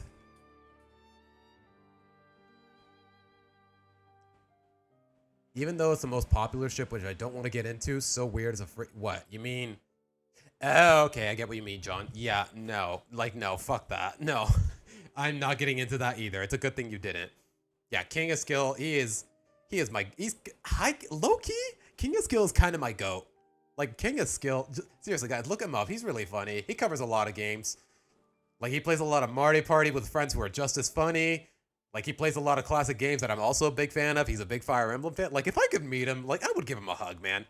And also make some monkey noises, because I know he would like that. Like, I'm a big fan of King of Skill. Even though, ironically, I'm a little bit older than him. Anyways. Okay, I'm getting a little too sidetracked. Where was I? I think this is where we left off. Lincoln figured Stella was still upset about last night. Okay, this is definitely it. That might be a problem later, but he'll just have to go with it. Now, since I've helped my sisters with arguments before, mainly the twins and at one point, even Lynn and Lana, I thought I could talk to Lori and Lenny and get them to hug it out. But they just got angrier. I know I worded some things wrong, so I blame myself, but I didn't even know this protocol existed. None of my sisters bothered to tell me before. Why? I don't know. My parents knew, Bobby knew, yet I didn't. It's like they don't trust me. Or the writers are just not good. That's all I'm saying. Started watching because of DK Bonanza. Okay, I also want to play Bonanza someday. I got spoiled on something really big that happens near the end, but I still want to play it someday. Oh my gosh, I got so many games on my backlog, man. It's crazy. King of Skill still has the goated OG Reinhardt. The fact that even to this day, he is still loyal to that Reinhardt PFP. I love that. I love this guy. Like, the smiling Reinhardt, like, it's never gonna get old as long as he has it. But alright. Did you ask them? I tried to. They told me it wasn't any of my business, and yet for whatever reason, they decided to include my stuff in this. Using my sheets to create a barricade? Yeah, that was still really stupid. Or using my room for one of them to stay in. Like, why use my stuff if you never wanted to tell me? Like, why do they want Lincoln to stay out of the way when they keep getting in his? Like, that just makes no freaking sense, man. Screw Brawl in the Family. Honestly, my sisters are such poor planners. I mean, maybe that's what happens when they don't include me. Maybe if I had been around for the creation of the protocol, then I guarantee it would have made it so much better. I mean, who knows my sisters better than I do? Okay, so what happened when they tried using your stuff? Stella asked. I came up with a genius solution. I made Luna and Lenny switch rooms, and it seemed foolproof, but my sisters are beyond fools because then Luna and Luann were arguing because one sided with Lori and the other sided with Lenny. Then it led to more arguments because the twins were arguing, Lynn and Lucy were arguing, and even Lisa started to lose her cool. Yo, imagine if Lisa was actually beefing with Lily. That would have been... It would have been kind of funny, but it'd still be really stupid. It's 7:01? Okay, yeah. After the chapter, I think I've got to wrap it up, John. That was kind of the plan anyways, wasn't it? You know what? We've been at it since like 2:30, now that I think about it. I've been at it for a while. Yeah, Bonanza music. Just the... I haven't even heard the rest of the soundtrack, but the Kong Bonanza theme, you already got me. Like Pauline going, no, na, no, na, na, na, na. Like, it's really catchy, to say the least. But alright. What happened? I bolted and ran for it. Went straight to Clyde's house. I stayed for a bit. Didn't he spend the night? It was kind of funny because he dressed up like a therapist and had me explain the situation to him. That's so funny. Stella asked and giggled a bit. Yeah, and it really helped. What's funny is that I went back the next morning and everyone calmed down, Lincoln said. Wait, why'd the music stop? Okay, I guess I'll just have to click it manually. That's a weird way to put it. Yeah, it's like me being there causes them stress or something. Maybe I'm overthinking it, but it's just so stupid that it even happened in the first place. All they had to do was include me in this, and it never would have gotten this bad. I mean, if my sisters are not happy, I want to help them. I just want to feel like I make a difference to them. I'm sure they know you do a lot for them. Maybe this is just a girl thing or something, Stella said. I mean, maybe they never told you because it's a sister fight protocol. Maybe your parents know because they had to approve it. Maybe Bobby knew because Lori just felt like telling him. But what got them so angry in the first place? Lori and Lenny bought the same dress from a store, and they got mad when the other refused to return it. Oh my god, when you say it out loud, it's even stupider. Oh my god. Stella couldn't believe what she just heard. She expected something more serious. At least teenage girl serious. That's it? They bought the same dress? What, they can't have the same dress? That's what I said. I mean, Lenny is always borrowing Lori's clothes, usually without permission, so each of them having their own dress just seems fair. I mean, I wouldn't have been mad if my sisters bought the same shirt as me. I even told them it happened to me and Clyde once, and we loved that we were thinking the same, but Lucy just told me that it's a sister thing that I wouldn't understand. It's so dumb. I hate to say it, but yeah, that is really stupid, Stella said. But I guess maybe it can't be helped. Teenagers have the weirdest problems. Hopefully I don't get that way when I get older. I'll keep you down to earth, Lincoln promised. Stella placed an arm around his shoulder. Thanks, pal. You're the best. Aww. It's a little sarcastic, but at the same time, it's really sweet.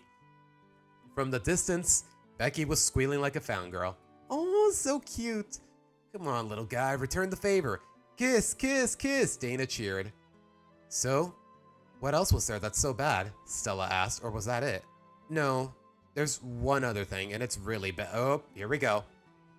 Ostrich and elephant banana. I'm not gonna lie, boo. I kind of want to keep all the animal transformations, the bonanza transformations, the themes. I want to keep them a surprise because I've heard a lot of them are really good.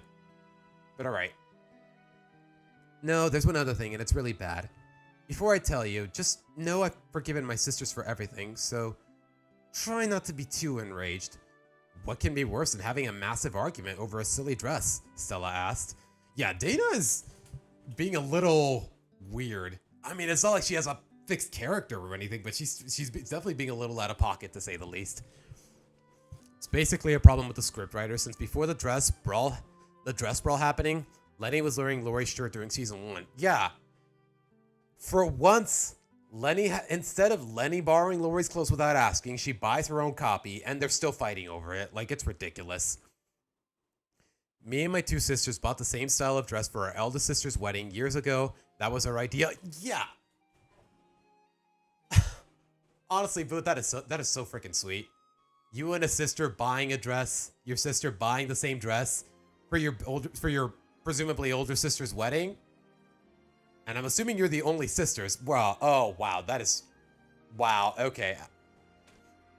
That is actually really sweet. Wow. Aw. Okay. The more I think about it, the more my heart's gonna melt a little, Boot. I will stop the spoilers then. I mean, you don't have to. Just... It's one thing to tell me that the music is good. It's a completely different thing when you just, like, show me the music. It's not like I listen... Like, just telling me something is good is not a spoiler in of itself.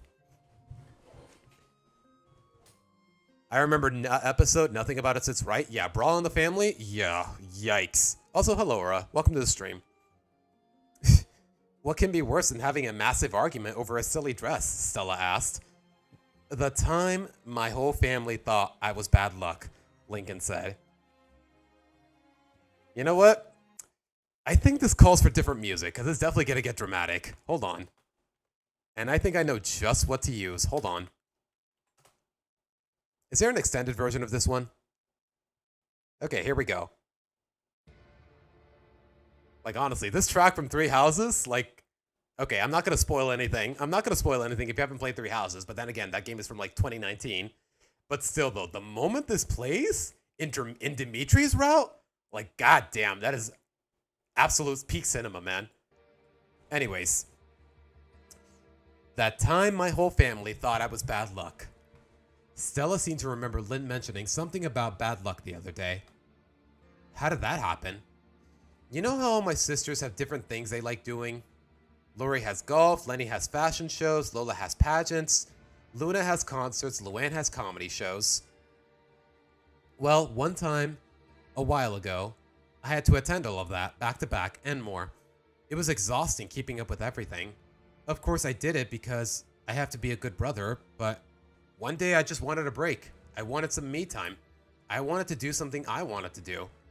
Maybe read the newest Stay Savvy comics, so one day I tried to sneak into my room before my sisters asked me to go with them, but Lynn caught me and asked me to attend her softball game since I was the only sibling that hasn't gone yet. Okay, that's a typo. It was a softball game, not a baseball game. So you ended up having to go? Yeah. She lost and she blamed me and she said I was bad luck. Lincoln said. I mean, I didn't even want to go, so for her to call me bad luck was very infuriating. That's very poor sportsmanship of her, Stella said, frowning and crossing her arms. Kinda disappointing. Yeah. Then from there, Every time one of my sisters tried inviting me someplace, Lynn would tell them that I was bad luck and did not invite me, Lincoln said. Now get this. This was the moment I made the stupidest decision I could have made in my life, Lincoln said. I went along with it, convincing my sisters that yes, I was bad luck. Why would you do that?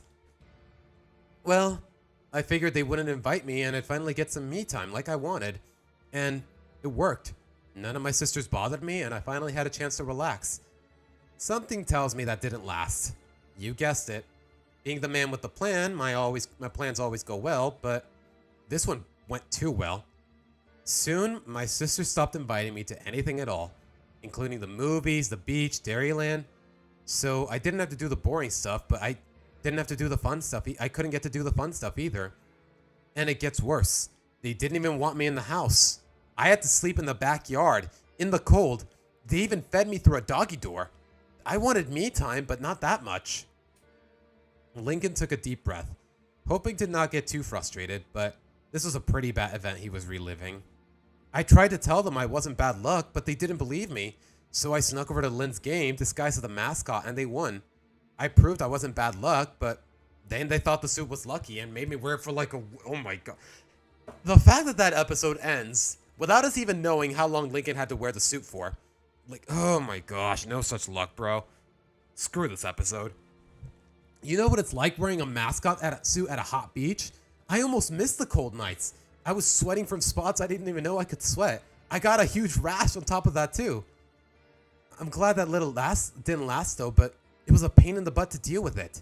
It was the worst 2 days of my life, and I regret even thinking of the idea. All of my stuff gets sold because they thought it was tainted, and if I ever see that stupid suit again, I'm gonna lose my stinking mind. Lincoln panted a bit, nearly having lost his cool again, but slowly, he took a breath and let out a huge sigh, smiling in relief. Okay, that's enough. That's enough of the music. Wow, it feels great getting that off my chest. I feel so much better. He turned to his friend. Thanks for hearing me out, Stella. This is a great idea. He then noticed something different about her. A blank expression. Stella? You still there? Lincoln waved his hand in front of her face, trying to get her to snap out of it. Okay, that's a cute, that'd be cute. That's a cute visualization. The sudden realization that the girl boss was Rosalina as much as they did Peach in the first movie. Aura, honestly, I'm dreading it. I am dreading that they'll do Rosalina so dirty. Like, she basically already is a girl boss, and I feel like they're gonna turn it up to 11 when it comes to Rosalina in the movie, and I think I'm gonna hate it. Shadows of Valentia has my favorite set of OSTs in all of Fire Emblem. Really? Like, Echoes definitely has a handful of bangers, and I got some of them on this playlist that you're listening to right now. But really, out of all of them? Yeah, that's fair. I have 3 sisters, and you're the youngest. The eldest sister was getting married, and since us younger sisters weren't her bridesmaids, aww. You know what? I'm sure your oldest sister really appreciated it. That's actually really sweet, Boo. My heart, you know what? I'm not gonna think about it too hard, because otherwise my heart is just gonna melt. Honestly, the Joker 2019 is fitting for this read. Well, I can't really play that without getting copyrighted, Aura. That's all I can say. When it comes to Nintendo music, I can get away with most of it, just because Nintendo's not really pushy with it. But Joker 2019, yeah, that's probably not gonna cut it. Tell me again who started this rumor, Stella asked. Lynn did. Why? Lincoln, I know you said you forgave them, and I'm not really a violent person. Stella clenched her fist, but for the first time, I really want to punch your sister right in her jaw.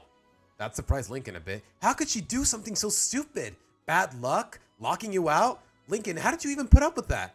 Why would your other sisters go along with it? Also, what about your parents? Didn't they do anything? My parents were kind of useless. Honestly, yep.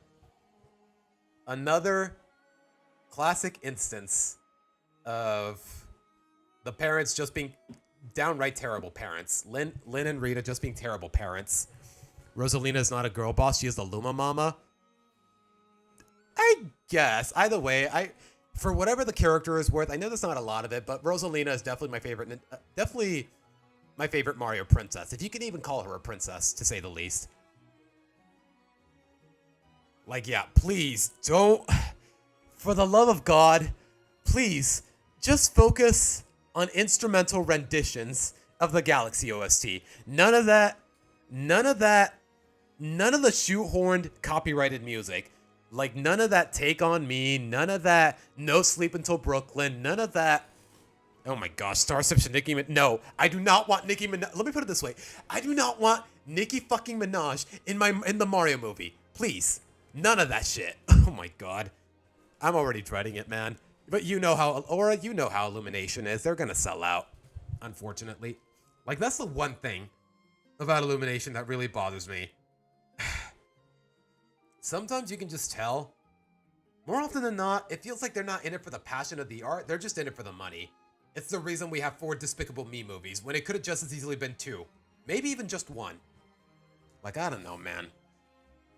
Anyways. My parents were kind of useless. Honestly, they didn't toughen up that much until after this whole debacle. I guess it was a low point, and they needed to take charge and not let my sisters walk all over them, Lincoln said. Still, your sisters? I can't believe they would believe Lynn. I can't believe she's that petty. Doesn't she think of how others feel? Bro, girl, say it louder for the people in the back. Stella is just, she's basically the audience. She's basically the show's audience. Like, she's basically a stand-in for the show's audience nowadays. Easy, Stella. I know you're mad, but don't let it get to you. Look, maybe I shouldn't have just not lied. It's the only reason they believe Lynn. Lynn shouldn't have said that in the first place. She should have been happy you showed up to her game. Wasn't that enough? Well, it's not like I had a choice. She threatened me with a bat. That is true. She threatened you with a bat. Yeah. Watch the Lumas be a little annoying shit. That's the thing. That's the one thing that bothered me about the first trailer we just saw. Most of the traditional Lumas, they don't have a mouth. They don't even have a mouth. Like, that's the one thing that bothered me about the Luna we saw in the promos. Lumas don't even have a mouth. And the Luma was saying, let's go with a running mouth. Like the generic yellow Luma, pretty much most of the Lumas, they don't even have mouths. So you can, like, they already did something wrong with the first promotional trailer. Like, I don't know, the Lumas, like, they talk. But at the same time, they already screwed up the design and just, I'm dreading so much, but at the same time, I'm looking forward to so much. Pauline got away only because of her small screen time? I guess. In Mario Odyssey, but I don't know. We'll see. Well, it's not like I had a choice. She threatened me with a baseball bat when I tried to tell her no. I just made things worse. Dang it. Lincoln braced for the storm Stella was about to unleash. When I see your sisters again, I'm gonna have some very strong words for them, especially Lynn, Stella said, gritting her teeth in anger. Please, Stella, don't be too mad at them. I've already forgiven them. How can you forgive that? Doesn't it make you angry? Stella asked. Of course, it made me furious. Both the sister fight nonsense and this bad luck fiasco, but my sisters still mean a lot to me. They're not bad people. They're just really stupid sometimes, and at least they did apologize. Some of them. I'm just glad it's over with, and it'll never happen again. I sure as hell hope not. It better not, or I'm gonna be really mad. Lincoln, you're a kid and a sweet boy. Girl, you're a kid too. You did not deserve... You know what? A better way to word this would be is... You're the sweetest boy I've ever met. You did not deserve any of that. Thanks, Stella, but I disagree. I make mistakes too. I shouldn't have made things worse during the protocol, and I shouldn't have lied about the bad luck thing. My boy, don't say that. I just need to work on being honest with my sisters. Most of our problems we have is probably because I give them the impression that I don't trust them. Maybe he's onto something. Hold on. I mean, yeah, I don't sometimes, but I should try to make an effort. I guess I'm just stubborn and trying too hard to be strong on my own, but I guess I really do need help from others. Lincoln placed a hand on Stella's shoulder. Please, if you want to confront them about them, go easy on this. My younger sisters, they don't know any better. Not even Lisa, even with how smart she is. As for my older sisters, you know how gullible Lenny is, so she didn't realize how bad it was, I'm sure. Luna and Luann have tried making up for it. Lori and Lynn, well, I can't comment, but please try not to pick a fight with Lynn. I don't want her to, no offense, she'll destroy you. Okay, let me put it this way. I don't want her to hurt you. I think it's a better way of wording it. Stella grunted in annoyance. I'd like to see her try. She turned back to Lincoln. All right.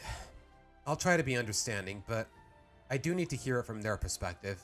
I mean, Luna and Luann only have nice things to say about you, so I can believe that they really care about you, but it still really upsets me that they can make a mistake like that. Mistakes are what make us human, Lincoln said. You're way too understanding, Lincoln, Stella said, and brought him in for a hug, really holding him tightly and close to her body. But that's what I like about you, and I'm really happy we're friends. Lincoln returned the hug. Me too, Stella. Thanks for listening. I really do feel better. Oh, Nitro, what did I just say a few minutes ago? Also, this is a really sweet moment. Like, I don't know, just an intimate hug between them after everything I just read. You know what? That is totally deserved. You know what? Go. That's good. That's good. Just the right amount of sappy. I'm glad, Stella said, finally smiling at the bit as she embraced this boy. Nearby, the teens are getting really happy and excited. Dana taking some pictures while Becky squealed in delight. Hugs, hugs, hugs, Dana shouted. This actually getting their attention. Are those Lori's friends? Lincoln asked. He sees us. Run for it! Becky shouted, the teens running out of there, much to Lincoln's confusion. I think my family's weirdness is rubbing off on others, Lincoln said. Okay, I get what you're trying to say. To be honest, I was like 12 or 13 and my two other sisters were barely past teenagers. So my eldest had more of her other friends to be her bridesmaids and that was her choice. Yeah, that makes sense. Like, making your siblings your groomsmen or your bridesmaids, it might give some people the impression that you don't really have any friends. And yeah, I can understand why your sister went with her actual friends as bridesmaids. Maybe one sister or two. Like, I don't know. Like, if you're confident in the bond between your sisters, then yeah, make them bridesmaids, make them groomsmen or whatever. As for the only sibling I have, never gonna be, if I ever get married, which I pray to God that someday I do, yeah, my only sibling, not a chance in hell he's ever gonna be a groomsman. Not even invited to the wedding. I'll say that much. I would have preferred an alternate universe where it backfires and she's clingy because of the bad luck craving the extra challenge. What do you mean, Aura? Lincoln comes off as a schmuck for letting it slide. Yeah, and he still comes off as a bit of a schmuck here, but at the very least it's addressed. I still don't really know how my eldest sister felt us about younger sisters wearing match. You really? You've never asked her? I don't know, Boo, but if I were your sister, I would say that is a really sweet gesture. That's just me, though. Like, if I saw you two in the same dress on the day of my wedding, I would have hugged it, like, specifically, just for the sake of exemplifying the unity between you three. Yeah, I would have. My heart would have melted, to say the least. I would definitely an admirable gesture, to say the least. But alright. Back at Great Lakes, Carlota is seen looking over some plans with Sid on a table. Okay, based on what Lori has told me, this girl seems sweet on the outside, but on the inside, she's a bit insecure. Plus, she already got a taste of what it's like being with the Louds, including the chaos. Apparently, she already has doubts she could make it work with Lincoln. So, we emotionally manipulate her, right, Sid? Yep.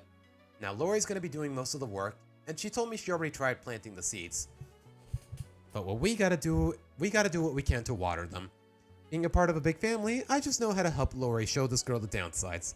Plus, with a couple mind games, we can seal our victory. Mind games? Hey, you want to survive high school, you gotta know how to make things work for you. And to have an advantage over your enemies, Carlota said. The more they doubt themselves, the more you gain. A girl who doesn't think she's pretty won't ask out the hottest guy in class, making it that much easier for him to see who really matters most. Are you speaking from experience, Sid asked? Of course. Never going through that again. Huh? Nothing. But this is where you come in. You know younger girls much better than me. You can get in close and make the needed move, Carlota said. How do we do that? How do we enact any of this? They live in Royal Woods. Bobby's taking Ronnie Ann this weekend, and we're gonna see if we can tag along and maybe convince your parents to let you come as well.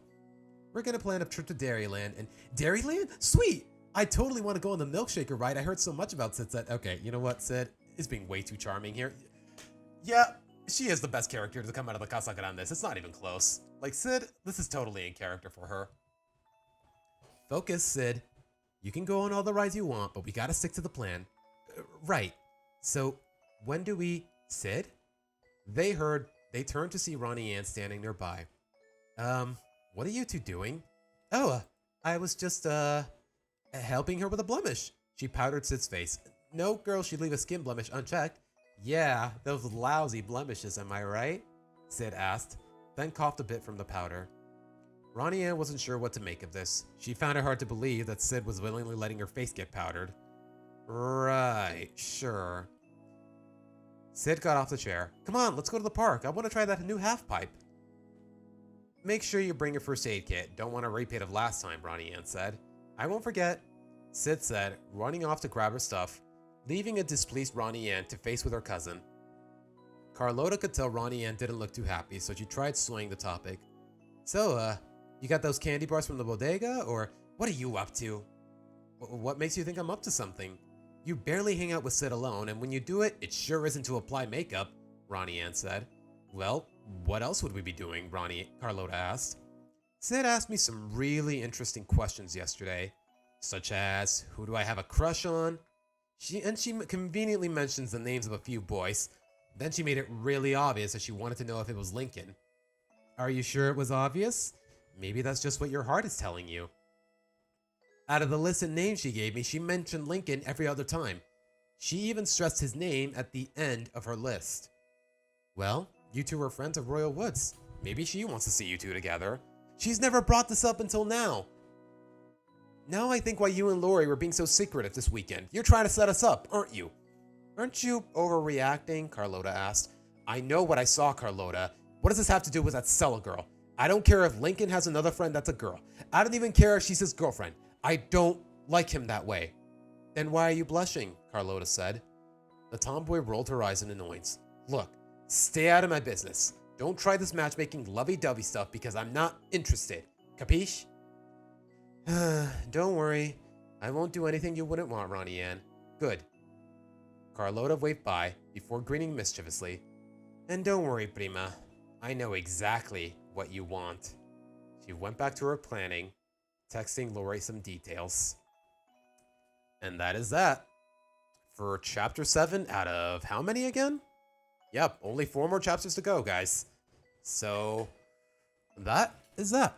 Will I do more season ranking videos for my upcoming stream? Yeah, Tracy, I kind of want to do season 5 tomorrow. I'm not going to lie. I have to set up the bracket from scratch, but you know what? It's worth it. I had a lot of fun today. Even though I had doubts about season 4, I had a lot of fun ranking it. But alright, let's see what chat had to say as I was reading. She jokes about it, but the joke sounds sarcastic, so that's the reason why I say I don't know how she really felt. Well, try to catch her in a serious moment, and nah, you know what? Sure. She can make of it what she will, Boot. Wait a minute, I just realized. Boot. I am Boot. You have a boo with a tanuki tail in your profile. I am Boot. I am Groot. You have a boo. Is this a... Boot, how am I just realizing now the pun in your username? Are you kidding me? Am I this dense? Oh my gosh. Okay, I need to calm down. It's getting late, and if I'm too loud, my landlord's gonna start complaining again. How am I... Oh my... How am I this dense, girl? Oh my gosh. Average Sid W? Yeah, Sid? Still the best character. Just a very charming character. How am I just... Oh my gosh, Boo, I am so stupid. I am sorry, homegirl. I am so sorry. How did I just... So, Avengers Doomsday has finished filming despite not having a... Wait, how do you finish filming when you don't have a script? Avengers 5 Doom... What? Just a bunch of vague character scenes that can be pieced together. Yeah, like... I don't know about you guys, but I think Avengers Doomsday is gonna be a giant... It's gonna be a disaster. A lot of actors not getting along, the script feels so botched, and it's supposed to, like, what, come out next year? Like, the cast is just way too cluttered. Apparently, they're bringing back a lot of the classic X-Men actors. Like, what are we doing with this movie, man? Apparently, even though Doctor Doom is the main villain, and he's Reed Richards' as archenemy, Mr. Fantastic does not have a big role in the movie. Like, what are we doing with this film, man? I am Groot plus Boo, I am Boo. Yeah, it's so simple, Boo, and just until now, I'm barely catching on to it. And I just realized, the Boo with a bow on it, is that a Paper Mario reference? To Lady Bow? Like the head of the booze in the first Paper Mario games. You know what? Maybe that's a reach, but still. How am I just realizing that, Boo? Also, hello, Night Fury Man. Welcome to the stream. But you came at a bit of a bad time, guys. But you came at a bit of a bad time because I'm just about to wrap things up. But alright, guys, for tomorrow, we're going to do a tier list for Season 5, hopefully. And hopefully get to the next chapter of this. Slow and steady. It feels like we're not... You know what? I think at this point, I am going to rank all of the seasons one by one. And tomorrow, hopefully we're going to do Season 5. But it's a really... Since there's no official... There's no pre-made bracket for it on Tier List Maker, I have to make it from scratch. And that's going to take a while. But we'll see. It is a Lady Bow reference? Okay. I figured, Boo. But alright, guys. I will see you guys tomorrow at around... Starting at around 3 p.m. Pacific. Hopefully you guys will be there. Maybe a little later. We'll have to wait because it's Sunday. And the following day I have to work, so I can't get too distracted. But with that being said, guys, I'm going to head out of here. Hopefully, do me a favor, guys. Hit the like button and subscribe. And I'm praying that the stream doesn't get copyrighted because of what happened earlier. But we'll see, guys. Good night, since this is coming to an end. Yeah, I'm sorry, Night Fury. I'll be back tomorrow if it makes you feel any better. But I will see you guys... hopefully tomorrow. Yeah, the Russo brothers are definitely missing it. Yep. Buenas noches, guys. Good night, guys. I will see you guys hopefully tomorrow. And with that being said, once again, I'm Siva signing out. Take care, guys. Bye. Really consistent viewership, too, guys. Thank you guys so much. All right, guys. Goodbye. Okay, John, do not call me mi hijo. We're like the same.